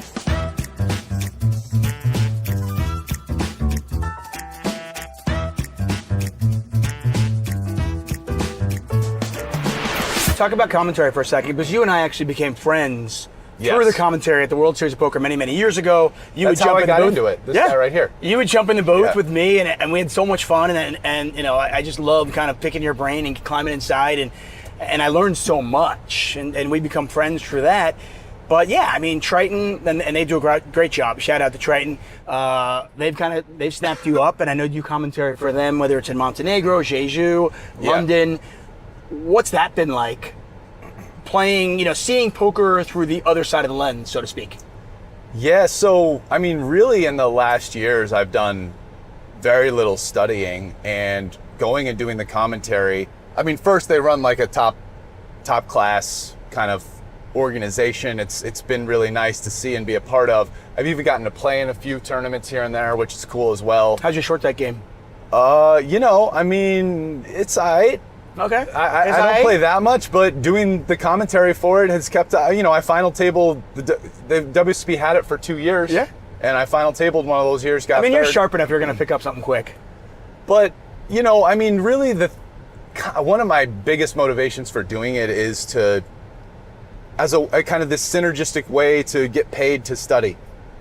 Yeah. Because I'm going there, and I mean, a lot of the guys who I'd put in, like, these are the best no limit players in the world right now, especially for tournaments, like, they're there at Triton. Like Kuhn, Petrangelo, Mikita Badziakowski. You know, you could keep going on and Ike. Yeah, I just named like a big handful of guys there. And it's like I get to go in the booth and just watch them make decisions in spots. Okay, I'm going to put you on the spot. Yeah. Who's the best? I say the person who, at No Limit Hold'em specifically, if you had to give me like this is the guy you can just buy a piece of. Yeah, I'd probably take Chidwick. And he plays all the games, so is he the best all around then? I don't think he's quite as strong at many of the other games as No Limit Hold'em, but he's a great all-around player. Right. But at No Limit Hold'em tournaments, I mean, he's a great all-around player, but you know, at No Limit tournaments, he's probably the guy I would pick. You got $100,000 burning a hole in your pocket. He's the one you're like, backing. You know, him. I mean, recently Adrian Mateos, like watching him, like he's an interesting cat. He has a style that's like, one of the things about a lot of the guys is some of the even the very best guys seems to have some things that are definitely more their strengths, and maybe things that they don't use as much. But yeah, so Chidwick, but Mateos, Kuhn are up there. What in a world of solvers and GTO and, you know, all these players have the same resources, right? What differentiates the top ones from the ones just below? Yeah, I think, well, so listen, there's this idea of, okay, the solver in this spot says like, this is the GTO solution. And you can look at what it's based on in terms of this guy does this and this other guy does this and this guy does this. But like in real life, players, even really good players, don't play like a solver. So I think some of the really best guys, I think there's this misconception that some of these really good guys are just like, oh, they're just basically spitting back out what a solver tells them to do. And I think actually the really best guys, you know, they have a very good knowledge of what a solver says, but then like they've also done constraints in the solver and solve for like, okay, like a real world opponent might only play the range like this, and so then what do you do versus that? And then you'll see that like solver outputs will change a lot given these type of constraints. And I think some of the really best guys are just really good at understanding how their opponents are limited and then like making adjustments. And so in a sense, it's like not unlike, let's say like someone like me who 100% I think I was one of the best all-around no limit hold'em players, say like 10 to 15 years ago, was live, maybe not online, but like one of the reasons why is because was very good at very quickly getting kind of figuring out what my opponents were maybe doing wrong and exploiting it. Right. And it's like some of these guys are doing that, but it's on like a more technical level based on a much deeper like theoretical understanding of what like the game theory optimal solution is, and then like how to adjust against opponents that like basically aren't doing that. So it's not unlike that process. Yeah. It's I mean, just, Jesse, it's when I more talked to Jesse technical. Lonis about this, he was saying like, listen, I've done that work, I've studied, that's not my strongest suit, but you know, sometimes it's just a matter of like, I just see people and I understand people and I fight. You know, I love what Dylan Weisman said. He kind of spoke to me when he said, you know, before you can break the rules, you got to know the rules. And the best players out there are breaking the rules, but they know them. Well, see, that's yes. And that's exactly what I said in a much more, I mean, he said it in a non-technical way. Right. But like, if you want to say the very best guys, like that's what they're doing. There is a level of guys who are very good players and maybe they don't understand the rules as well, but they're still good at exploiting, right? But like, if you want to talk about the absolute best guys, like they also have the technical knowledge, but then also know how to break the rules and in the right times to do it. You know what I'm saying? Yeah. So it's, and then you have Phil Ivey, who knows the rules. It's like I think like doesn't there's know what levels they're called, to this shit. Yeah, no, for sure. For sure. Okay, I want to turn our attention back. Ivey's an interesting case of a person who gone through personal things and whatever, has stepped away from the game, he's come back. I feel like Ivey has been on this path for the last 5 years of just like slowly improving. Like Ivey is one of the best talents to ever play the game. And, you know, my guess is he's probably doing a little bit of work here and there, just like me. But then you're adding that to somebody who's naturally really talented. And it's like, listen, man, like I've had someone, like I paid someone this and that to come and like, okay, like talk with them for an hour and break stuff down. Like if you get the right knowledge distilled, it's like pick up shit real fast. Right. Because I'm like a really, really naturally talented poker player who understands a lot of things on a deep level. And if someone just breaks down some theoretical GTO concepts, whatever, and especially with the right ways for you to remember it, like you can kind of like scoop up that knowledge real efficiently. Right. Who learns better? And I've seen this. Like, you know, there's some kids who are really good students and just learn really quick, and then there are other kids that don't learn. And then I think for a lot of people also a matter of like, how do you learn? Right. Some people learn by doing. Some people learn by watching. Some people learn by reading. How do you learn? And you know, for you, obviously, you soak up the knowledge. I played with Ivey all the last 5 years, and he's been, in the last couple years, he's kind of been getting better every year, and I think you're starting to see that play out a little bit. Like he's final tabling shit in this WSOP. Won his 11th bracelet. Anyway, he finally, he pulled away. He finally pulled away from the bevy of players that had, which is cool, man. I'm happy for him. Yeah, I'm happy for him. He's also, by the way, in the running for the World Series of Poker Player of the Year. Yeah, this year, which would be pretty crazy. Ivey's a good dude. Okay, I want to turn our attention back to the World Series of Poker, Player of the Year, all these different things. How have you seen the World Series of Poker change? So, I don't feel like the WSOP, like live in Vegas, has really fundamentally changed all that much. It's gotten a little bit bigger. There's more tournaments. Can they add more bracelet events?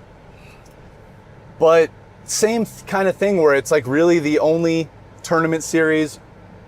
It's the biggest tournament series in the world. They host the biggest live tournaments.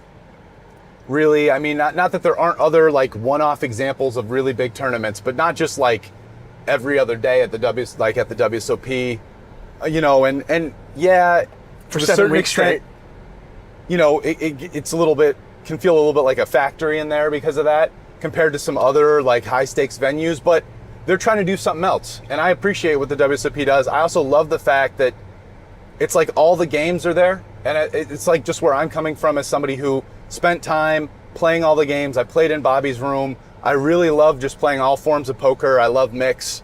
Like, I love the WSOP. Like it's like poker isn't just No Limit Hold'em. Like, yeah, No Limit Hold'em is a beautiful game, but like, you know, so are a lot of the others. And It's pretty cool, by the way, because to me, like, you know, a lot of there's obviously so much other out there, Triton, WPT Club. Yeah. There's all sorts of things, right? Yeah. But, you know, when I saw Chris Unikin win a bracelet, you know, on what was the anniversary? It was his parents' death, and he just talked about how, you know, the last year was so hard for him, and he won that bracelet, and it's just, you see right there what it means. There's still the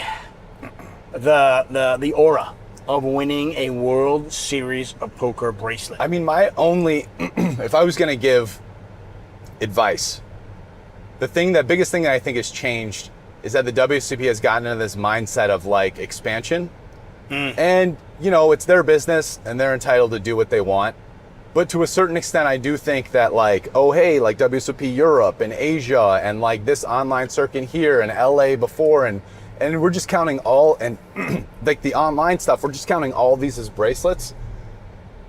I feel like it does cheapen the idea of winning a bracelet just a little bit. Like the bracelet, it's like the WSOP has this golden thing of like, you come to Vegas, it's the 7-week long biggest tournament series thing.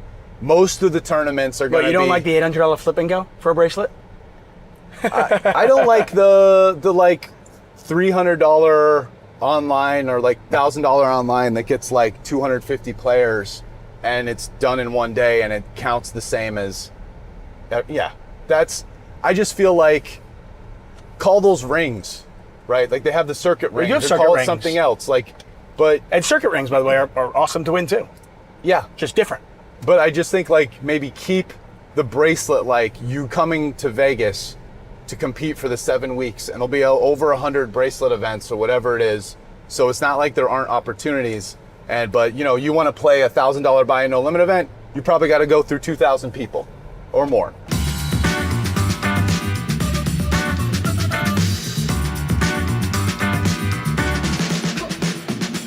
Okay, I've got one last question for you, and then I'll leave you. And we kind of touched on this a little bit, but I'll kind of put you in the spot.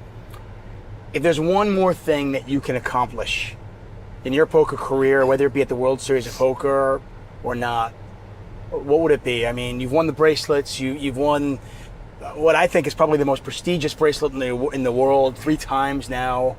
I mean, yes, the main event is the main event, but that's just at this point with 10,000 entries, it's just almost. Just not a realistic goal. Feels impossible. No, it's just not. It's just not a realistic goal. Yes, you can put yourself in a position to do well in that, but actually win that, okay, good luck. You're in the Hall of Fame. Yeah. What else? Like, if there's something else there that you'd be like, yeah, I would love to do this. This would just put the cherry on top of it all.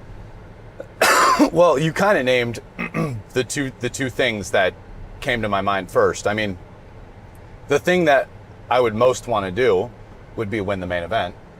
But yeah, you're right. It's very unrealistic to have that as a goal, so to speak. I mean, it's such a large field. I mean, it's just very unlikely. But that would be it. If I had to pick one thing that I really wanted to do, and then maybe the more realistic thing would just win 50K PPC. It's my favorite tournament. What about Player of the Year? Yeah, maybe that too. I think I kind of got to a point where it's weird, where these last few years since COVID, I've taken the World Series of Poker, like the tournaments, more serious than I ever did before. I'm kind of like, because I'm not playing poker full time anymore, I'm not playing as much cash. Yeah, like in years past, for people that don't know, you would play a couple of the big ones here and there, but you were just like And I you go were just, late red jump and right, like, but you were max playing zeros. Bobby's Room. I Yeah. mean, you were just nonstop playing playing that mix and grinding all summer and just making money and putting it away. And now I'm seeing you playing some of the smaller events. And Just it's funny, I'm I've seen that. gamifying it a little bit. So yeah, like, I did have it in my mind going into this WSOP, like, maybe I'll make a run for Player of the Year. I think at this point we're far enough in and I'm far enough behind that I kind of gave that up and actually took a couple days off after busting the 50K when there was only small tournaments, because unfortunately, like, the summer hasn't gone too well, but it's kind of the way tournament poker goes. It's not over. But yeah, I'd say realistically speaking, those are maybe the two things. I mean, here's the thing. I'm going to play the 50K every year, and it's my favorite tournament. I don't know if every year I'm going to come in and say I'm going to play a lot of tournaments this year. But yeah, no, Player of the Year would be another thing that I think is way more realistic than winning the main. Hey, if it's any consolation, I'm having a terrible summer too. I haven't cashed at all. How many have you played, buddy? None. Okay. Hey, thank you so much, Yeah. bud. I do appreciate it. Good luck in the main. Yeah. Good luck in whatever events you do play. There's still like some Go get big it. PLO stuff. There's still the 25K horse. And man, listen, like, I'm going to be out there. We got another couple weeks. I'll be playing more tournaments. And yeah, I'm going to final table something before this. Poker one's up. Hall of Famer, Ryan Rast. Just one of the best in the game. And I love you, man. Thank you Good so guy. much. My commentator mentor, David Tuckman, one of the best. A few months later, I actually made my first real trip out to Vegas. Brought like 40K, which I only had like 50 at the time, and I played 80% of your net worth. Oh yeah, I was gambling, baby. I was gambling.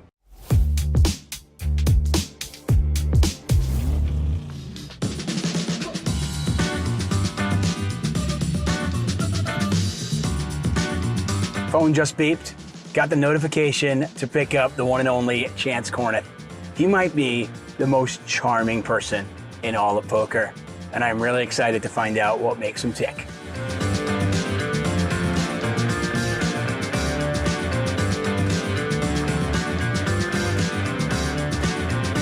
We did it.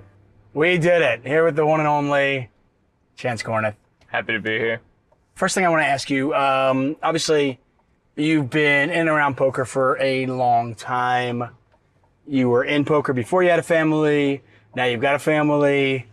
What is it like being in Vegas? I saw you tweet, actually, you're in Vegas for the first time since you've had a family without them. What is that like? Well, whenever I'm getting ready to go on a poker trip, whether it's to Florida for a WPT or, out here for the World Series, I'm always super excited. I'm going to summer camp. And then after a few days, I start to miss the family. The daughter starts to do things she wasn't doing before, and you start to feel like you're missing them.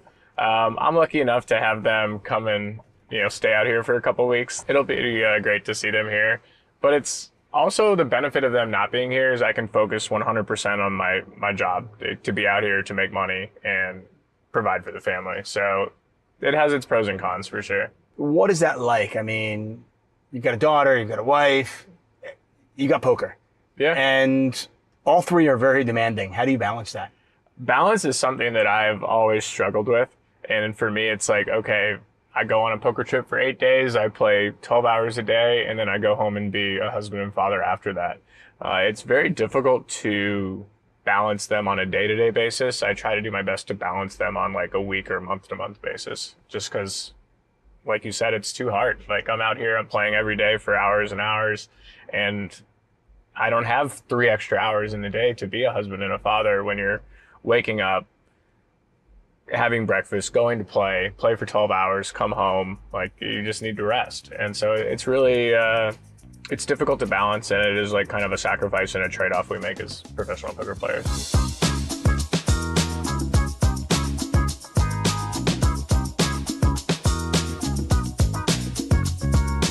We're taking you to coffee, but before we get the coffee, I do want to ask you about the big hand that everybody's talking about.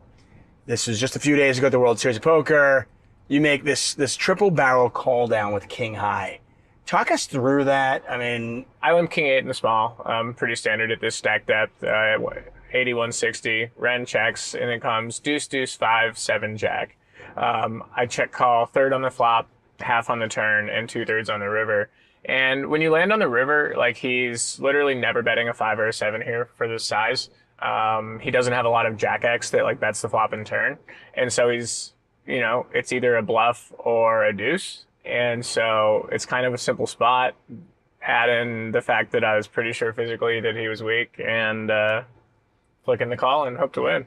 From a poker playing perspective, what gets you more excited? Is it making a crazy call like that and being right, or a great bluff?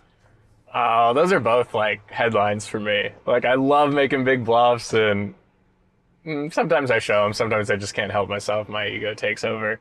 And sometimes it's like a calculated show where the person is very susceptible to tilt. And so there's like a lot of fun spots that I do like to show bluffs, but it's also like, it's image too. You know, you got to advertise to get paid, and that has a lot of value.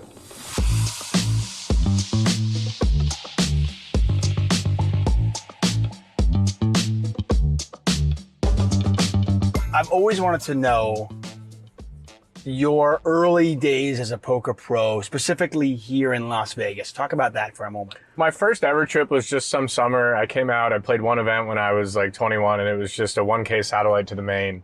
I remember getting in aces versus ace king suited, and he just flops a flush. So like the dream was dead, went home, grinded online.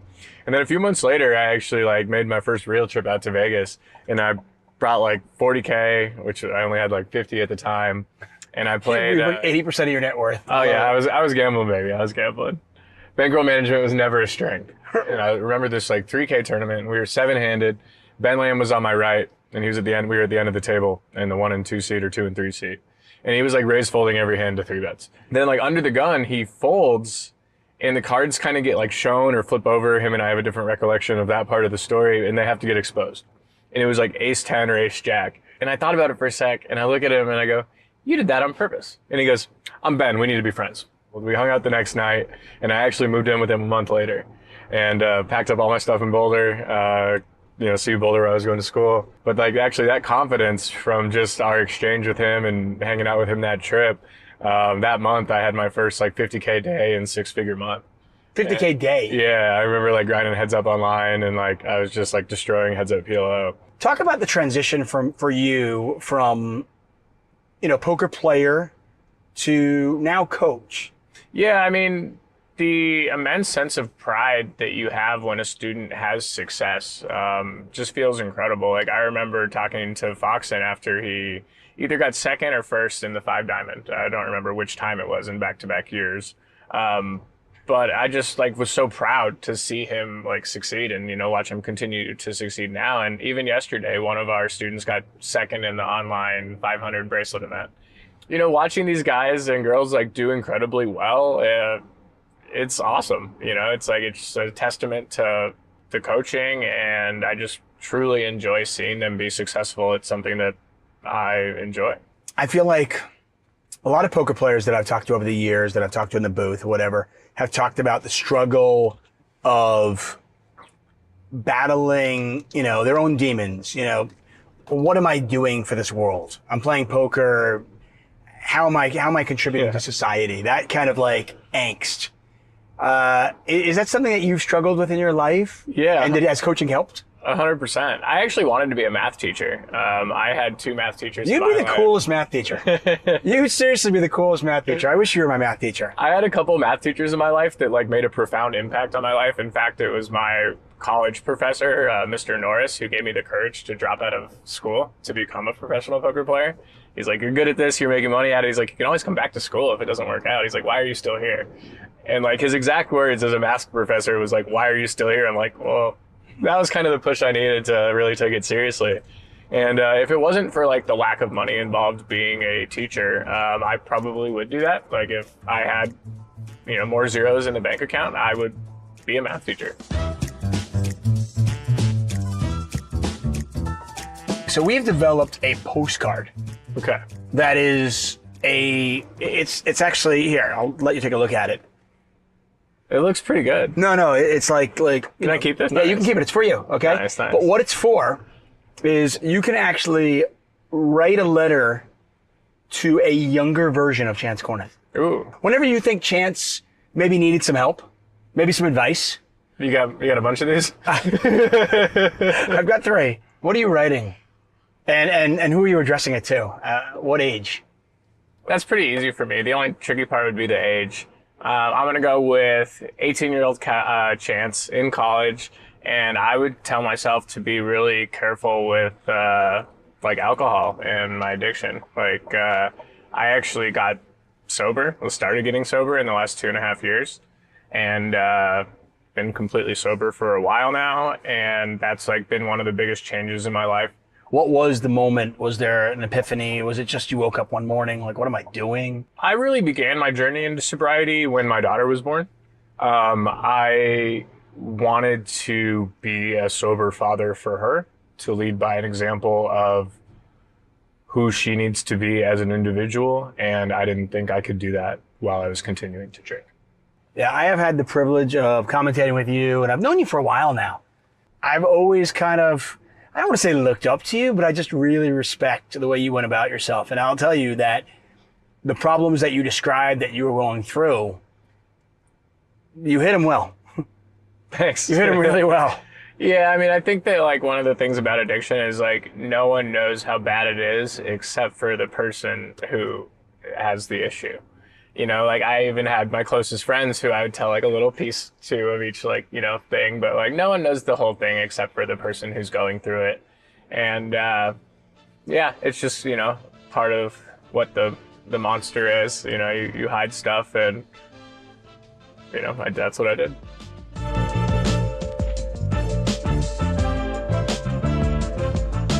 Hey man, absolute pleasure. My Thank pleasure. you so much. Good luck to you the whole series. Appreciate it.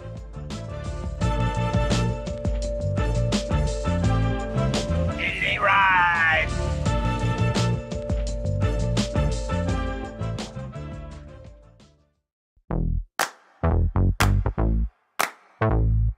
That was such a nice breakfast. Man, I gotta get to WSOP. I'll just use 888 Ride. I heard they have great service.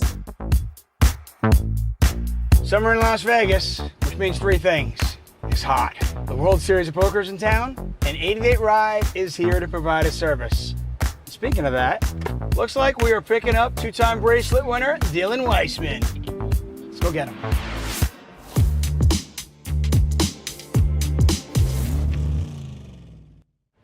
Thousands upon thousands of poker players descend upon the heat of Las Vegas in hopes of winning millions of dollars, but more importantly, winning a World Series of Poker bracelet. I am sitting next to a man who has just done that this summer, winning number 2, Dylan Weisman. Dylan, I enjoy commentating with you. I enjoy hanging out with you. I enjoy watching you play poker. I have never had you in 888 Ride before. I am glad to have you here. It's nice that we are expanding our relationship, you know? It's like, it's good to not be in a box, right? We see each other in these specific contexts. So now being in the box of a car, it'll just like create a new ambiance. Okay, so we're here, summer, Las Vegas. It is hot. You live here now, which we can get to that in a second. What's the World Series like for you? I saw on X, Twitter, whatever you want to call it, I saw, maybe it was Instagram, I saw you whining about running really bad. And I know that was sarcastic, and I loved it, by the way. I loved every second of it. The bit is strong. It's a really strong bit. Yeah. And then, like, I don't even know, 96 hours later, you got your second bracelet in your hands. It was that day. Was it that day? Yeah, it was that. Shut up! That was the meme. That's amazing. I don't want that to actually be the truth, but like, it's funny. There are things that you can glean from the Sunrunners of the world, right? I was playing a lot of poker with Nacho Barbero, and he does a really good job of, 1, complaining more than most humans, but then 2, he asks for what he wants in poker. Like I used to say, you know, don't have the King of Spades come out or something, but he asks for what he wants when he's playing. And so you kind of have to learn from the people who've been doing it for a long time. And I am the exact opposite of a complainer. In my days, I just don't have it in my body. But I felt like sarcastically complaining might still get some of that run good juju. And you know, it really worked out for me. And now all my friends have been sarcastically complaining to each other as a meme. And I'm hoping, I just wanted to stay in that uncanny valley and not transition into actually complaining. Like, that's the goal. Okay, how do you navigate? Because you're Dr. GTO. You know you come from an online background. You're a coach. For sure. From a rational, reasonable perspective, you asking for a card or not asking for a card has no bearing on the actual card that comes out, right? Confirmed. Well, actually, I don't want to confirm anything. I don't know how shit works. What, we're gonna go Maverick-like? No. You're gonna ask for a card and it's gonna come? No, I think a better way of describing it is when you are trying to create a space that you can execute well inside of, trying to be like, all right, what is the best thing that can happen in this scenario so that you can act in a positive sense versus what is the worst thing that can happen in this scenario so that you're reacting negatively. That, I think, shift in mentality is actually really important. And it's actually a lot of reasons why people are poor poker players is that they're so scared of what their opponent might have that they execute poorly out of a fear mentality. And so if you can just have that little bit of a brain shift into trying to think into like the positive aspect of what could happen, and that's not to say like, oh, I'm going to sack this person every single time in a hand, yada, yada, yada. But I think that it can help clear your mindset, generally speaking, to perform better. And so I don't want to claim that like asking for the card is going to actually have you run better, although Nacho runs like the sun, so who knows.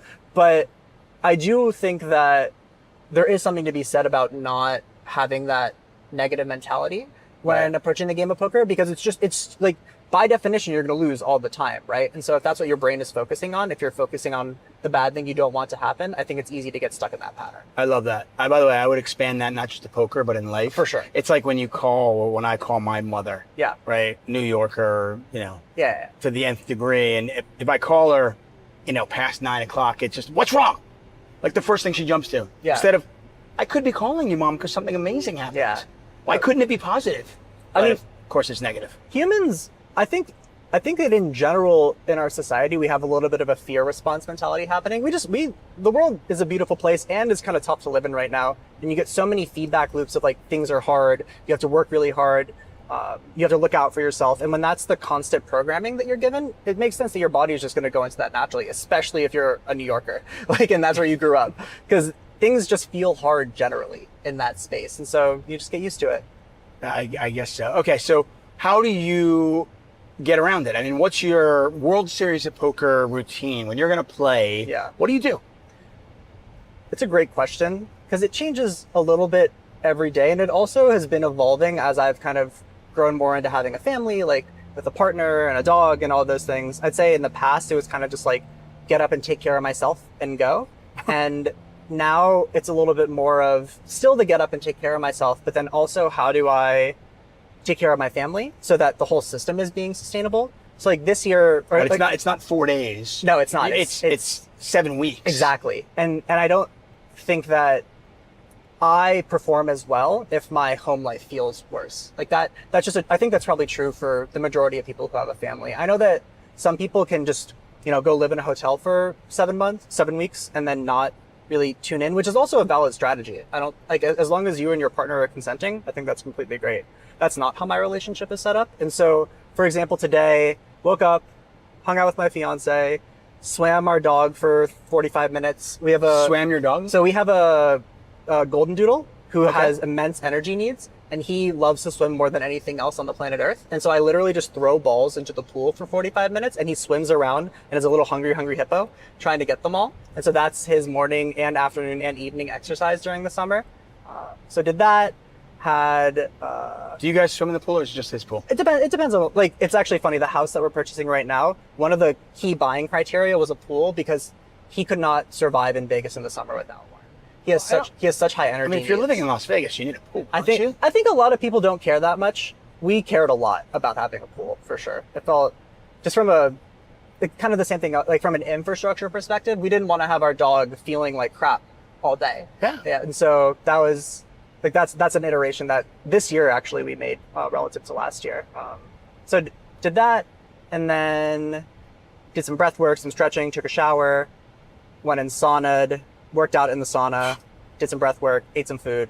I love it. For a lot of poker players out there that are getting up for, a midday World Series poker start, I woke up, I had a cup of coffee, and I don't know, I walked to the casino. That's not you. What's breath work, by the way? What is that?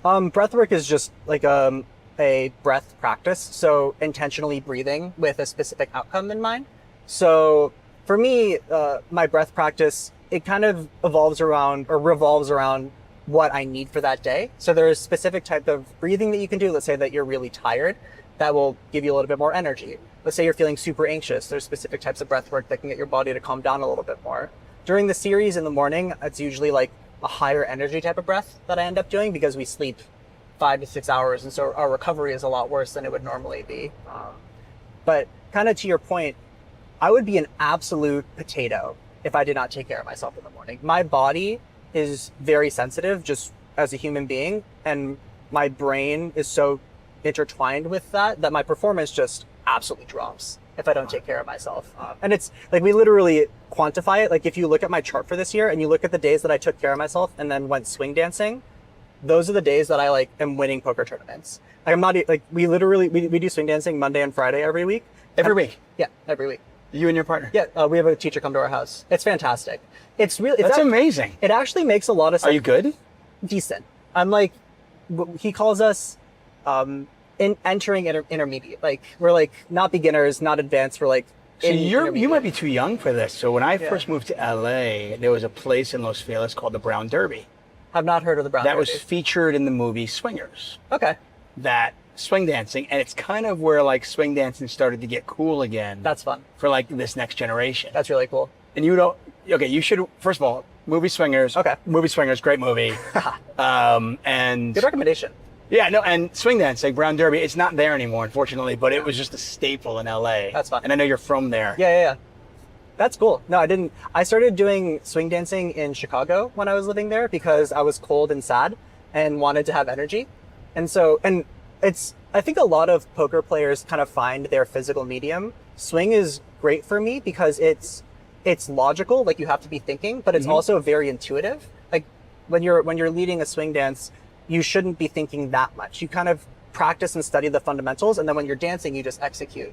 And that's very similar to poker because it's very intuitive and free flow. And that's kind of the headspace I want to be in when I'm playing as well. Like when I'm sitting and playing poker, I think a lot of people have this misconception of me that I'm just like hardcore grinding numbers in my brain, but that usually gets done, like all that work gets done away from the table. And by the time I'm sitting down, it's very much like, what is my body feeling in this moment?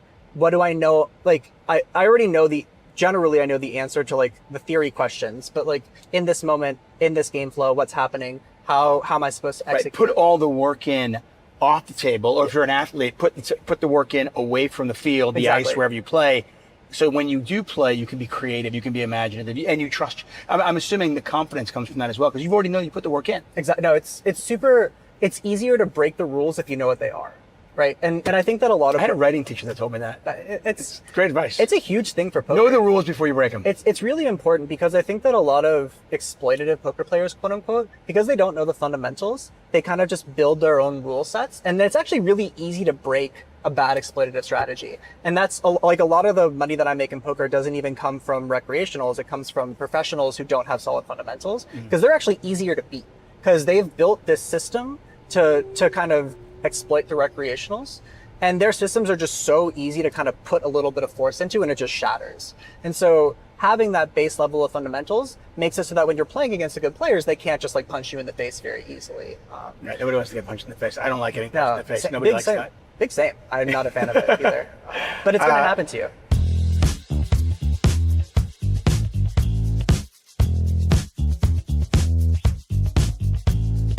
You're my go-to when it comes to PLO commentary. I appreciate that. I absolutely love having you in the booth. Unfortunately for me, but fortunately for you and your bankroll, you're quite good at these. You keep running deep, so we have to usually go with somebody else. But PLO is not your only thing. I mean, your two bracelets are now in the 4-card game and the 5-card game. No, 4 and 4. I thought you won one in Big O. I final tabled the 10K Big O. I won the 1K and the 1500. This are the two bracelets that I won. You're good. Anytime I give you more than 2 cards, you're pretty good. But you're not bad at the 2-card game either. You cashed the main event last year. Did. Talk about your evolution in No Limit Hold'em and where you've gone through that. Yeah, it's a great question. 2-card is a really fun game also. It's just very scientific. Like you have to be, like I started working with a coach, his name is Phil Shing, lovely human also. And what I learned about 2-card is that the best players are just so dialed. Like in PLO, it's just not as evolved of a game because the study tools aren't there for as many people. Like we built a lot of our own, and so it's a little bit of a competitive advantage in that way. Whereas for Hold'em, people have all the tools to work with, and so the game is just so much more evolved. And so being able to kind of lean into that and have everyone be really good right off the bat. Like I just kind of jumped into the PokerGo high rollers as my training ground, which is not the softest place to practice, but Not advisable. not advisable. I ran really hot though. That's advisable. Shipping the first like 2 that I played was really good for the confidence and then kind of bad for the long term. I was going to say, we're going to get to your coaching, but I was going to say, if one of your students says, hey, should I take a shot? What's your view on shot taking? Well, if you're going to take a shot, win, run hot. Yeah, no, it's for sure the best strategy. Run the hottest when you're at the highest stakes. I would say that it's actually really helped my overall poker game because it forced me to, because I'm not going to be better at theory than these people are. I'm just not. They've put in more time and energy and effort. And so it's forcing me to use my other skill sets in the live environment that aren't just game theory based. And that I think has had it's been a huge improvement for the rest of my game. I also learned mixed these past 8 months. So I learned mixed in Nolan. Yeah, I mean, you're playing the 50K Players Championship. Yeah.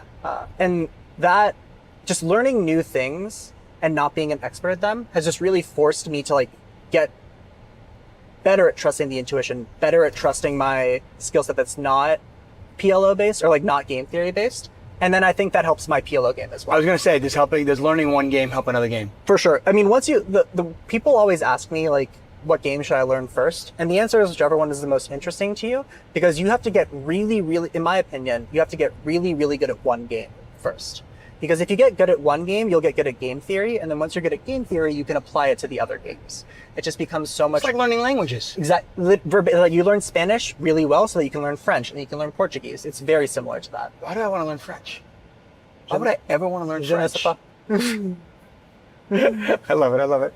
Hey, what do you want? I mean, you moved here from LA, not even to be a poker player, right? What were you going to do? I ran a hedge fund with my friends. I was in tech for 7 years. I pretty much quit poker after college, went and worked in tech, came back to poker 5-ish years ago. Once you thought you were out, we dragged you back in. I'm actually so happy that I left. It was coming back to poker after having left it was so healthy for me, because I think that a lot of poker players, they get really good at poker and make a lot of money, but those 20s are pretty key developmental years. And I think that focusing on developing as a human has actually literally probably made me more money in the long term in the world of poker, just because I was able to come back. Life EV as well. Yeah, just I'm a healthier, more stable human because of that. It was so powerful for me to like leave and come back. And now also poker isn't the only thing that I do. Like I have a coaching business and a bunch of other side projects. And so not being reliant on poker is like the only thing that I'm doing is just so much healthier for me personally. Because talk about your coaching for a second. Do you love it? I love it probably more than playing. Coach, I've always been a teacher. It's my favorite thing to do. I love the process of translating information to someone and helping them grow. And because a lot of it's very empathy based, like feeling who they are and what their goals are, and how do you translate to them what they need to learn. Like that's such a unique problem solving puzzle that is so fun for me because it's so human based. Money aside. Yeah. If you had a choice between winning bracelet number 3 or one of the students that you've been working with for a while, winning their first. Oh, no, for sure. Them winning their first for sure. And by the way, Yeah. I genuinely believe that. I think I could ask some people that, and they might answer the same way, but I don't believe them. I believe it from you. I sweat so hard when my student, like it's funny. We put my brother into the $600 PLO. I like put him in front of a computer. Was like, all right, train 10 big blinds for an hour, and then you're gonna get into this line, and you're gonna double up twice, and then you're gonna fold into the money.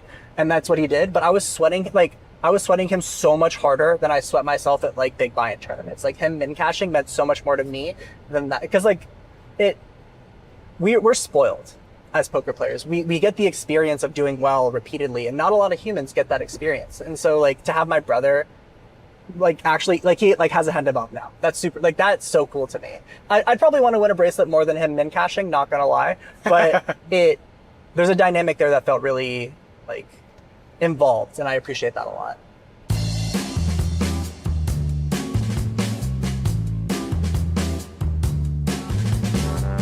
I know there's no way you could do this without the support of your partner and your friends and everything that you do, yoga, swing dancing, all of it. What's next for you? I mean, you've got the coaching business. You're obviously been crushing poker. I love the fact, by the way, that I'm looking at your Hendon mob and I'm seeing you playing like, you're playing 3-figure tournaments and then you're playing 6-figure tournaments, like 3 weeks apart, which I don't know how you do it. You must just love it. But what's next for you? Honestly, I don't really think about what is next right now because I love my life with where it is.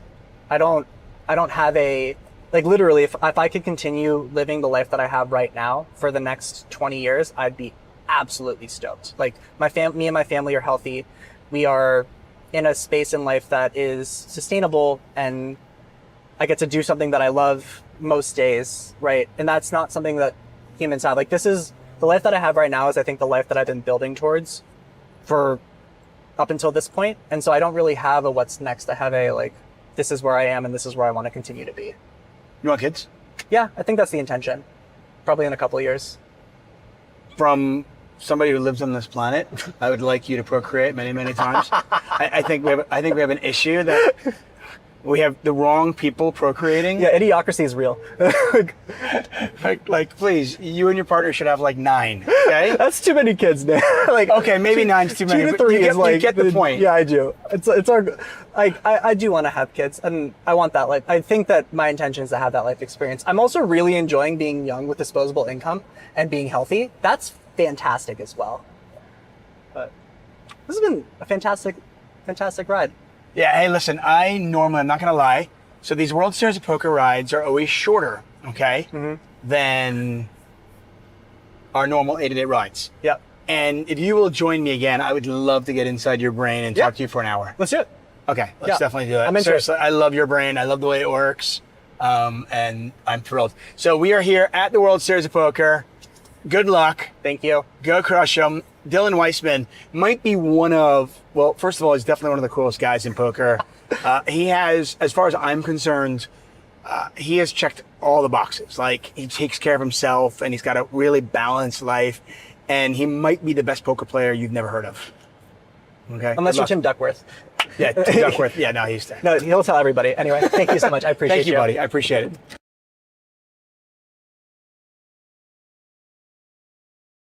I guess I'll go play some poker today. Let's see. Let me order a ride. 888 ride. It's right around the corner. Let's try it out.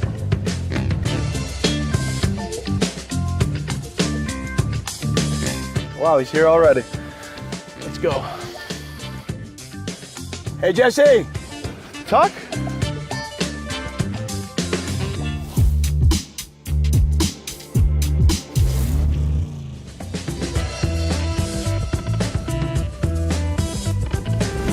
Okay, in the car, the one and only Jesse Lonis, the #1 ranked GPI player in the world. Yeah. How does that sound? It sounds crazy to hear, actually. It's like hard to be #1 in anything in the world, I feel like. So, especially in poker, where anyone can play the game, and it's an honor actually, and just all the work and dedication just to hear that it's worth it. You tweeted that this was something like this was your goal. Yeah. But did you think you'd ever attain it? I mean, realistically? I always have pretty high belief, have always been really confident in myself, so I definitely thought I would get there at some point. I never thought it would ever happen this quick, because it was kind of like 3 or 4 years ago I just started playing tournaments, so it was like, I thought it was going to take probably, at least 10 years before I started cracking like top 5, but I obviously got lucky with a natural ability in tournaments, so it happened way quicker than what anyone probably thought. What is it about your play that translates so well to tournaments? I think the fact that you're going against all walks of life from all different places, and just being able to play against super pros and being able to play against uncles and aunts, I'm very good at being able just to, no matter what who I'm playing or what type of person, just being able to exploit what they're thinking in a way, and use that against them, which I think a lot of high-level pros are more relying on charts and like certain positions and hand strength, and they're not really playing the person as much as they're playing their hand. Okay, so would you describe your style as not necessarily GTO, but more exploitive? Yeah, I mean, so people don't, when they look at my style, they call it street style, but in reality, I still understand all the, charts. I mean, not obviously perfect, but I understand. I'm not like a complete idiot when it comes to that part of the game, but definitely what separates me from most people is the live ability to just feel what's going on in the moment and trusting that and going off that and reacting. You're from upstate New York. Whenever I think upstate New York poker, I think Shaun Deeb, and we've had Shaun Deeb in the 8-8 ride as well. Yeah. If you missed that episode, by the way, you can check it out on YouTube now. But anyway, I'm always plugging, man. Always working. You gotta. Yeah. But I think of his the same way, and I feel like there's this misconception among people in the poker community and maybe people outside the poker community who are like looking inside. They think that, okay, you're either playing street poker and you're a live field player, or you're using charts and you're a robot and you're a GTO. Yeah. And the truth of the matter is, it's a merge, right? Of course, I mean, yeah. it's not black and white, right? No. Any great player is not just those two aspects either. In poker, I feel like there's 1,000 different ways to get better, and it's kind of just perfecting each of those little things and plugging up every leak in any spot that there is to get better. And yeah, there's so much to poker. You could sit here for days and talk about different strategies and different ways to get better. I've only got you for like an hour. Yeah. So, you only got me for an hour. So. But we can do as much as we can. Yeah. Do you work on your game? Do you study? The work I do on my game is just by learning from my previous mistakes and really trying to memorize those, and a lot of pattern recognition, just being able to see where I went wrong in tournaments and just fixing those leaks. And then if you keep doing that, then eventually you're going to have no leaks, and then eventually it's going to be easier to win because you're not making any mistakes. It's just, you're going to have to start getting really unlucky at points, which, obviously can happen in tournaments. You need to have some good fortune, but yeah, just have everything put together is pretty much. I'm kind of. What's your leak now? Like if you have to say, like, okay, I've got this. Probably. I guess my main leak for tournaments, would maybe being too aggressive in early levels. I kind of don't have the patience like I used to in the early levels to sit there and just like grind. I'm more, which, I can if it's a very important tournament, but like this summer is very long, so to sit there in the early levels, I was catching myself in this Mystery Millions tournament that everyone just was, playing right now, but I'm catching myself like going for it a little too much in early levels, where like if I could sit back, take a breath, and just play my game, it'd probably be a little better. So I'm trying to work on that, just in the early levels, approach it more serious and not make any mistakes. That's got to be so difficult. I mean, you look throughout your poker playing, and whether you're a 5-10 player now, yeah, or a 50-100 player, or whether you're playing $300 tournaments or $30,000 tournaments, yep, there comes a point where if you go back and you play below your stakes, yeah, it's really hard to play your game. Yeah, it is. It's and that's, I respect a lot of really high level, solid guys, because there's some of them that can just, no matter, like for instance, like a Brian Altman, who no matter what he's playing, he's always just. Shout out to you, Brian. Yeah, shout out to Brian Altman. He always just locked in, no matter what the stakes is, just always present and just in the flow, no matter what it is. Just takes it very serious, where that can be one of, like I said, that can be one of my downfalls a little bit, is where some of the smaller stuff I'm not taking as serious when I really should take every moment serious when I'm at the table. Well, let's talk about some of the smaller stuff. I want to go back. I was looking through, your bio on Hended Mob and stuff, and you have an insane amount of scores. If you guys don't believe me, check out Jesse Lonis on Hended Mob. It's stupid over the last 3 years. Yeah. But you mentioned you kind of jumped into tournament poker about 4 years ago, and I noticed late 2019 you had a score in Lincoln Park, I want to say, and then one at the Wynn. It was in September. Yep. And they were both for $7,000. And before that, your scores were $660. Yep. $1,100. They were not, and you had two back-to-back $7,000 scores, and then not soon after, Yep. you had a $12,000 score, another $10,000 score, a $27,000 score, and it just looked like, yeah, it was like there was gasoline on the house. Yep. And then September, somebody turned the ignition on and went. Yeah, something clicked. Did something click? Was there an epiphany at that time in your life? Yeah, so we were talking about earlier, I grew up playing cash, so I never really had any background. The only background I had in the tournaments was watching videos online of old World Series of Poker reruns and stuff like that. Right. So it was kind of I was new. When I was playing in New York, any tournament scores I had there was just all off of just feel, just playing for fun. By the way, while you were watching those old World Series of Poker videos, who was your favorite commentator? Yeah, it was definitely the David Tuckman guy for sure. Thank you. I didn't tell him to say that, by the way. I just want to let you know, I did not tell him to say that. Yeah, your competition wasn't too hard. You were going against Norman Chad. You're my favorite ride ever now. Okay, you have now become my favorite ride ever. Shout out to Norman. I love Norman.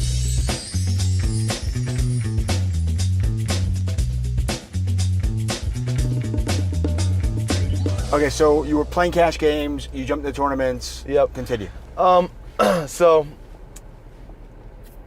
the turning point for me, with tournaments, where I knew I was going to start taking it serious, was when I was in New York. My buddy took me on a trip to Borgata, and they had one of their big, one of their big tours that they used to have back in the day, and I had probably, I don't know, $1,200 to my name probably, and there was a $400 buy-in, and I played it, and it was my first time ever seeing a field of 5,000 people in one room, and just walking in that room, hearing the chips, it was just electric.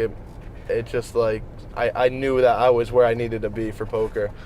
And I played that tournament, and whatever, long story short, I realized, okay, I want to start playing tournaments. So right, but you had 33% of your bankroll. Yeah, exactly. In there. Yeah. How did you build a bankroll? Play at all? So it was a lot of up and downs in my bankroll. I was playing cash games, and anyone that knows that plays cash, realistically, starting off, it's not just, you don't just win. Especially I was learning. I wasn't the player I was now, I was just trying to perfect it. And eventually I caught a nice groove in cash where I started playing bigger, and I went on a nice streak, and I saved When you say bigger, what's bigger? I was playing just a bigger 2-5 no limit game that was a deeper cap. Okay. The game I was playing before was a 500 max at Turning Stone, and then once I went to Rivers Casino, they had a 1,500 max 2-5, which was a way bigger game. By the end of the Rivers night. is a nice spot. I like Rivers. Yeah, no, it was a great spot. And then I was playing 20-40 limit and 5,100 limit, and ended up. And in the back of my head, I had that goal of I want to play tournaments. I want to move out west and play tournaments because that's where all the tournaments are. So I think having that goal really helped me take it serious, and I ended up saving up $60,000-$70,000, and I was like, all right, this is enough to make the trip. And then took the trip out west, and that was kind of where the tournament story began. I started really digging into tournaments, started watching a lot of Poker Go stuff, was watching Adamo at the time. He was crushing everybody. So he was my favorite, and I was literally just watching any footage I could find on him, seeing Jason Kuhn, all these just crushers. I started really studying those guys, just the top level guys, and I was like, if I can take a little piece of all their games and try to put it into my game and play smaller tournaments, I'm sure it's going to help me just, be dominant. And I love that you just said that, by the way, because I think a lot of players make the mistake of trying to emulate another pro. Yeah. And I think that's impossible. Yeah. I think the best thing you can do is, hey, if I can take a little bit of Negreanu and a little bit of Adamo and a little bit of Kuhn and make it work for me, then I have a chance. Yep, and honestly, that's how my game started. It was taking a piece from those guys and then taking my natural abilities and just sitting there. And from the get-go, it kind of, as soon as I my first tournament stop was Lincoln City. Wait, so that was on the way out? Huh? Was that on the way out? What do you mean? Like, were you driving out to Vegas? No. I moved to Oregon first. You moved to Oregon, okay. Yes, my first stop when I moved. So you went from upstate New York to Oregon. And for those of you who don't know, kind of like upstate, like central.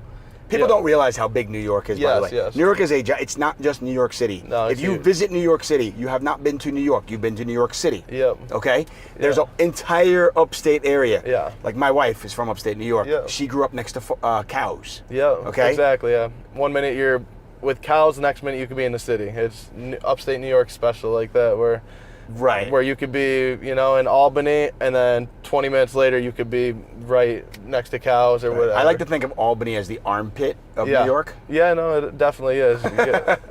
I think that whole area is definitely special. I want to get into your childhood in upstate New York. Yeah. Are there things about upstate New York you miss? Yeah, I mean, just the family and friends I had growing up. I always, had a good, close, just a lot of good friends and stuff. And, it's a beautiful place sometime for, during the year, but I don't miss winters. And I live in Vegas now, so it's hard to miss too much because Vegas is I don't know, I love Vegas. When I'm here, I feel like I'm on vacation every day. So this is my home now. In fairness, you look like you're on vacation. So yeah, exactly. Yeah, just living the life. Okay, let's go back to this. So you're driving cross country. So you decide Oregon. Why Oregon, by the way? My best friend in high school actually lived there. Okay. And I didn't want to take my 60 grand and move right to Vegas because I just had a feeling that could be gone really quick, and I didn't want to be broke in Vegas with, she was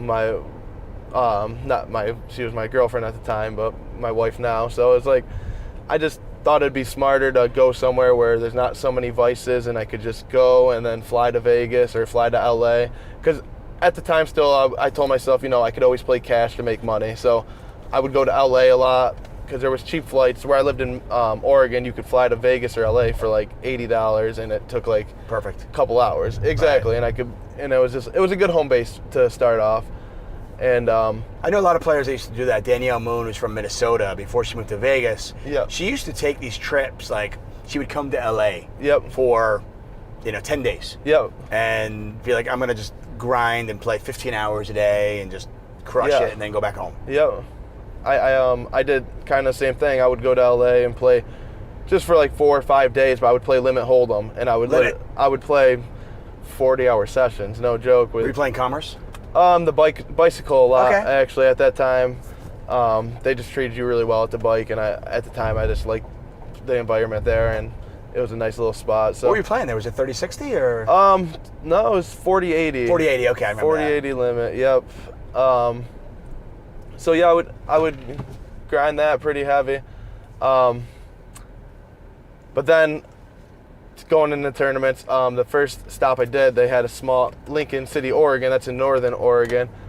I took the trip up there. The buy-ins are like small, and I was like, this is probably a very soft place to play. I've never really heard of it. It's in the middle of nowhere. People aren't going like, hey man, I heard this is an awesome tournament in Lincoln City, Oregon. Let's go get it. What was the buy-in? There was it was a whole little series. So okay. I think the buy-ins ranged from probably 200 to I think the main event was 600 maybe or five. Yeah. Can't really remember exactly, but I went up there with my girl and my friend. We took a trip, had a great time, and that was like my first tournament stop. And then I remember the first tournament I played, I went deep in it, and like felt very comfortable at the table, and just like felt like no one had no idea what I was doing, and I could just read everybody pretty perfect. So I was like, okay, this is maybe it's just a coincidence or whatever. And then the main event there is when I had my first big score. I went deep, and like I think it was like 7 big score I say, but that was big at the time. It was like 7,000 or whatever. And that trip really gave me confidence, knowing that okay, I think I really can do something in tournaments. And then and then I went to Vegas and played at the Win. And by the way, I mean the $7,000 score for many of us out there, like that's a big score, and I know Yeah. I know that's not lost on you, but obviously you look back and you've made millions now. Yeah. But that first score is like so big. No, it's huge. It's important. And then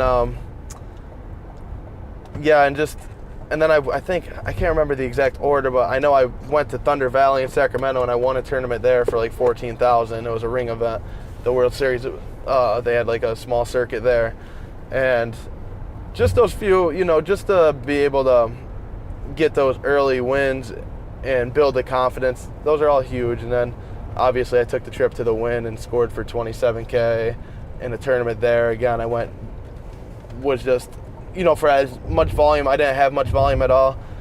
I had instant kind of success in making deep runs and everything and building up stacks. So it was, obviously. Were you starting to be on the radar now? Did people be like, who's this guy? No, not at all. No, it took a while. I mean, to be fair, I think it took a while to get to that point. After I had that 27K score, like I said, I went right back to Oregon and was just back to everyday life. So I don't think anyone really knew me then. Just another kid that was grinding. You left box the tournament. Good job here. Exactly. And then when Florida happened, that was the turning point of my whole poker career, when obviously my big score down in Florida. Yeah. Again, we'll talk about that in a second. Okay, cool. When you I want to get back to you. You and your girlfriend, now wife. Yep. Going cross country. Yeah. When you told her the plan. Yeah. Or when you discussed the plan with her, and I don't know how it happened. Yeah. What was her reaction? Was she supportive? So was she like, what are we thinking here?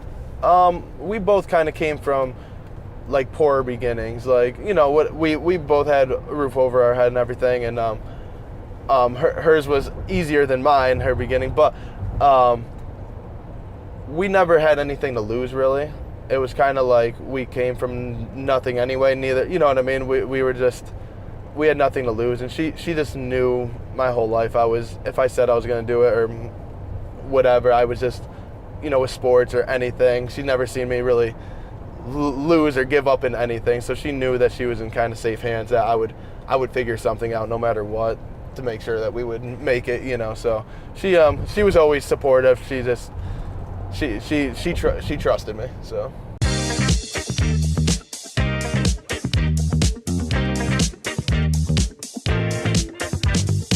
So let's go to that Florida trip. Yeah. You go down there, and you big. What was the score in that one? 250,000. Yeah, I was gonna say, okay. So you just made $250,000. Yeah. At this point, before you played that tournament, and maybe even a year earlier, your net worth is what? So, like I said, I had a 27K score, but I ended up going back to Oregon. Maybe I played a few different tournaments. Whatever happened, I had to pay off a car. I just bought a car. That 27K was like my roll. I had like 30K roll, but I ended up having to pay, life expenses, whatever. That 30K roll went back down to like 8K by the time I went to Florida. Yeah. Yeah, that's happened to me before too. Of course. So I had like $8,000 to my name, and then when I went to Florida, I remember I bricked like the beginning of the series, so that now I lost like half my money. So now I had like 4K. Did you have a backer or anything? No, this was all me. You're just like YOLO. Right? Yeah, exactly. It was YOLO. No one believes in you in that stage. Like, I'm still just at that point in your poker career, you're on your own, kind of. Yeah. No one's gonna, unless you know somebody. It's like like a baby alligator. Exactly. Okay. And so when I was in Florida, lost like half the roll, and then the first day of that main event, it was actually I satellited into it for $400. I never would have bought in. It was $3,500. I couldn't even, obviously I wouldn't have been able to buy it. So I did a satellite for $400, and I won a satellite to get into the main. Satellites are great ways to get into big tournaments, guys. Of course. Anyway, yeah. Continue on. Sorry. Yep. So for $400, I got into the $3,500, and the first day of the tournament, I get a call from my wife, girlfriend at the time, telling me, "Hey, babe, I'm pregnant." And I'm like, "Whoa." And yeah, my heart dropped, because now I'm sitting there like a lost soul with $4,000 in my name in this tournament. Like, all right, time to lock in and not lose. And that's pretty much what I did in that tournament. I just remember it was kind of like a refuse to lose style, where I said, I can't bust this. Like, I was literally flatting. Like, I just remember like getting pocket kings and flatting them pre-flop, because I'm like, this guy has a chance. He could have aces, and I'm not going broke here. And like I played like the most Daniel Negreanu small ball style ever, and in a way, it kind of transformed my game even a little more, where it made me realize, you know what, like a lot of these you can avoid coolers and stuff. Like I know it may not seem right, but like if you read strength really crazy and you're strong, you don't have to take these crazy high variance spots. You can like play it small and just avoid a situation where you may be out of the tournament. But whatever. So hearing that I'm going to have the kids was all the extra motivation. And at the time I was supposed to have twins, and is what I got the call. So I'm now getting a call that I'm supposed to have twins. And I'm oh my, exactly. So whatever, locked in. Ended up running over the field pretty crazy. Like I had a huge chip lead going into with like 13 people left. Ended up bluffing away all the chips with like 13 left, but bagged enough to make it and got fifth for $250,000. And then that was the start of my bankroll, start of being able to start firing what I wanted to fire. And once I was comfortable, it kind of... Talk about some baby run good. Yeah, it was insane. It was, I definitely believe in a higher power. I don't know what the higher power is. I don't know what their name is or who it is, but definitely something was with me that day for sure. That phone call must have just... Were you guys trying or? Not trying, not trying, you know, okay, whatever. Yeah, I've been there. Yeah, exactly. I wasn't expecting, I definitely wasn't expecting to get a call that I'm going to be having one kid or two kids, by the way. We end up only having one. It was, you know, false alarm for the twins or whatever. But, yeah, that was the beginning. How crazy is that? You get the call. Yeah. And then you're like, okay, I'm locked in. I cannot lose. And then you friggin' bank it.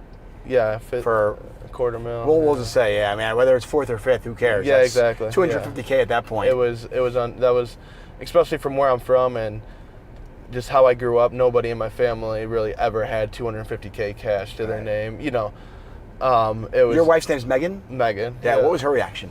Was she following along, like on poker news and stuff? Yeah, she was. Yep, she was. Every update, she was keeping every any friends or family on Facebook and stuff. She was keeping everybody informed, and yeah, she was just obviously ecstatic. She believed, she knew that eventually. She was watching me make these runs already in the tournaments, right? And just knew that it was gonna happen. It was gonna happen. Yeah, but it's just so perfect for it to happen then. Yeah, it was. It's like out of a movie, honestly. Just everything. Honestly, in the last 4 years, my life feels like it's been like some type of fucking Hollywood movie. And maybe it'll be a movie. Yeah, maybe one day. Who would play you? Yeah. I don't know. Honestly, I don't know. We'll figure that out. Yeah, we have plenty of time for the movie, okay? Yeah. I mean, I feel like we're still, we're only like 20 minutes into the movie, right? Yeah, exactly. Yeah. Got a long way to go. Yes, exactly. Yeah. Yep. So, I mean, that must have made the pregnancy so much easier. Just because, I mean, it's, I've got 2 kids. I know how it can be, and you're scared, you're nervous. Yep. Obviously, the mother is all those feelings. Yep. And I can only imagine, now you're thinking, you're just like, okay, listen, the financial side of it, we got covered. We're good. Yeah. Right? Yeah, I was, it was more, now I kind of wanted to, now I had to balance setting up my future as a poker player and setting up my future as a father. So the next move was, what am I going to do in the future? So I wanted to now I wanted to take poker more serious than ever at this point. So I decided the next step would to be buy a house in Vegas before the baby arrives. And okay, that was what... That was my first big purchase. The impetus to move to Vegas. Yep, that was what brought me to Vegas. Exactly. I said, I got a kid. I want to be home every night with my family. Do you have friends in Vegas at this point? Not yet. No, not really. Maybe, actually, just probably one person one person I met in Florida who gave me good advice when I was in Florida, my buddy Jeremy Pekarik. He won a bracelet a year before that for $400,000 in some $800 tournament, a no limit. And I remember he gave me advice that stuck with me. it wasn't even like whatever, like you got to play like this. It was more just in tournaments. He's like, you just got to know how to navigate. There's different stages. You got to know how to change speeds and just know how to navigate and see the path, really. And those words, maybe for most people they want to have clicked, but for me, for some reason, the way he said it to me, and just it was during my run in Florida when I got the 5th that he said this to me. We were just like on a smoke break or whatever, and I really ran with those words and just like started like trying to just. What do the words mean to you? I'm just curious. Like, I mean, just being able to, in a way, that's why I see the path. See the path. And for now, I've seen the path so much that tournaments, I know how to get there. I know the different stages. I know the different speeds, when I'm supposed to play fast, when I'm supposed to chill back, when I'm supposed to put up the aggression, when people are scared. It's just knowing when to attack, know when to just... It's like, I call it being in the Matrix. Just being in the flow, just, it's hard to explain, kind of, just... But you're just in the zone, basically. In the zone, exactly. Just you see it. Yeah, seeing the path, just knowing how to get to the end, and just going through with the plan. It's interesting that when you went to Florida and you had suddenly this survival mode on, like, I can't lose. Like, like you played like some people would say, like, I played like a nit. You played scared. Yeah, well, but there is something about just surviving in these things. Oh, there is. It's huge. And it was funny because like it's kind of like my style even nowadays in tournaments a lot. I'll play a lot of my big hands small. You go right here. Yeah. I'll play a lot of my big hands, strong hands, very weak and passive, because I know these are the spots where I can go broke, because I have to call a lot. Where I'm like a nut when I got like the jack deuce off and I'm 3-bet bluffing with it, I'll take it 3 streets to their head and put them in on the river with nothing. But that's just knowing that in the time I'm doing those moves when I'm pretty sure they're not going to call. It's more just trying to put the cards or the luck into my hands instead of someone, instead of the guy. Yeah, no, it makes a lot of sense. I mean, listen, there's a reason why Phil Hellmuth, as much as maligned as he is, and Dane Negreanu, there's a reason why that like small ball survival style works in tournaments. Like, of course. I don't care how good you are. You're avoiding coolers. If you keep trying to get it in just because you got good hands, eventually you're going to lose that flip. You're going to, Right. Like, it doesn't take a genius from a mathematical point of view to realize that even if you're an 80-20 favorite, do that over and over again. Yeah, eventually you're going to lose. Yeah.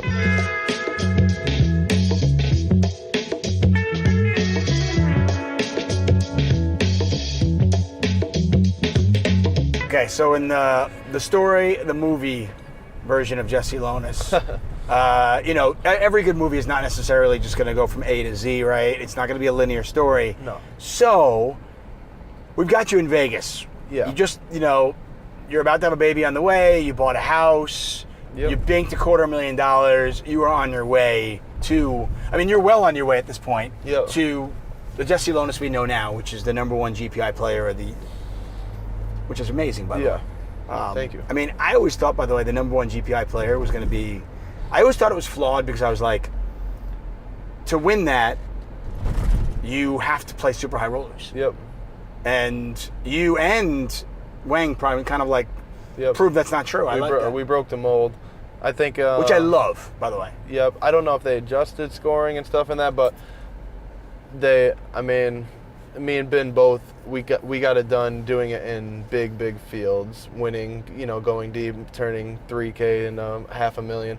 We both, did it in I think the harder way than, winning the smaller field high rollers. I think obviously it's tougher players in the high rollers, but just numbers don't lie. When you're beating out thousands of people, no matter who it is, it's still going to be tougher than beating 60 people. So I kind of like that I got to #1 by doing that. Obviously, I did win a 50K. I won some bigger stuff too, but yeah, just a 50K for $2.2 million. Yeah, 2.3. Well, who's counting? Yeah, not good. Does it ever get crazy? Like, you mentioned you and Megan coming from, modest upbringing. Yeah. Does it ever get crazy? Like, you and Megan look at each other and you're in your house in Vegas and you've got 2 beautiful girls and you look at the bank account and you're going, what the fuck? How did we get here? Holy shit. Yeah, it's crazy, but even when I was a poor kid, even when I was 18, 19, I always told myself I was going to be a millionaire in my 20s. I knew I wouldn't.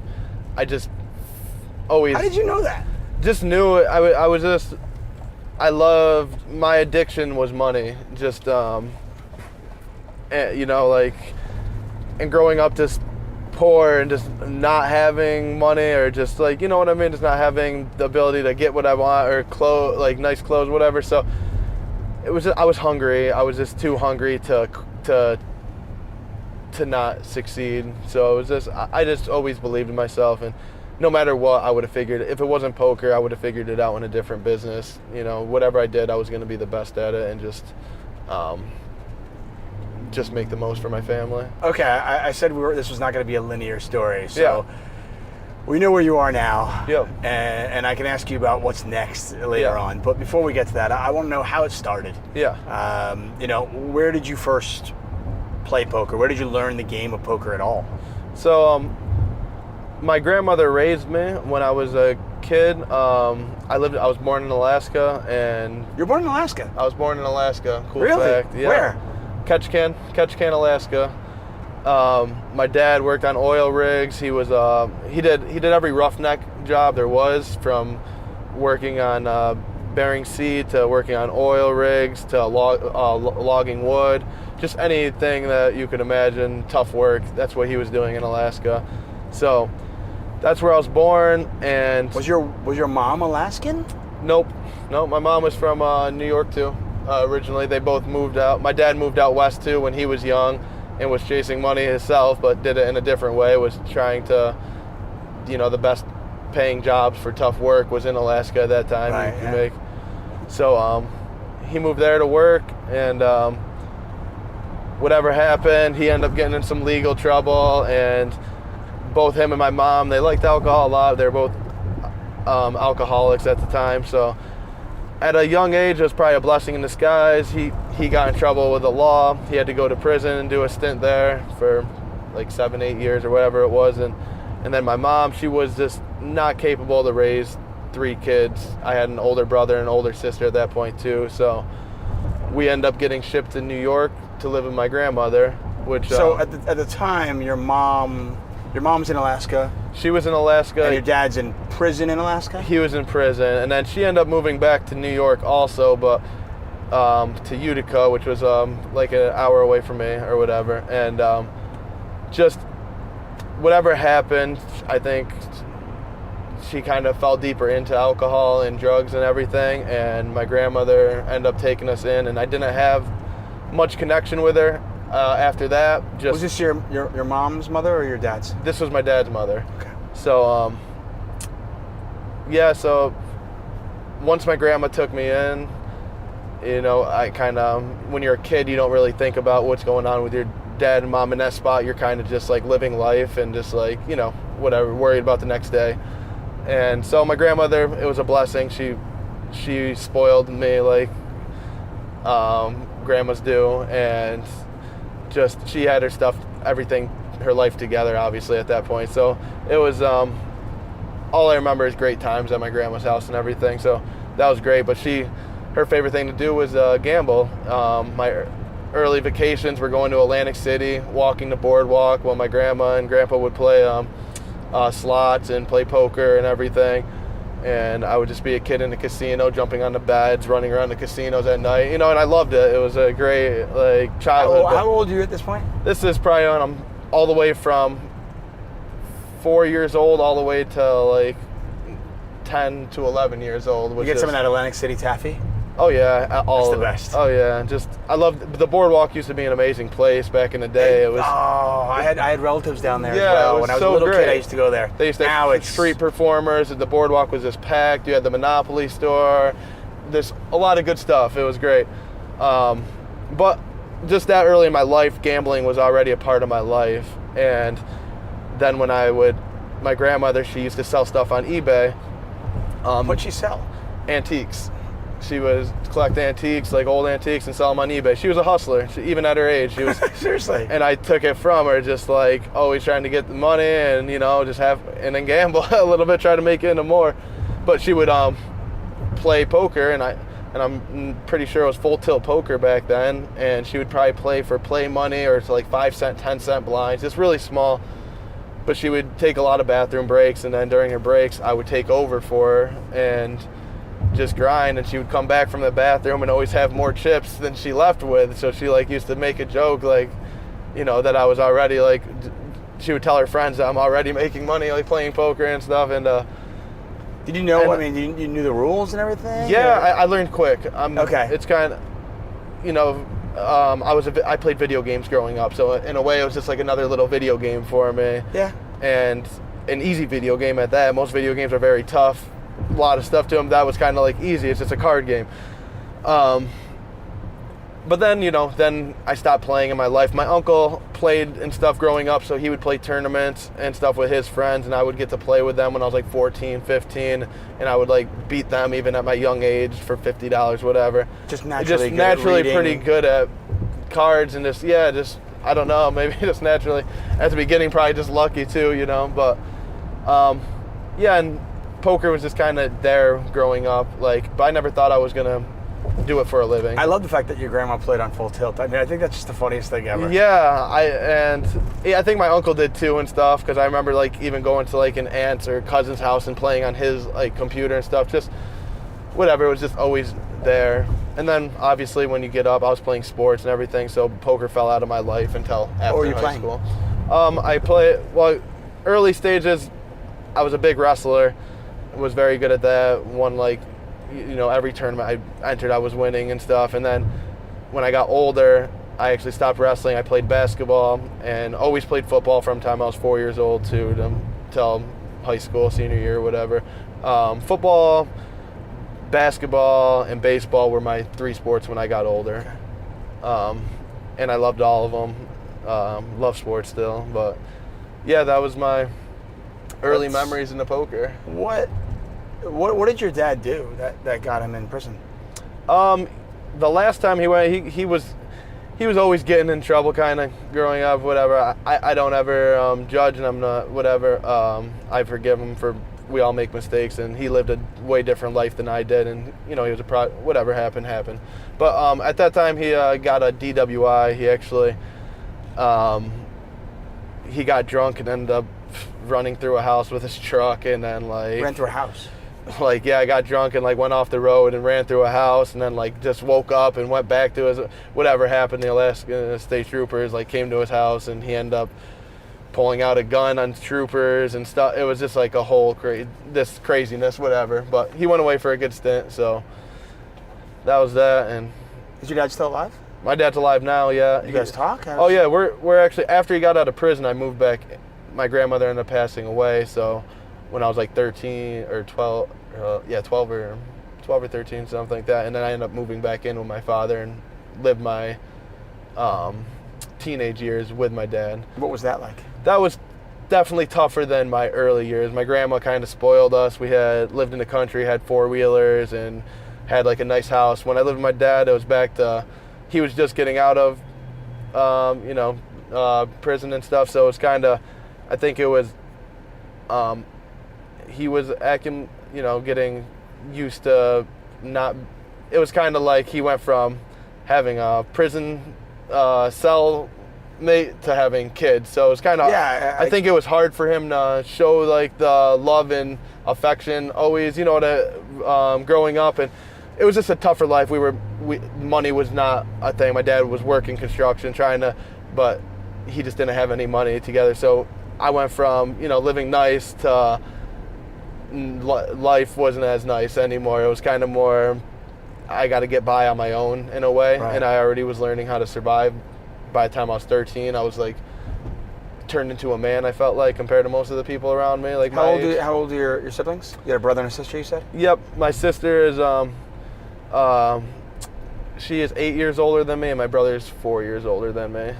Okay, so by the time you moved in with your dad, was your sister already gone? My sister was, yeah, she was So me and my sister, we have the same mother, different father. Okay. So she got taken by my mother's side of the family and stuff growing up. So we weren't really, for our older years, she was getting raised by a different family. And she was a genius. She still is a genius. She's a cytogenetic biologist. That sounds very smart. Yeah, study of cells is what it is. But she's always been just a super genius in school, like school smarts. Are you guys close? Very close, yeah. You are now, that's great. Yep, she's actually out here now visiting. That's amazing. Yeah, she was kind of still my rock. She would always like try to do what she could to like help me out. But she was, I'm sure. I mean, she's college, 21, you're 13, 22, 14. You're going through a tough time, and yep. So, but she always like was always calling me, looking out for me, trying. That's great. Yeah, she's a great person, and yeah. So. What about your brother? My brother, he's so my brother's like complete opposite of me. He's older than me, but he's kind of like the younger brother to me in a way. I was kind of like the one protecting him in a way growing up. He would get bullied and stuff. He has like a little slight autism in a way, but like he's just not. He's like complete opposite of me in a way. Like I was like the competitive sports, whatever. He was more just liked his like Marvel comics and Legos and stuff like that. He's like a kid stuck in an adult. Right. Yeah. Which it's weird. Like today, that's cool. Yep. Like back then, you were a nerd and you got bullied. Exactly. Tough, so yeah. like I was already beating up kids that were his age for picking on him when I was like 13, 14. I was beating up 17, 18-year-olds because they were starting with him. So it was kind of like I was the older brother in a way, even though I was 4 years younger. Are you guys close today? Or? Yeah. Yep. He lived with me for a while. I try to, I help him out as much as I can. Yeah. Where does he live? He's actually, I bought my parents a house in Pahrump. It's like an hour away from here. I don't know if you know Pahrump. Yeah. Yeah. My dad wanted to, and my stepmom, they didn't like the city life, but they wanted to be close to the grandkids, and Pahrump is like more country-ish. So I bought them a house out there. My brother actually moved out there with them now, so they got it's a beautiful house compared to anything my dad. The house that we grew up in was probably, you could sell it it got sold on a tax auction for like $20,000, which is like unheard of. Yeah. It's like falling apart, So I bought them a $500,000 house in Pahrump. It's like they feel like the Beverly Hillbillies, like he's in this big like nice house now. It's like it's good, and I'm happy I could do it.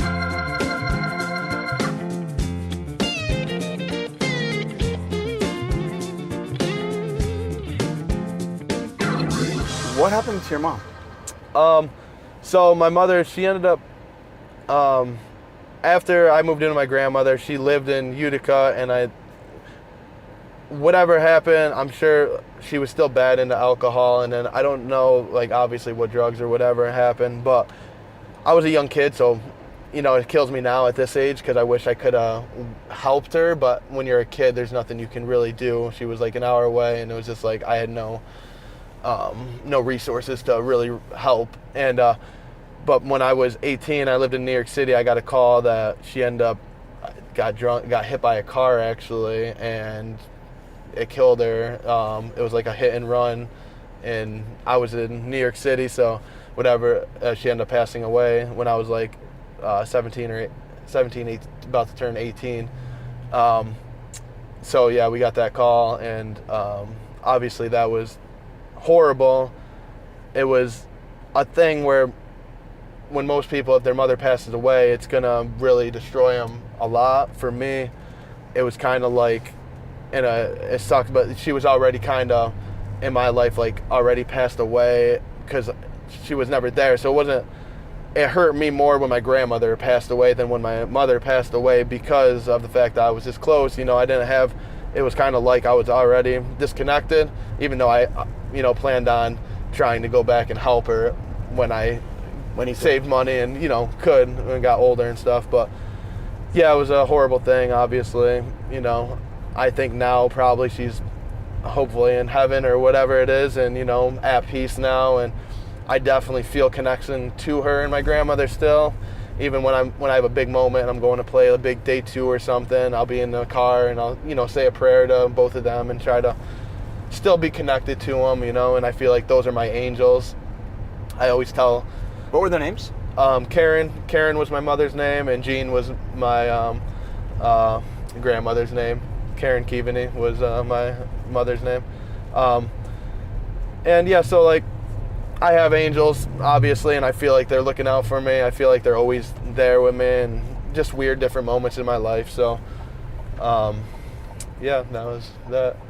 So, one of the reasons I reached out to you to be part of the 8-day ride was the tweet you put out. And like I said, I had known who you were, and I was impressed by your poker ability, but you know, there's a lot of good poker players out there. Yep. And I was so intrigued by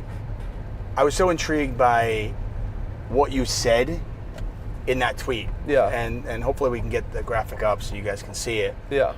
When I was writing it, you know, it's never easy opening up about something like that, because like most people they just think of me as like strong, just always smiling, outgoing, but you know, no one ever knows like really what, you know, what brought you to that stage. And I kind of wanted to tell, because I want people to know that, like, you know, it's not just poker or like studying or anything. It's kind of my skill and everything comes from, I'm a product of my environment and what happened to me as a child and everything. So it's a lot of things that I'm good at in poker can't be taught, because it's from a tough upbringing, tough things that happen, traumatic experiences that shape my brain and the way I think, different than anyone's ever going to be able to think from me telling them how to play or something.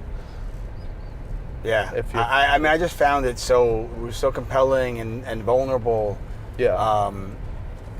What did part of you feel a need to kind of tell everybody your story? Yeah, it was like, you know, it was great to. I mean, I love. By the way, I mean, I love when people.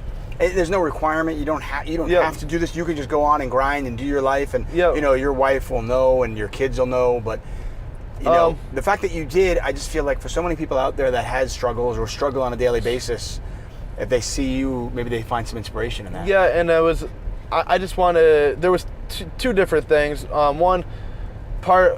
Actually, a few weeks before that, a well-known Sam Savril, who's a well-known poker player, he posted on Facebook like a long paragraph going into his struggles with like just everything in his life of like a tough upbringing and just like the way he is and why, like, you know, about gambling and just stuff. And it really opened.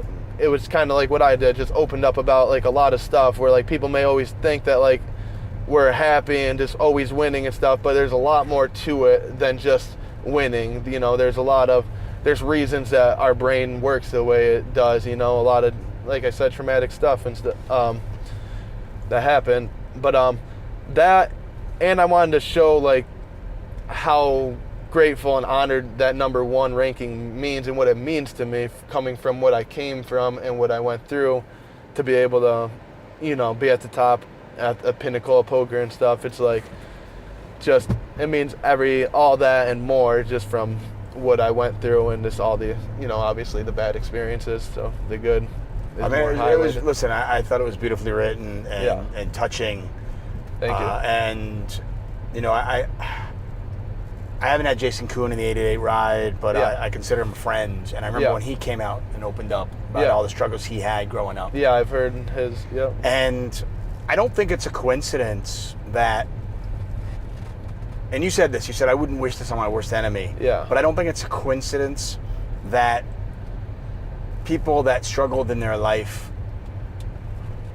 can find success on the felt. Yep. Because that survival and fighter. That and like one thing is what I hear from people, and even when I was like starting off, is that, oh man, poker is so tough. Like, oh, this is so hard. And I'd be like, this is easy. You guys don't know what tough is. Like, you know, like if this is tough for you, then you've never felt tough. You know, and I think Jason's probably the same way. Like, what poker to us, we can lose in that, whatever. It's nothing. You know, it's that we just can brush it off, where a lot of people think that if this is the toughest thing they're dealing with, you know, there's way tougher things out there. Right. Can you imagine, okay, Like, so what'd you have to do? I had to wake up at 10 in the morning and Exactly. maybe I went to the gym and I ate breakfast and then I had to play poker all day. Yeah, there's single mothers out there with 5 kids working 2 jobs. You know, that's tough. That's what tough is, you know, Right. playing or your poker dad and working in Alaska. Exactly, that's tough. Or I did construction before, grew up working in hay barns, and you know what I mean? I love the picture, by the way, of you 17 years old with a bum ankle. Yep. And you talked about, you're like, hey, I had no money. No. But that mentality, you had that mentality Yep. when you were 17. Yep, even then, even though I was only getting $15 an hour, I showed up with a broken ankle pretty much. It was bad, and, you know, did construction 8-hour day, like still ready to go, and gave it my all what I could do with a bum ankle, and that's still what I try to do in poker. Hey, man, this has been great. I have one last question for you. What's next for you? I mean, you've come up the ranks playing, I guess, 5 cent, 10 cent when you played on your grandma's full tilt account to, you know, grinding limit and 2-5 no limit. Yeah. You know, playing small little tournaments, and now you're playing the big boys. You know, you won yourself a World Series poker bracelet. You won the 50K tournament for $2.3 million. What's next? Like, I wanna try to maintain, obviously, being number 1 in the world. It'd be cool to obviously try to hold it for as long as I can, and just be the best father that I can be, obviously, for my kids. And in poker, I want to try to sketch my name in history. I want to have a legendary career. I want to make Phil Hellmuth sweat for his bracelets. I want all that. You know, I'm going for glory. Just keep winning and just be one of the most dominant players to ever play the game, hopefully. hey, you are very easy to cheer for. Thank you. I'll be cheering for you, no doubt. Thank you. Hey, yeah. thank you so much. Yeah, thank you so much. That was one of my favorites ever. Yeah. I really enjoyed that.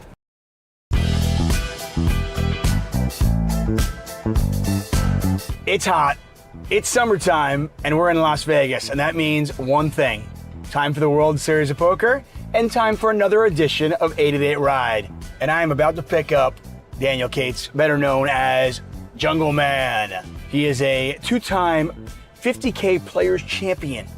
Won it back-to-back years, first player, only player to ever do that. Let's go get him.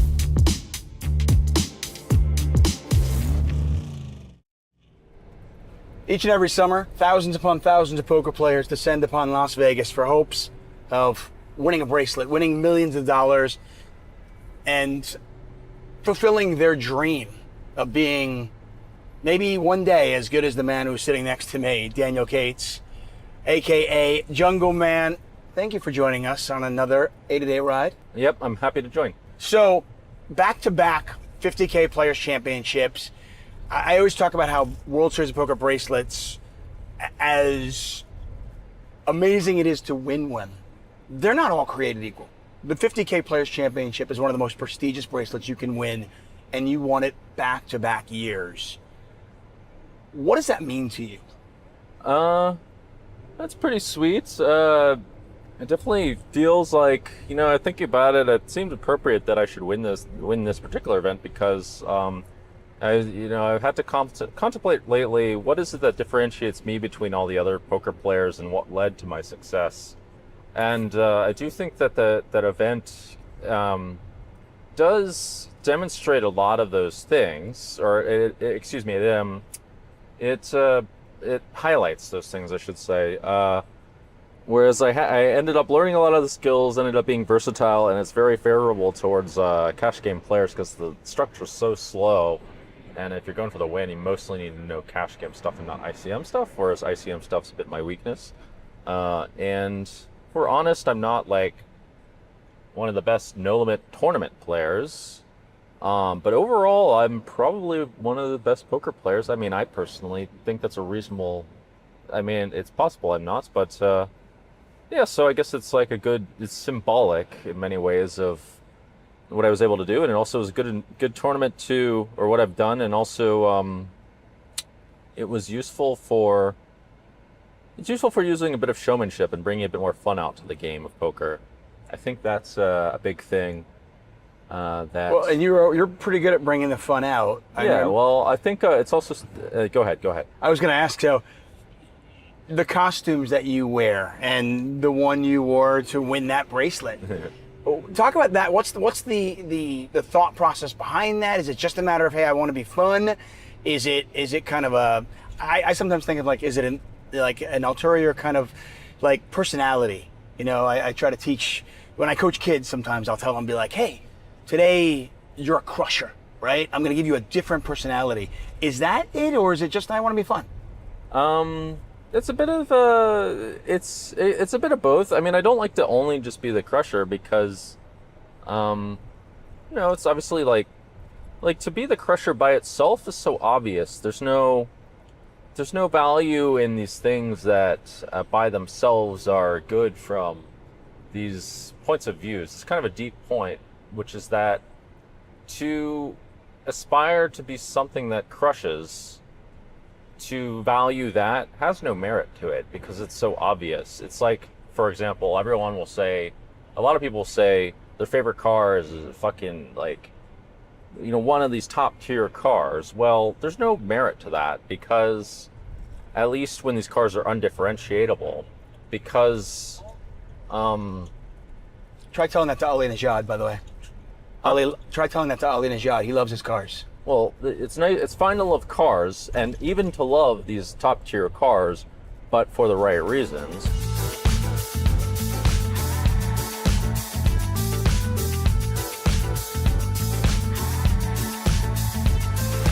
I believe it was in Montenegro on a Triton tour, and you were playing with Phil Ivey, and you were interviewed, and somebody said, "What is it like to play with the best ever?" Uh-huh. And your answer, and I still love this, was, "Why don't you go ask Phil?" I was being a bit of a douchebag. I just thought that answer would be funny. It is funny. You eventually get used to it. It's useful. It's a useful emotional experience to be able to play these kinds and realize that that you can actually beat them, and then that you can. Actually, poker's really useful for this reason too, which I'll get to in a second. But it's a useful for self-growth kind of thing, that to be able to realize, you can actually take on the best and in fact beat the best. That's very helpful for one's confidence. And poker is useful in that because of the fact that there's not 100% skill, it breaks down these limiting beliefs in a soft way by allowing people to sometimes succeed against the best and realize, oh shit, maybe I can be the best. Like maybe I can beat fucking Phil Ivey or whatever. What, for people who don't know, what are you doing these days? So besides playing poker, a big thing I've recently been putting quite a bit of energy on and trying to figure out exactly how to do this, but I feel like I'm getting close to some conclusions. Is I'm building a poker community because, in fact, first of all, poker has a lot of hidden positive benefits that actually do benefit society in a number of ways. Secondly, I'm already invested in it, so my leverage goes quite far in it. So now I can make a positive difference within it and hopefully make the game better for everybody. And I want to do other things, and this would lead me up to provide me with the right experience to these harder things, such as become like a proper business founder and like someone who's more involved in children's education as well, because it gets involved into all of that. Now, unfortunately, a million things have like sidetracked my focuses so that I haven't focused that much time on this, but that's what I'm working on currently. The goal is a major goal that's in the medium term of sorts, is to build something that supports all poker players for the sake of making poker better for everybody and making there more of an abundance of positive things in general, like good feelings. Ideally more fun. More fun is good.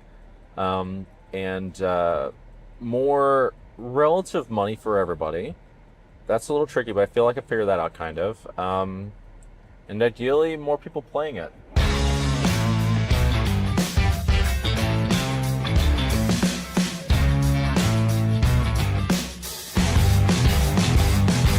I want to turn our attention to the World Series of Poker, and now that you you're in your 30s, you've been here for a while, you've won a couple of bracelets, you're in the hunt for more.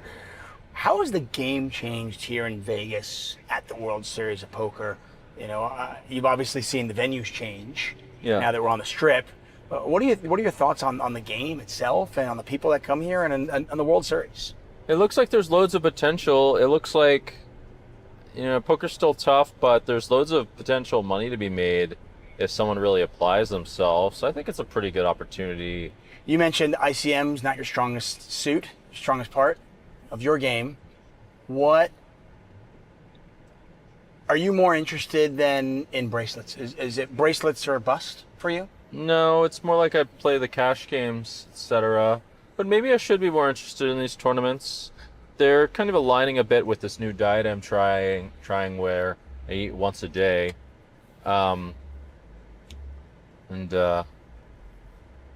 that's convenient for tournaments. It's kind of nice to not think about food for a long time.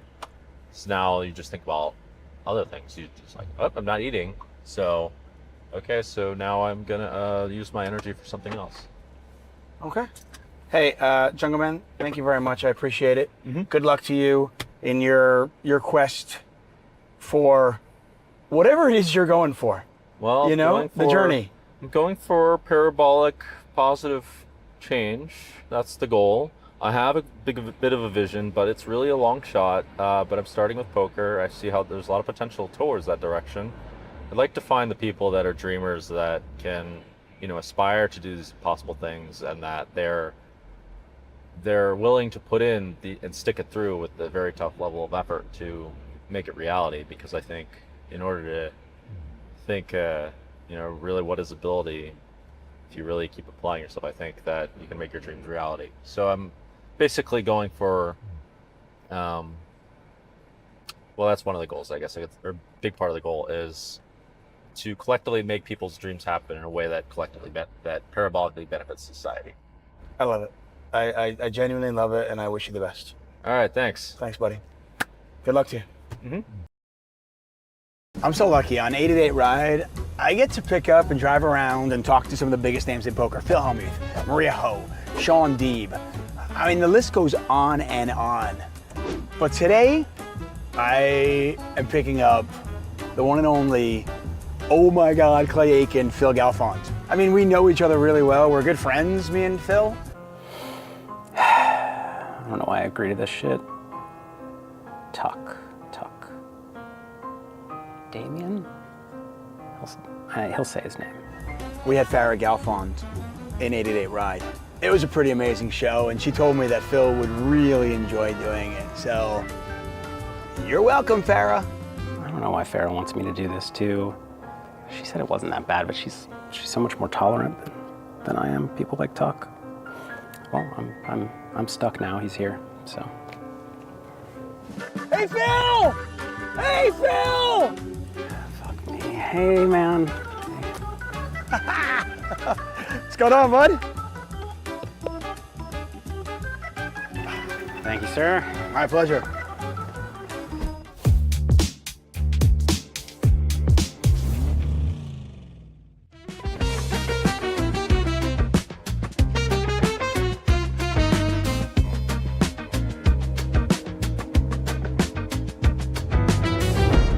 Hey, I am super excited that you have agreed to do this.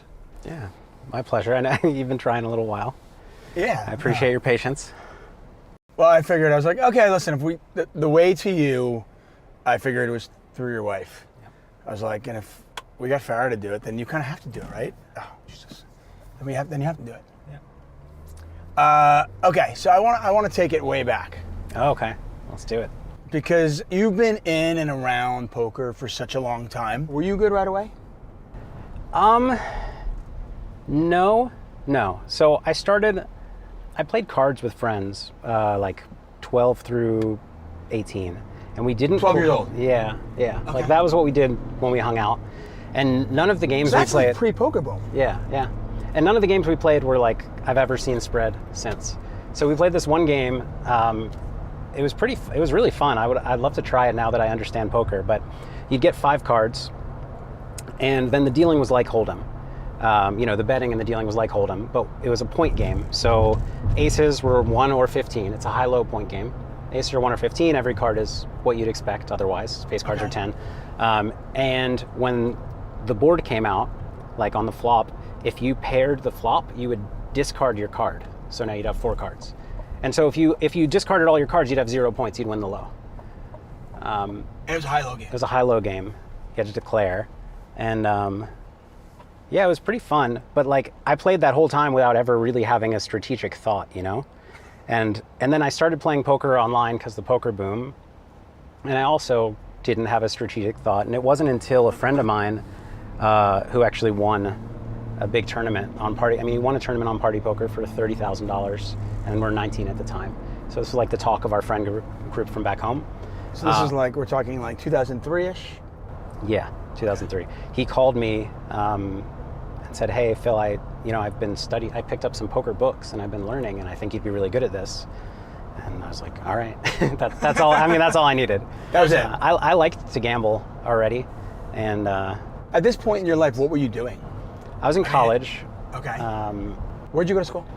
University of Wisconsin, Badger? Madison. Yep. Okay. And at this point I hadn't decided a major, but I ended up being a philosophy major before dropping out. And I didn't really have a plan. By the way, dropping out as a philosophy major or getting your degree as a philosophy major is the exact same thing. Yeah. I was never a very good student. I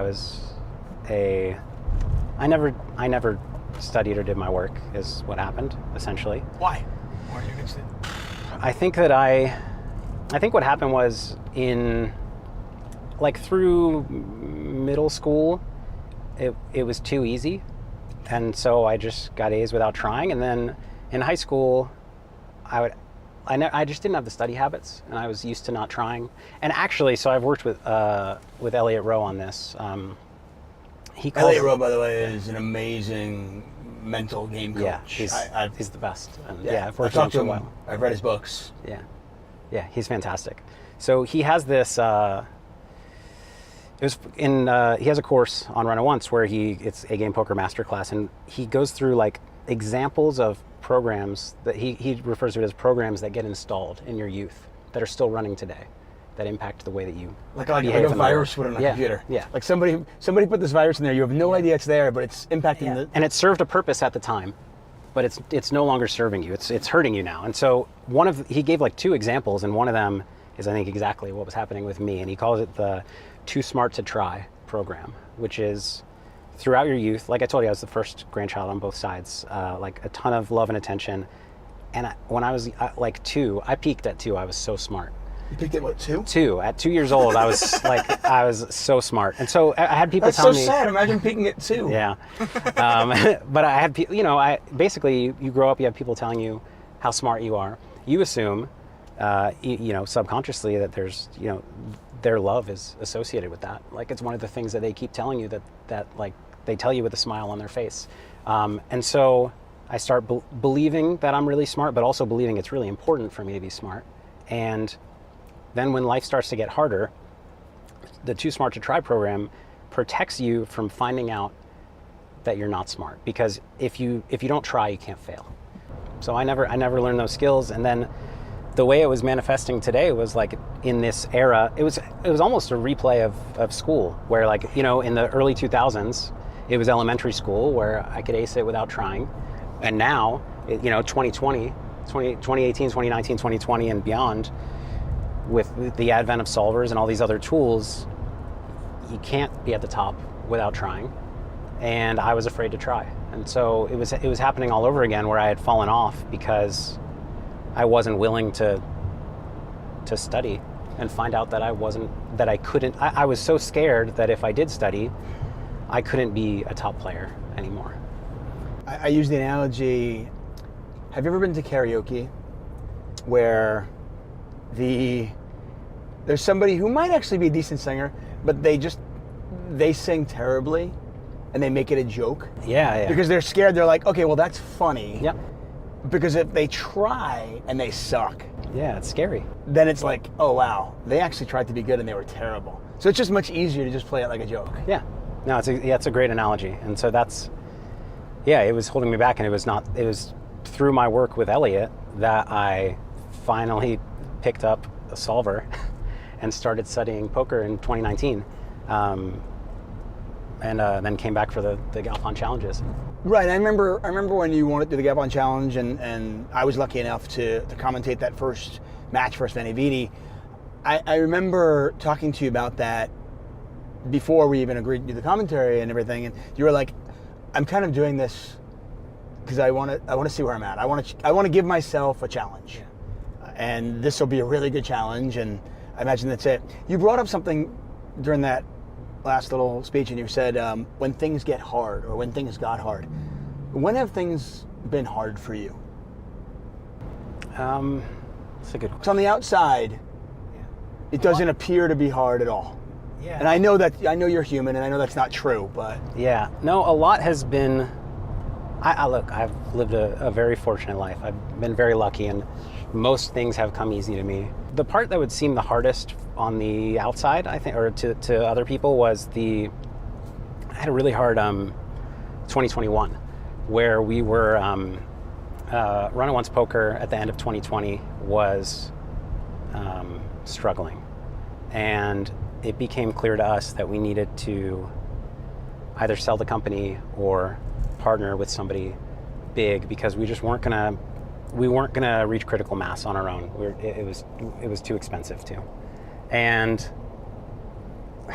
long story short, the whole year of 2021 was dedicated to trying to make that happen, and there were a lot of disappointments. It was a lot of stress, a lot of money coming out of my bank account every month, and a lot of disappointments. And there was one particular disappointment that I can't get into too much because we were NDA'd, but it was like we got like terrible news at the company, and I was meeting with I was in the same place as my co-founder Dan, and we had traveled somewhere to try to make a deal work, and he left to catch his flight home. It didn't work out. He left to catch his flight home, and I had missed a bunch of texts and calls. I was like, whatever. And then Farah started texting then and was just like, Phil, you really need to call your mom.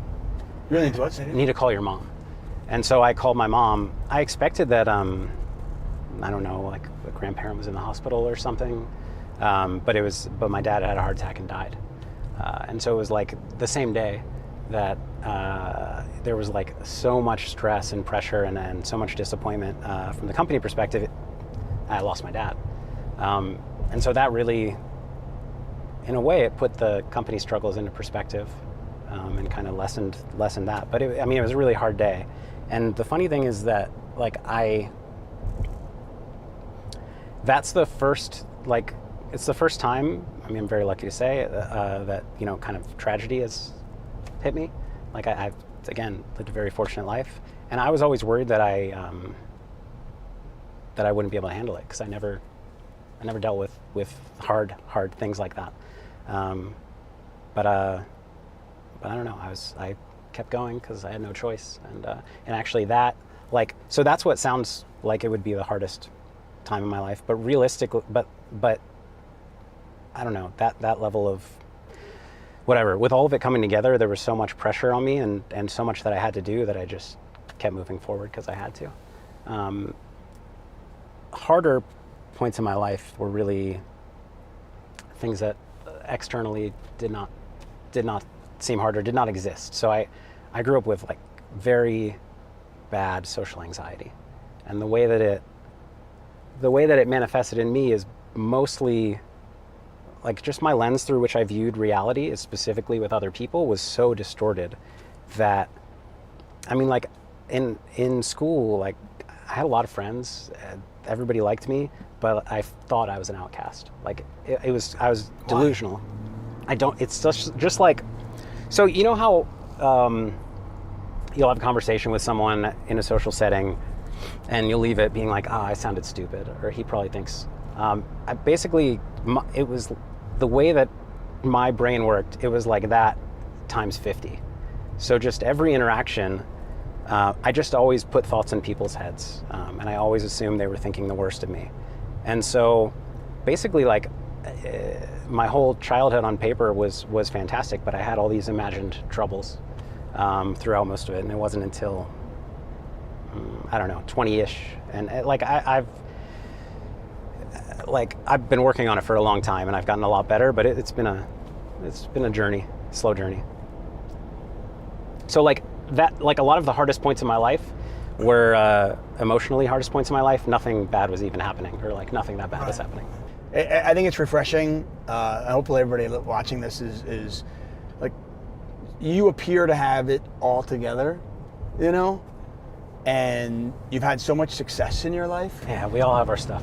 No, yeah, but that's refreshing for people to see that it's like, you know, somebody like you has had those issues as well.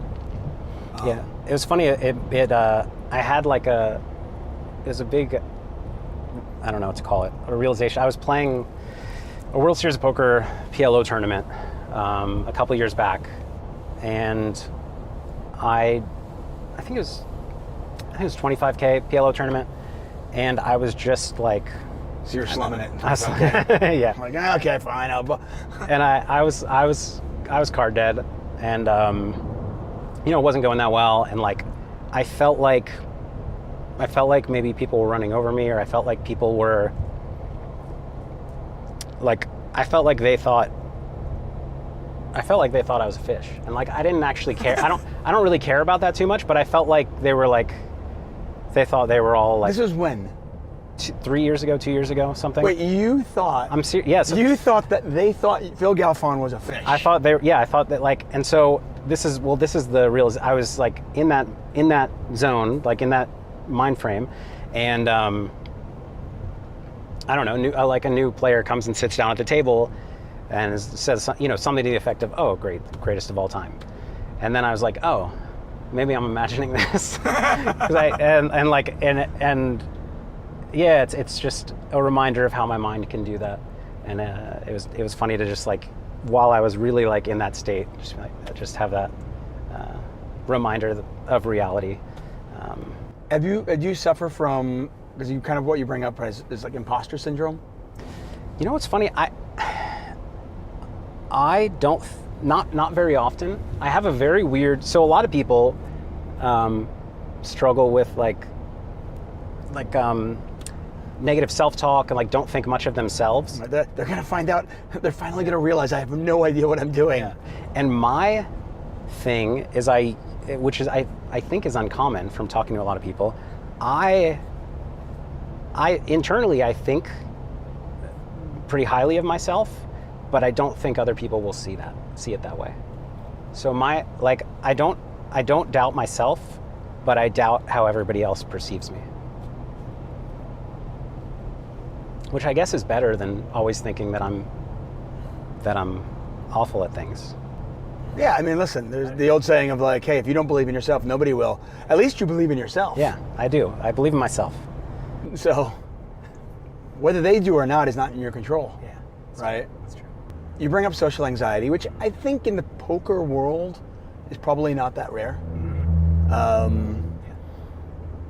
would imagine that a lot of people who have social anxiety probably find themselves or navigate toward games, and poker being one of them. Games, and I mean online poker especially.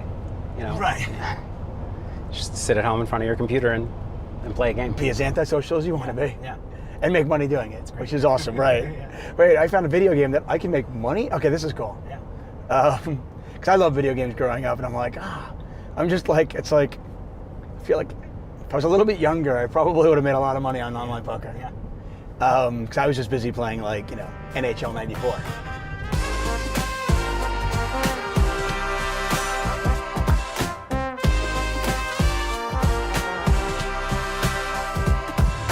I had more online success from from age 21 to 26 than I did for like the 5 years or 10 years after. Like that was the peak of like online poker. Were you running well then, or were you just that much better in the competition, or was the competition that bad at that point? I think, I mean, I don't think I was the best pro. I was one of the best, but there were a lot of people who were making a lot of money because there were a lot of bad players playing a lot of high stakes games. So there was a lot of money to be made. I don't think I was, who knows? It's really hard to tell, but there were, probably 10 pros of somewhat similar skill level playing those games. I was one of them. And then there were a lot of non-pros. So yeah, the games were big, and they went well. Not always. There were downswings, of course, but. Before you go to the New York story, I do want to ask you this, because we did an 8-8 ride with Shaun Deeb, and he brought this up. And he said, it's really, really hard to know when you're not good anymore. Yeah. And he said, I think I'm going to quote him, I try to at least, by the time you figure it out, a lot of times it's too late. Yeah. It's well said. How do you know if you're a good poker player? Because the results are oftentimes not indicative of whether you're good or not. So how do you know if you're good? For a lot of people watching, they're probably going, okay, how do I know? So I think the unfortunate truth is you really can't know. But how I know is I see my opponents make more mistakes than I make. But the problem is I might be wrong about that. Like, I might think they're making mistakes and they're actually making good plays, or they're actually exploiting a tendency in me that I don't know that I have. So because of that, you really can't know, but that's how I gauge my confidence level, is seeing enough of my opponent's mistakes. And when you're at tables and you can't spot mistakes, that's how you know that you're not doing so well. So you need to spot mistakes. The old mistake, the old adage of, if you're at the table and you can't spot the fish. Yeah, exactly. So when I think most high stakes poker players tend to err on the side of overconfidence, and I believe I'm more underconfident, so I'm questioning myself more often than most people. So I think because of that, I assess my edge or lack thereof pretty frequently, and so it is something that is always top of mind. And so I think I'm like a little more well protected from that than the average player. But no, Shaun's exactly right, because when I think I'm spotting mistakes in my opponents and I'm wrong, like if and when the day comes where I'm not good enough anymore, and I'll still probably think I'm spotting mistakes. So I don't really think there's a way to know other than, results over a long period of time, and you can get outside opinions of people who are good, but you might think they're good and they're just as bad as you. Yeah, and I always wonder, it's like, results over a long period of time, and people always ask, like, oh, what's your win rate? Or, how have you done over a long, but then you go, how relevant are my results from the beginning of that period of time? Yeah, if it's been years, not so relevant. Well, somebody goes, well, you need a long sample, a big sample. Okay, cool, I've got a big sample. But if I'm gonna have a big sample, then the beginning of that sample is a really long time ago, and how relevant is that? Yeah. No, it's so people don't understand how large of a sample you need to really have high confidence that you're a winner. And fortunately in live poker, because the live poker you play so many fewer hands than online, but win rates are higher. And so it does kind of like, you should have far fewer downswings per 100 hands live than online. But yeah, in both cases, you need to play for a long time to have the level of confidence, like based on just the results. And so I think you have to judge it by the quality of games. And again, yeah, if you can spot mistakes, then it means you might be a winner. I do want to get to New York, but you've opened up a kind of a little Pandora's box, and I want to get into it. Phil Ivey, I think, once said he didn't believe in running bad. He said, if you're losing for months on end, you're just bad. That's interesting. So I wonder if, do you know when he said that? I think it was a while ago. Yeah, because I think probably, Phil Ivey is one of, if not the greatest of all time. And I think a while ago, his win rate in a live no limit game, is in the, I don't really know, maybe 30 big blinds per 100. What we would have thought was unsustainable. Yeah. There's no way that's sustainable. Yeah. And yet. So he probably never had a month and a half downswing because his edge was so huge. And also because, we assume a huge part of his edge is reading other players. And when you have a stone read on your opponents, it's really hard to lose for a while. You know, if you know that they're weak when they're weak, you know, and you have the balls, for lack of better words, and you have the balls to actually follow through with it. Yeah. A lot of people are like, I think he's weak, but right. I know you're full. I know you're bluffing, but I'm going to fold anyway. Yes. Yeah. Absolutely. And he never did that. He's like, I know you're weak, and I'm going to put my entire. Let's go. I'm going to take it. Yeah. And so it was probably true back then, and I think less true today, unless you're in like a massive edge spot like that. We'll have Phil Ivey on our next 888 ride, and we'll ask him if it's still true. Just line that up, okay, guys? I'll have my people talk to Phil's people. I'm sure we'll get it done. It's easy. Go from one Phil to another Phil. You brought up that you probably doubt yourself more than other poker players, and poker players sometimes, probably many of them, suffer from overconfidence. I want to take you back to a point of your part of your career where maybe you were doubting yourself. I was commentating. Veni Vidi, Galfond Challenge. You found yourself down $1 million. Yeah, which is a lot of buy-ins. That is a lot of buy-ins. And I remember commentating on this on a daily basis to the point where it was like watching an MMA fight where you're just like, throw in the towel, like stop, you know? And I was like, oh, like, and you go in as a commentator, I can tell you from my perspective, like I try to be objective, but there was very much like, okay, Phil Galfond's the hero and Benny Vidi's the villain, which probably wasn't fair, but it is what it was. You know, nobody knew who he was. We all knew who you were. And then now you're this huge underdog. Take us through that. I know you've talked about this before, but I think it's worth kind of revisiting.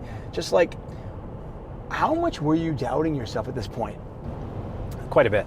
Yeah. And I thought that I had come into the match very prepared, and it's so hard to tell. You know, when somebody is winning nearly every day, it's just so hard to tell because, you know,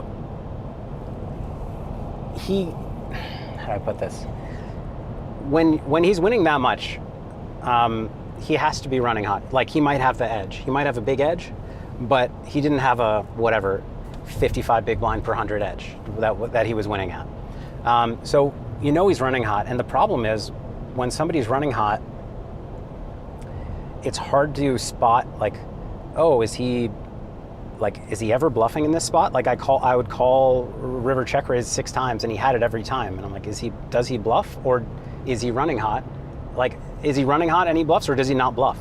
And so when somebody's running really hot, they kind of get to win pots in all different ways, and you don't get to see them, like, they rarely are making the folds, like, so you're not getting your bluffs through. By the way, I've come up with a really good strategy. Yeah. It's a new book that I'm going to come out with, which is you don't have to bluff if you always have it. Yes, You exactly. just always have it. Yeah. So for a period, he kind of always had it. I mean, obviously he was bluffing. He's a fantastic player. But it was so hard to tell what he was doing because it just seemed like whatever he did, he had a big hand. And it made it really hard for me to assess his game. Because it's just like, man, he's being aggressive, and then when I call him, he has the nuts. So what's happening? And so it was really hard to assess his game. I thought I had been prepared, and I thought I was playing reasonably well. I was reviewing stats, and like, I felt like there were things I could take advantage of, but really, I was obviously doubting myself a lot. I felt like... What got you through that? Because, I mean, it was a difficult time for everybody. I mean, we're in the middle of COVID. You can't even, like, go talk to your friends or, you know, go to the gym and kind of, like, burn off steam or something. What got you through that? So, I mean, I had calls with Elliott Rowe probably 4 times a week. So we'd have a call before the sessions for, like, 15 minutes. And then once every week or two, we'd have a 1-hour call outside of that. And I think that I naturally can do a decent job of staying sane, but there's a difference between staying sane and coming into each session and performing, which is what Elliott helped me do. Like, helped me just put, as much as possible, put all of the past aside and focus on just today. Like, put the pressure of the overall match aside and focus on today, because it was especially hard because this was my this was my, what's the word? This is like my, what is the word? Like homecoming? This is when I came back to poker. Yeah, it was kind of, I mean, I thought it was like you said it before, and I remember talking about it in the sense that you had kind of, challenged yourself. Yeah. You were like, okay, I think I fell behind a little bit. Yep. And after talking to Elliot, I was like, okay, I'm going to start studying, and I'm going to put myself back out there. Yeah. And I am going to literally put myself out there and challenge people and see where I stand. And then you put yourself out there and Yes, got smacked. Yeah, it was the very first match. And everything we talked about earlier, maybe I'm not as smart as I think I am. Maybe I'm finding out now that I can try and fail. And so at the point where I was down $1 million and I took a break, I paid the penalties to take a break because I just wanted to decide if I would continue. For the record, none of us thought you were going to continue. I know. We were all like, I was talking to your, people that work with you over at Run It Once, and I'm just like, because this is done, and they're like, no, he's going to take a few days, and I'm like, okay, it's done. I thought I was going to quit. At first I told people I was quitting, and then I was like, you know what, I'm not sure yet. So like I actually said I was going to quit. And then I said, no, let me just think for a little bit. So I took some time. I mean, for the record, by the way, there were side bets. And at this point, you probably assumed, even if you came back, you were like, okay, well, the side bet is out of reach. I'm not winning the side bet. I'm going to lose that no matter what. Yeah. So now it's just a question of, am I positive EV in this match? Yeah. Can I get it down to 700,000? Exactly. Am I positive EV and or like, can I get to positive EV? Because even if I, like, throughout the rest of the match, broke even or won 100,000, 200,000, I would prove to myself that I could hang with him, which is what I wanted to prove to myself. And so at this point, were you willing to even lose a little bit more money to learn? I think I set I didn't set an exact stop loss, but I think I was going to lose 400K more, and that was it. Wow. Okay. So you weren't that far off. Yeah. And 2 bad days. Yeah. And one of the things that really helped during that break is because when somebody's running like that, they just have such a hold over you. It becomes harder to play and harder to kind of outmaneuver them. I played a lot against other people during the break. So I played in like the Zoom pools, like the heads up Zoom pools where it's like 15 different opponents. So you took a break from losing $1 million in this ridiculously grueling mind challenge. And your break was playing poker. My break was playing poker, yeah. And so I played, and I mean, I ran hot there, but I won like, I think in a week, I won like 22 buy-ins. So I mean, I lost 45 buy-ins to Venny. Then I won smaller stakes, but I think it was 2550 and 5100. So I won like 22 buy-ins, which is like 180K. It's not a big dent in the million, but it's something in money. But also it was like, most of those players are good players, like as good as Venny or close. And so I'm like, all right, well, I see that I can win. Obviously, I ran bad here and I ran good here, but that was a big part of giving me the confidence to continue, was having that upswing and like experiencing winning for the first time. Because remember, before this, I like didn't play for 3 years. So this is like my first experience winning in 3.5 years. And that's what gave me the confidence to continue. I wanted to continue the whole time, but it felt maybe like I was making a big mistake. And so I wanted to gain that confidence. And who knows, if I had played those, if I had played that heads up stuff on the side during the break and I lost there, I probably would have quit. I would tell you that one of my favorite moments, and still one of my favorite moments of commentary, was the day you crossed the green. So for those of you who aren't familiar with the Gaffon Challenge, we had a graphic up, it was online poker, and I'm commentating, and we would have a line. The daily line of either in the green or in the red, depending on where they were during the day, but then there was an overall green-red. And for the entirety of the match, he was in the red. And he was coming back and coming back and coming back, and it was like just inconceivable that you're actually going to come back. There's like, what? But then it almost became like, no, now it's like, it's definitely going to happen. Yeah. Like, there's no doubt. It felt I like mean, that. Venny was reeling. Yeah. And you could see the momentum switch, and poker is definitely momentum. I mean, there's, especially heads up. Oh yeah, more than any form. And I remember the day you went green, and I called it. And it was a great call. It was one of my favorite commentary moments ever.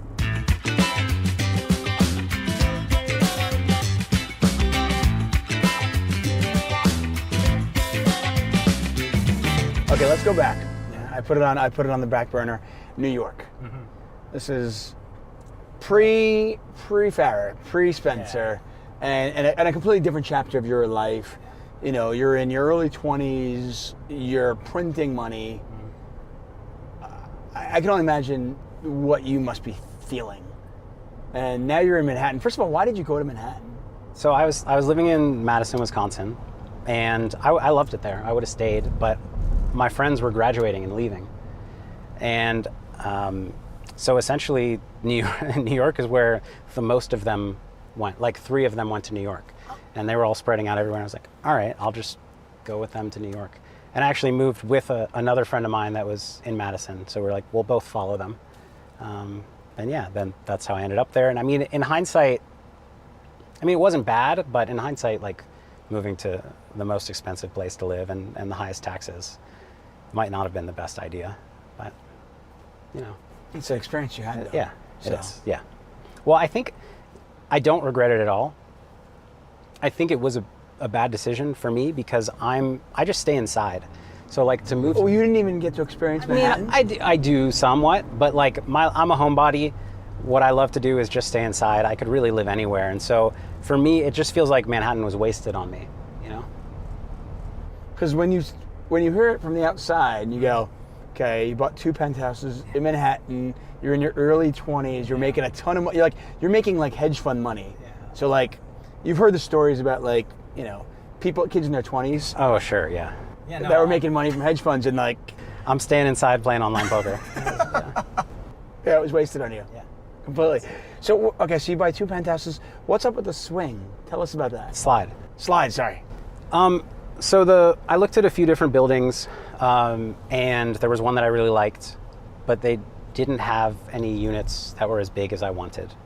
And so the realtor that was showing me around said, well, you could get these 2 and combine them, build a staircase between them, and then it would be as, you know, what you're looking for. And I like that idea. Because you needed that much space. I wanted it. So I was moved. My friend that I moved with lived with me in New York, so I gave him a room. And then, I don't know. The funny thing is, it's the first time I spent money like on anything. Like before then, I had a nice TV that was, I don't know, a few $1,000s, and then nothing else that was $500. Like the only like luxury in my life at that point was like I would order food. I would like order subs every night. My friends would make food because they couldn't order food every night. But like that was it. I wasn't living the high life. And so to go from like my first big purchase was a very big purchase. Right. But I don't know. You must have done pretty well on it. I mean, New York real estate is. No, it doesn't go down very often. It doesn't. I mean, but I like broke even. I caught it halfway through a crash because it was 2008. So it was the mortgage crisis, which was actually So you bought it, it went right down, and then I bought it halfway through going down, and it was so I put it. They were finishing it in the building, and I put a deposit down, and then by the time that I bought it, well, I guess by the time I put a deposit down, it was like halfway down, but it was a big problem because. You know, I thought I was going to put like 20% down, but then all the banks stopped lending money, and I ended up having to put like, I don't know, 65-70% down, and so like it was a big hit to my bankroll. I was going to say that must have been, I mean, as much money as you were making. Yeah, no, that was New York real estate is not cheap. Yeah, no, and so that was very inconvenient for poker. Although in other ways, it could have prevented me from losing. Like, I mean, I mostly won during that time, but it did like tie up some money, which, you know, when you're 23, you're not always I have always people don't assume this, but I was always pretty reckless with my bankroll. Well, I watched a video, and I've heard the story before, how your bankroll at one point you had built it up to $800,000, and you lost half your bankroll, $400,000 of that in one night, one day. I'd say that's pretty reckless. Yeah, I did it twice. I did it at 100,000 and I did it at 800,000. Lost half in a day. But I don't know. You know what's funny? So okay, at least 3 times not a charm. You haven't done that a third time. I haven't done it a third time. That's no. nice. And by the way, the weird thing is I think people, I mean, both are devastating. I would actually argue that the 100 to 50 might be more painful. Yeah, it was harder. Because the 800 to 400, it's like, you still have 400,000. Yeah. Like, you can build that back up. Yeah. 100 to 50, I'm not going to say that's not, like, you can't build it back up, but that's, you're like suddenly like, wow, if I run that again, though, I'm in real trouble here. Yep, yeah. Yeah, no, it's, I don't know what I always, like, my goal from a very early point in my poker career was I wanted to play the biggest games. And why? I don't know. Was it an ego thing? Was it a money thing? It wasn't a money thing, because for a long time, like before 23, when I never spent money, money was just, like, to me, money was just what I needed to play bigger, and that was it. Right. I mean, you're pointing out. I mean, you never bought anything. Yeah. So it's just like I wanted to play the biggest games, and yeah, I think it was like I don't know if I would call it ego, but like glory, competition, glory. I wanted to play. Yeah, I wanted to... The best, the biggest. Yeah, the best and the biggest. And so what was really motivating for me was grinding away at like 510. So when I had when I had 100,000, I was mostly a 510 player online, grinding away, building up a roll, and then taking a shot at 5,100. And then it would not work, and I'd step back down, and then I'd grind away again for another shot. And that was... Until it worked. Until it worked, yeah. And that's what got me excited. And I think if I didn't do that, I might have not been as motivated to play as much as I did or work as hard as I did.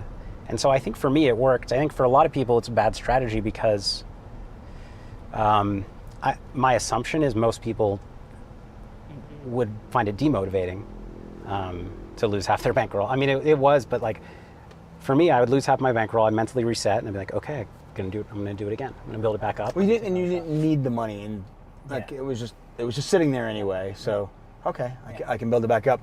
I find it interesting because you pointed out earlier that you often avoided a challenge because if you avoided the challenge, you couldn't fail. And yet, in this particular spot in poker, you challenged yourself to the pinnacle point. I didn't. Yeah. So the difference is, it's not that I would avoid a challenge, it's that I would avoid trying my hardest.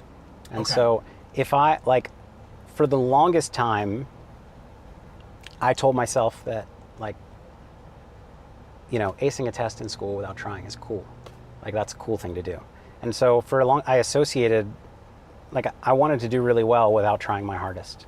And I was, unbeknownst to me, afraid to try my hardest because then I might not succeed. But it was, I wanted to see how far I could take it. I wanted to ace the test without trying. And I mean, truth be told, like, I always considered myself lazy, and I looked back and was like, I always thought that I wasn't working hard, but I was. In my own way, I was working really hard. And I was obsessive. I was always, like, talking strategy. I was always thinking about hands. I was reviewing stats. Like, I was trying, just... I don't know. So you weren't, okay, so the people who are watching this that got their ass kicked by you.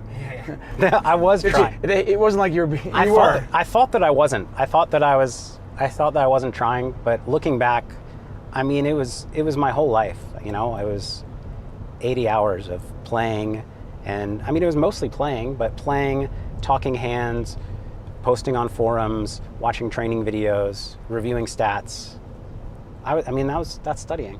I didn't do like the most boring stuff, like equity calculator stuff, like the pre-solver-ish, solver adjacent type things. I wasn't doing that, but I was doing what was interesting to me, and fortunately I was. Did you ever take cards and like deal them out on a bed and like? I never did that. No, that was before my time. We had what was the first one? I forget the first equity calculator, what it was called, but we had one. I remember there being one like Card Player. Yeah. That I used to be like, I'd go home and like check it out. I'd be like, I got it in pretty good. Okay, don't be mad. Okay, feel good about it. Do you remember your first big win? Like the moment you were like, just, I guess you were in Wisconsin at school and just like, holy shit! I just won this much money. I think trying to think what I would consider my first big win. The one that I remember was I was a sit and go player. I was primarily... That's basically what you're doing at this point? The first year and a half, I was a sit and go player. And I started $10 sit and goes, and I settled in at $100 sit and goes. And I sometimes played the 200s, but I felt like I had a higher, like even higher hourly in the 100s than the 200s. So I was a 100 sit and go player. And Party Poker started running step tournaments where you could buy in at 100 or 200 or 500, and the highest step was 2,000, or you could buy in directly at any point.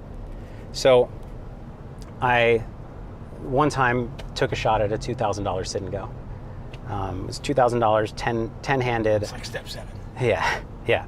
And so that would have paid, I think you pay 6, so I think 12,000 for first. Wow. And I won that. And so that was like the first memorable, like, I mean, What was your bankroll at this point? I must have had something like 35,000. Okay. So, I mean, it wasn't like a massive change, but it was, I mean, that's, 25% of my bankroll in one sit and go that I'd like won. So that was the first like big memorable one. I mean, there were other sessions that were big and memorable, but I don't really remember them. There were so many shots that didn't go well, and then when it finally did, I just didn't think much of it. I remember my biggest day online, which was against Victor Blom, and we played. This was in New York, and I think it was like the year I moved in. This was like just pre-Black Friday? Yeah, a couple of years pre-Black Friday, and we were playing. It was 300, 600 PLO, and then we moved up to 501k PLO, and I won 1.6 million, and I remember that night pretty well. Because like we started, it must have been 8 p.m. when we started. It was black outside, and it was a long night, and that was exciting. And then you by finished, the end of it, was he tilting? Yeah, he was portions a tilter for sure.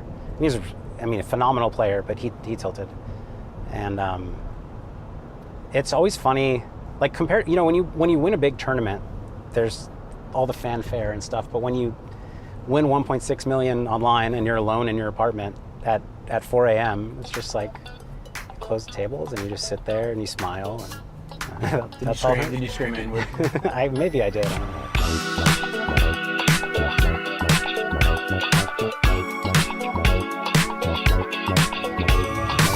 Do you ever struggle with kind of the what am I giving back to society?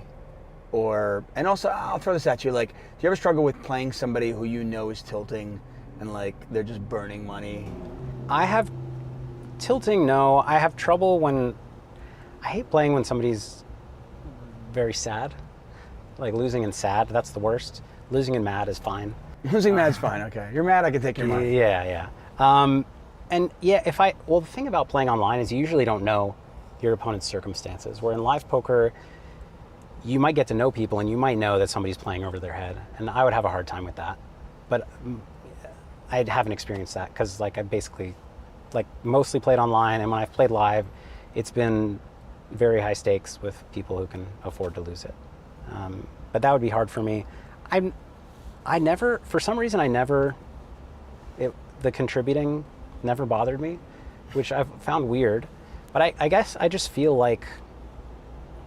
By the way, I'm not calling you out. Yeah. No, it's a great. It's most people. Some poker players do. It bothers a lot of people. I just feel like. I mean, listen. I'm just going to come out and say it. I think the vast majority of people don't contribute to society. Yeah, no, most people. My wife don't. does. She's a school teacher. Yeah. But the vast majority of people don't. Yeah. So it's okay. Yeah, I think I agree. Like it's very small percentage of people that really contribute. Right. But no, I think it's like I just always viewed it as like kind of a sport. Like I know it's not a sport, but I don't know. Like. Although, hey, listen, you buying 2 penthouses and putting a slide between the two of them is kind of young athletic. Like I feel like some 22-year-old who's playing for the Knicks and just got paid for the first time would do that. Well, yeah, well, and that's the good example. Is like, I don't know. When you think of an NBA player, do you think, man, you're not contributing to society? Like, I view it as the same. Like, yes, they're providing more entertainment than I am as a poker player, but. Well, maybe they were then, but now you could argue that you are. Yeah, that's true. And yeah, I just viewed it as it's purely a competition. But what I was going to say is, so recently, I've been creating more content, and I've been like getting more We into noticed that, by the way. yeah, more into teaching, and also I've started doing some coaching that is kind of it's closer to like life and career coaching than it is poker coaching, but it's for poker players, and I have noticed more sense of purpose. You recently came out with a book, actually. Yeah. It's on free, Mindset, everybody. it's free. It's free. And it's a good book. Yeah. It's it'll be philgalfond.com/mindset. I mean, it's pretty cool. Why? I mean, I never noticed that, actually. I noticed, I don't know, maybe it was 18 months ago, 24 months ago, when there was, you made a conscious effort to build your social media presence and get yourself out there. Why? It's a good question. At first, there was not a great reason. At first, honestly, the reason was there's no poker for me to play right now. There's a lull in what I can contribute to the businesses, just due to the points in their life cycle they were at. And so I was like, I need to do something with my time. And social media has always been one of those things where I'm like, I should post more. Like, I got a lot of followers on Twitter. I should just like post and actually grow. And sometimes I would try for a week and then like, I don't like this and stop. So I just decided, like, I've got this time. I want to do something productive with it. And so let's finally like make a push and try to grow social media. And that was really the impetus for it. And as I've gone on, I'm seeing that I'm acquiring a lot of skills. I'm reaching more people. I enjoy teaching, which most of my content I try to make educational. It's tough on YouTube. People want to be entertained, but I just want to educate. By the way, my favorite YouTube clip view is the real Phil Galfond. Okay, that's not education, yeah. There's no education, but it's just you at your sarcastic best. Yeah, that was fun. So if you guys want to check that out, it's on YouTube as well. So it's a lot of fun.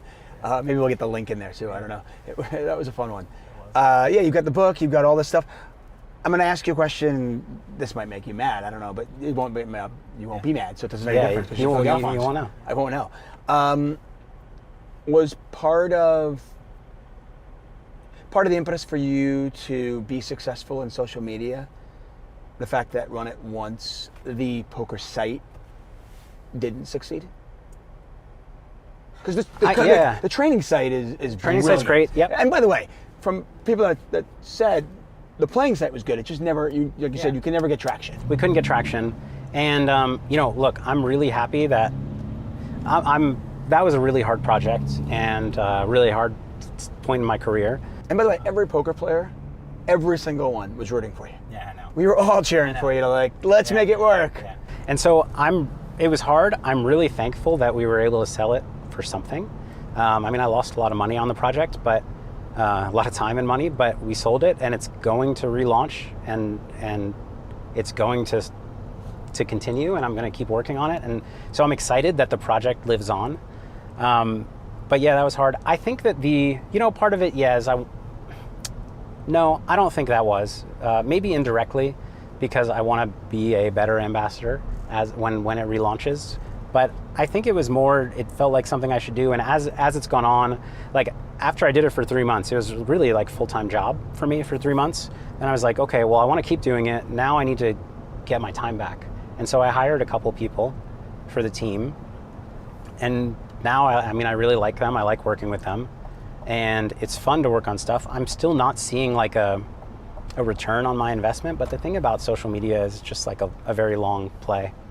And so I'm gonna keep it up, and people are enjoying it, and I find that rewarding. What's the end game? I mean, is it like, I remember talking to Doug Polk about this, and he's like, I don't know if he went into it with an end game in mind, but he's obviously built a brand. Yeah, for sure. And been able to capitalize on that. Is that?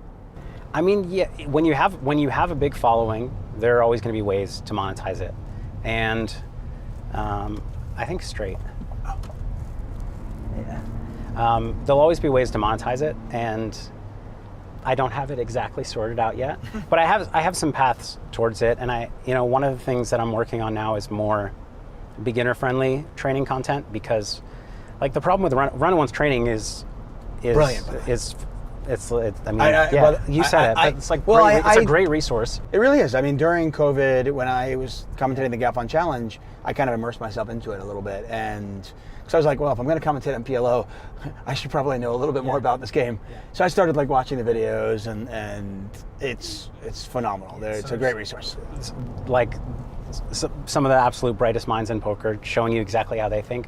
The problem with Run It Once is even at like our Essential, which is our cheaper membership, it's $25 a month, it's still pretty advanced. And so for these people I'm reaching on YouTube, that I'm reaching for the first time, that didn't know who I was before, it's too advanced for them. Yeah. And so If I remember my dad came out for to play the seniors event. Yeah.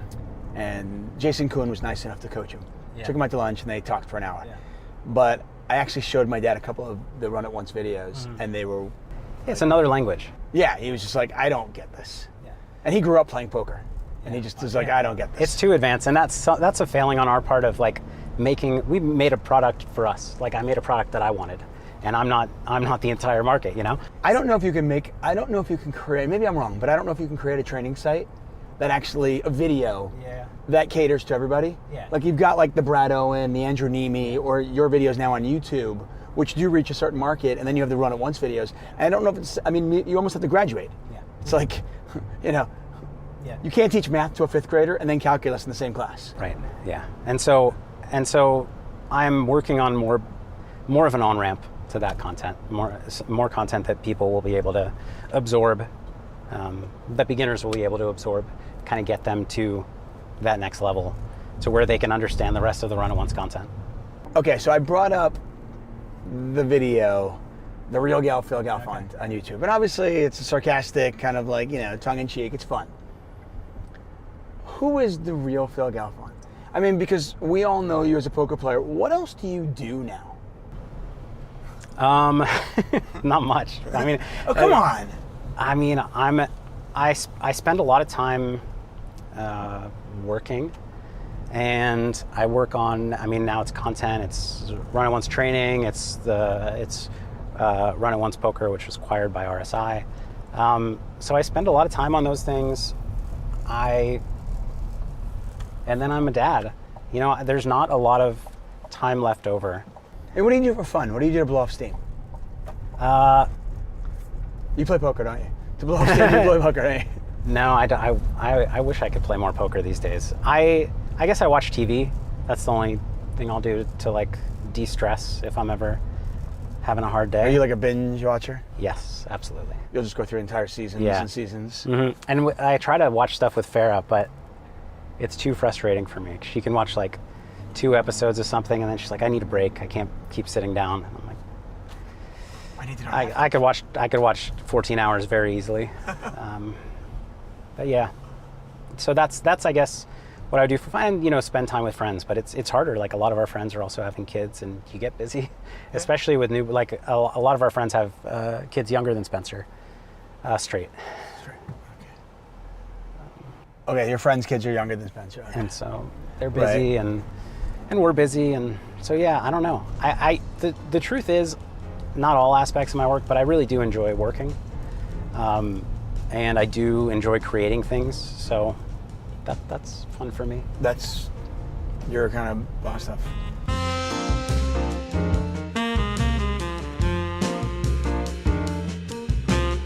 No, seriously, thank you so much for your time. This was awesome. Yeah, my pleasure. I really appreciate it. I enjoyed the conversation. Thank you, buddy.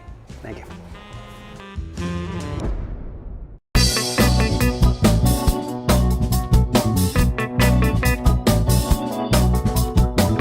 Okay, every once in a while here on 80-Day Ride, we get somebody really special. When I think of one of the legends of the game, online legends, the original GOATs, you think of Tom Dwan. Let's go get him.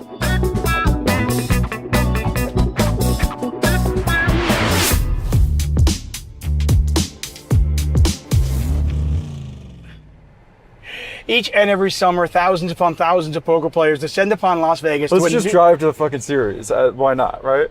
Okay, let's do it. Go. Tom Dwan, guys. I'm I not got gonna Tom play Dwan series, in the we car. Can drive there and wave it somewhere or some shit. Okay. Wait, so sorry, what's your bit? What's your intro? Well, I go, you know, thousands upon thousands of poker players descend upon Las Vegas with hopes of winning millions of dollars and a World Series of Poker bracelet. But I've got Tom Dwan in the car, who seemingly doesn't care about World Series of Poker bracelets. What do you care about? Like, what is it that inspires you? What drives you? Huh? I'll take the millions of dollars. Okay, so you want the $1 million. Yeah. What's the bracelet now? Do you care about the bracelets? Not really. Not at all. I mean, when I did the bracelet bets, it was because like it would have helped for sponsorship shit back then when it was like Full Tilt and Stars days. Right. Now we're getting like another poker boom kind of bit, so yeah, I guess it kind of like pains me to admit that it matters, but I guess it does matter. But you don't really care about it. No, I mean, I guess since it matters, I do a little bit, but it's like I'm like embarrassed to admit it to myself that I do a little bit, you know? Hey, talk about the evolution of you as, I want to go through a couple things. First, as a poker player, from the early days where you were just everybody's favorite online and where you are today. I mean, I commentated on you when you beat Phil Ivey. Yeah, you just told me that. I didn't remember that. Which, that was at the time, by the way, was the biggest pot in the history of televised poker. $1.1 million, 4 clubs on the turn, and you got 6-7 versus ace deuce. How is your game, how have you as a person, as a poker player, evolved over the last, 18 years, 17 years? I mean, that hand wasn't that long. That hand was like 10 years ago. 12 years ago. Maybe 12. No, that was like 2009, dude. Really? Yeah, at least 15 years ago, 16 years ago. Well, I think online was a lot more prevalent, and now a lot more of the high stakes games are live. Now to be playing high stakes online is a lot more complicated. I didn't see that coming. If you told me in 2009 I was going to be playing, like spending more and more time playing live poker than online, I never would have seen that coming. Yeah. But then again, I didn't know that the sites were going to get shut down and shit. So, hey, from a poker perspective, tournament perspective, we have seen Victor Blom, one of the online crushers from yesteryear, here at the World Series of Poker, playing some of the big high rollers and running pretty deep. Can you see yourself getting there? Can we see Tom Dwan playing for bracelets? Like Victor Blom? Yeah, I mean, I'll probably play the PLOs. I might day two the 10K. I'll probably play the 25 and the 50. You play the main? Yeah, I have some shit to do around then though, because the main's like it's like July 4th. 6th or 7th is like the last days. I got to be in LA like the 6th or 7th. Maybe I could come back. Do you just not have the patience to do that many days, grinding that many players?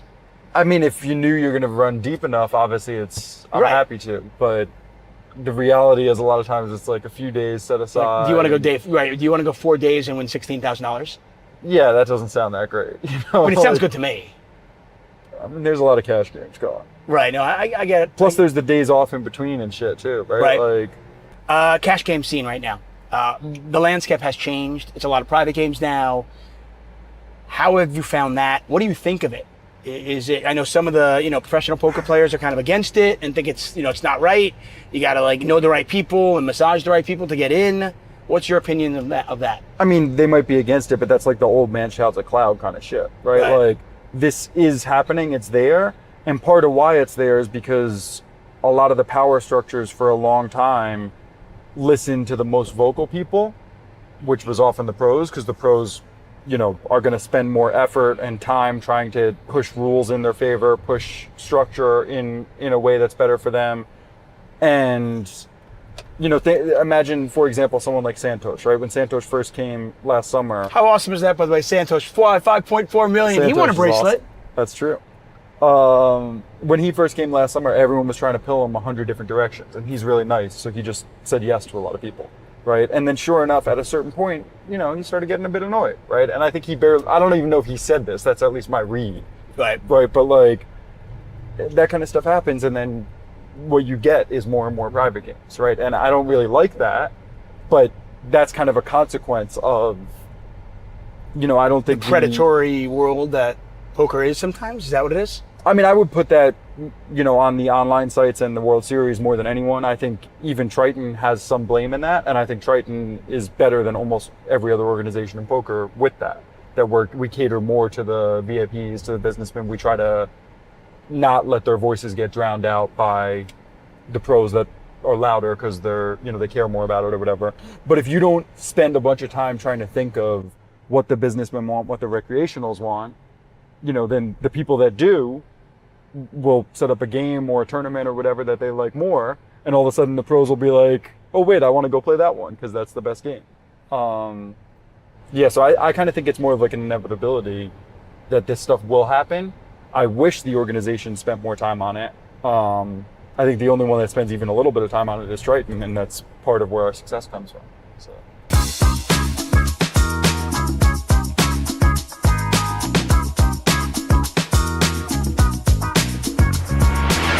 I want to talk about the two big hands that I was lucky enough to commentate on. The commission that you have yet to pay me. No, but this is the commission, buddy. This is it. Wow. So 1.1 million off Phil Ivey, and $3.1 million pot off Wesley on Hustler Casino Live. Take us through those moments, and not just at the time of your career, at the time of your life, what it was like to win a 7-figure pot. When you were relatively a young man back in 2009, I want to say. I mean, the Ivy, when we were playing giant pots against each other all the time, in Bellagio, and I think mostly Bellagio back then. I don't think that one was. So was it not a big deal except for the fact that it was on TV? Yeah, I mean, I don't know. It was probably one of the bigger pots we played, but we played a lot of big pots, and then we played big pots in Macau after and stuff. Yeah, I think that one wasn't as. That one might have meant more to other people than it did to me, kind of thing, right? Because for me, it was like, yeah, it just happened to be on TV. The Wesley one was a bit different because Wesley and I never really played big, right? And you had all these different dynamics of like, in hindsight, like, yeah, I was probably quite a large amount right with my guesses, but at the time, I'm like, I'm paying off this guy that's basically a nit because I have all these 7 different reads that I think kind of add up. What were the reads, by the way? It was such a weird hand. So I kind of went into that day thinking he was likely to go for it a bit extra. So I didn't really Against you? Just in general, but probably if I had to guess, step 1 was go for it a bit extra. And then step 2 was probably a little more against me than other people. Right, there's a notch in a belt. I mean, hey, listen, like, I bluffed Tom Dwan, right? That's cool. Yeah, I mean, that was my guess, but I wasn't very sure of either of those reads. And then obviously I think Doug gave away quite a lot when he, the way he acted when he saw Wesley's cards, right? And then I think Wesley, which created a whole awkward. I know Doug felt so bad about it. He did everything he could not to give anything away. I don't think that's true. I mean, I think he did it not perfect, right? Like I think that's the reality is. Okay. If you see the guy as ace king on the button, you look down, and unless you have if I had 2 10s, I would just be like, throw it away and yell at the guy, right? Like whatever, right? Yell at him after the hand. Right. It's different if Wesley had Jack 7 suited, then you're in a weirder spot. But I've had this kind of spot a lot where you happen to see someone's cards, you try to say nothing till the hand's over, right? In other words, if you can just fold, you fold, right? If it's a spot you got to play. Like I had one the other day in a PLO game here where I was in the tank on the river for a while with a hand I was for sure going to bet because I was like, how do I explain I had seen one of the guy's cards? Right, so it was a spot. I think I had the nuts, or basically the nuts. But I was like, I happen to have seen this guy's card. I kind of. But you also have the nuts, right? And I was thinking of how I was gonna. I forget what I even ended up doing in that spot. But basically, my point is, if you don't have something you got to do, in Doug's spot, he could just fold. Right, he has ace king. The guy has ace king on the button. You can just fold almost all your hands and not say anything until after the hand. Yeah, after the hand, you can be like, you fucking idiot. What are you doing? Right. I saw both of your fucking cards. You're a poker player. What are you doing? But then Wesley also never acknowledged that, right? If Wesley had, soon after Doug said that, if Wesley had acknowledged that, I think it would have, right, if he had been like, oh, yeah, you saw my cards, I would have been less trusting of my read on that. Right? The fact that he never acknowledged that, and then throughout the hand, kind of every step of what he did fit into this story of I just didn't think the guy had it. And then the only question was whether he flopped it or not, or whether he got there. And that I thought was very possible, but right, just some random bluff that he had that happened to hit trips or something like that. Right? Yeah, I thought that was very, very possible. But more possible than aces in that particular spot. Not on paper, but because of the dynamics of the live read type stuff. Yeah, I thought that was aces was a lot less likely than like an 8 or a rivered straight or some shit. I'm taking you back, by the way. Really? I'm taking you back. See? All right. We're good. Hey, so you just mentioned that, you know, if I told you in 2009 that you'd be playing more live poker today, you'd never believed it. What's next for you? Like, what do the next 10 years look like? If I were to bump into you 15 years from now and convinced you somehow to give me 9 minutes and do another one of these, what would you be doing? I mean, we're down from 20 to 9. All right. Yeah. I like this progress. What would you be doing? Would you still be playing poker? Are you a businessman? What are you doing? I like poker. I think a lot of people say they love poker. I'm not sure whether all of them do or not. I definitely don't love poker. No. Did you used to? No, I don't know that I ever really did. Right. I think there's some really interesting things about it. If I haven't played for a month, like, yeah, it's fun to go play for a few days.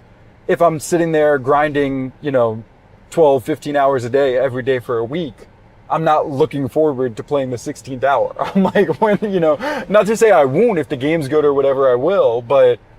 But is it more work for you? Well, I think I'm kind of describing, there was, like in the last year, there were, I think, 2 different times I didn't play for a month or 2.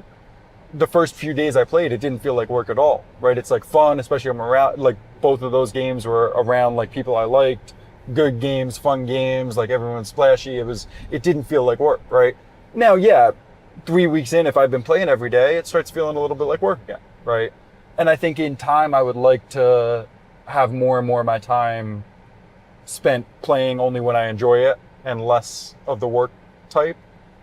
What do you do? What does Tom Dwan do when you're not playing poker? Well, so I've done a bunch of shit throughout the years, some random business stuff, whatever. But the last 2 or 3 years, I've spent a bunch more time on crypto, and I think there's a good chance that continues. I just think the opportunity there is pretty strong, and it's. Are you giving crypto advice right now?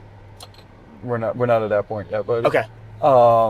But I think it's like there's definitely some stuff I find a bit more rewarding with that, right? It's not zero sum, and it happens. There's a lot of overlap between poker and crypto, so.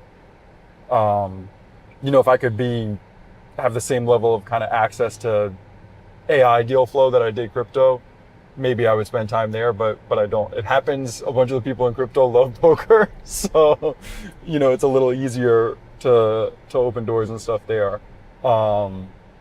And those are 2 of the industries I think are going to have the better returns in the next decade or so. So.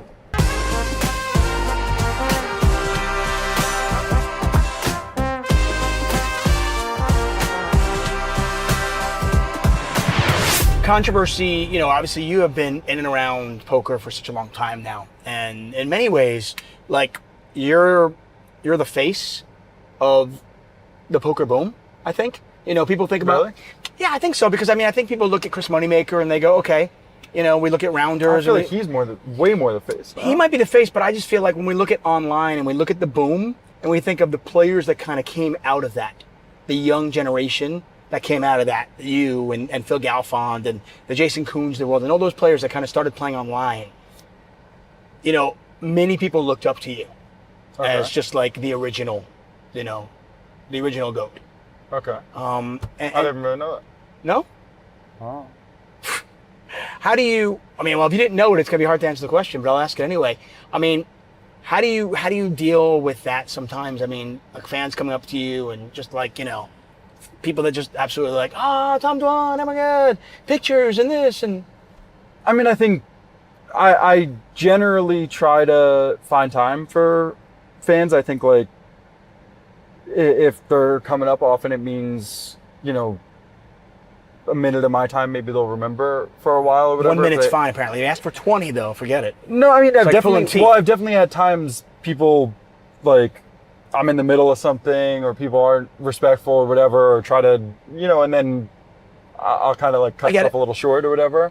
But I think, 90% or whatever, the people that come up are like generally respectful.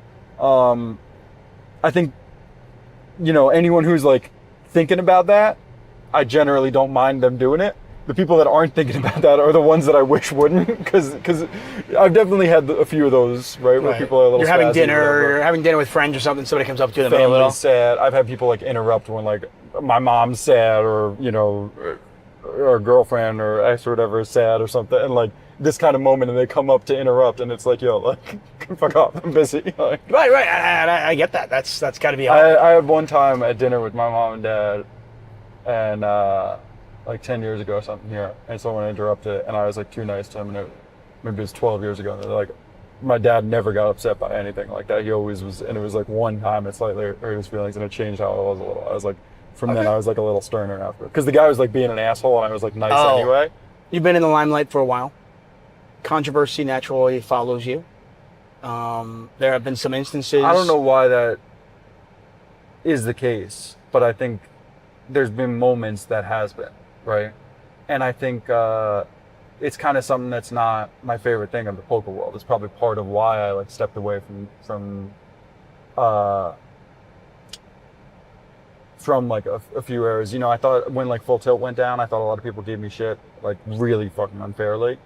And then recently, like, I had, you know, a guy that used to be my friend that I thought was a complete asshole, and a bunch of people messaged me, and very few of them like said stuff, right? It's like, I don't know. I feel like people look at, like, poker world type people look at that stuff from like an equity perspective of like, oh, it's not that plus EV for them to speak up, so then they don't. And I don't know. I don't like how the poker world is PR wise. Okay, so some of the controversy that's followed you is maybe, you know, money you owe, debts you haven't paid back. I have no judgment on this because I don't know any of the stories, but I'm curious if you have any comment on those things. You know, I definitely haven't handled every situation perfect in my life. It happens that the stuff that people were talking about that were public were spots where I didn't do anything wrong, or at least at the most like a very small thing. And people who know the situations know those. But people tried to paint a certain story, and unfortunately, certain people in poker didn't mind adding to that fire when they, you know, should have known better or did know better. Including some of the poker sites, believe it or not. I'm sure. But luckily, we're arriving here, so I won't go shit on people that planted stories about me. That's fair. And tried to pretend it wasn't them. Okay, before I park and let you out, I'm going to ask you one last question. Why are David Tuchman and Nick Wealthall the best commentating duo? You mean used to be? No. David Tuchman and Nick Wealthall. Why are we the best? Go ahead. The answer is very simple. Who is Nick Wealthall? Who's that? Right. Thank you. Hey, Tom. Thank you so much. I would say good luck in the World Series of Poker battle. I might play tomorrow. The 10K. Go fucking get him, okay? I'm gonna try. Hey. That was a We really can't do bad it. handshake. Hey, thank you very much. I appreciate it. That wasn't bad, right? It wasn't bad. You didn't extend it. It wasn't bad. Thank you. Yeah, no Appreciate problem. it. $600 in your bank account. You've been fired from Pizza Hut. You're like, let me go find a 1-3 game. I had a system, Tuck. I'm just gonna double up and leave and come again the next day, rinse and repeat. How did that work out for you? It didn't work out.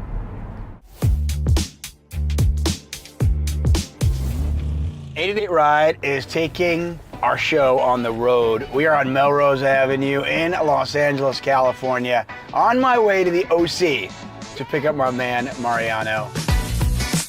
Said he needed a ride to the World Series of Poker, so we came to Los Angeles. And we're gonna drive all the way to the World Series of Poker in Las Vegas.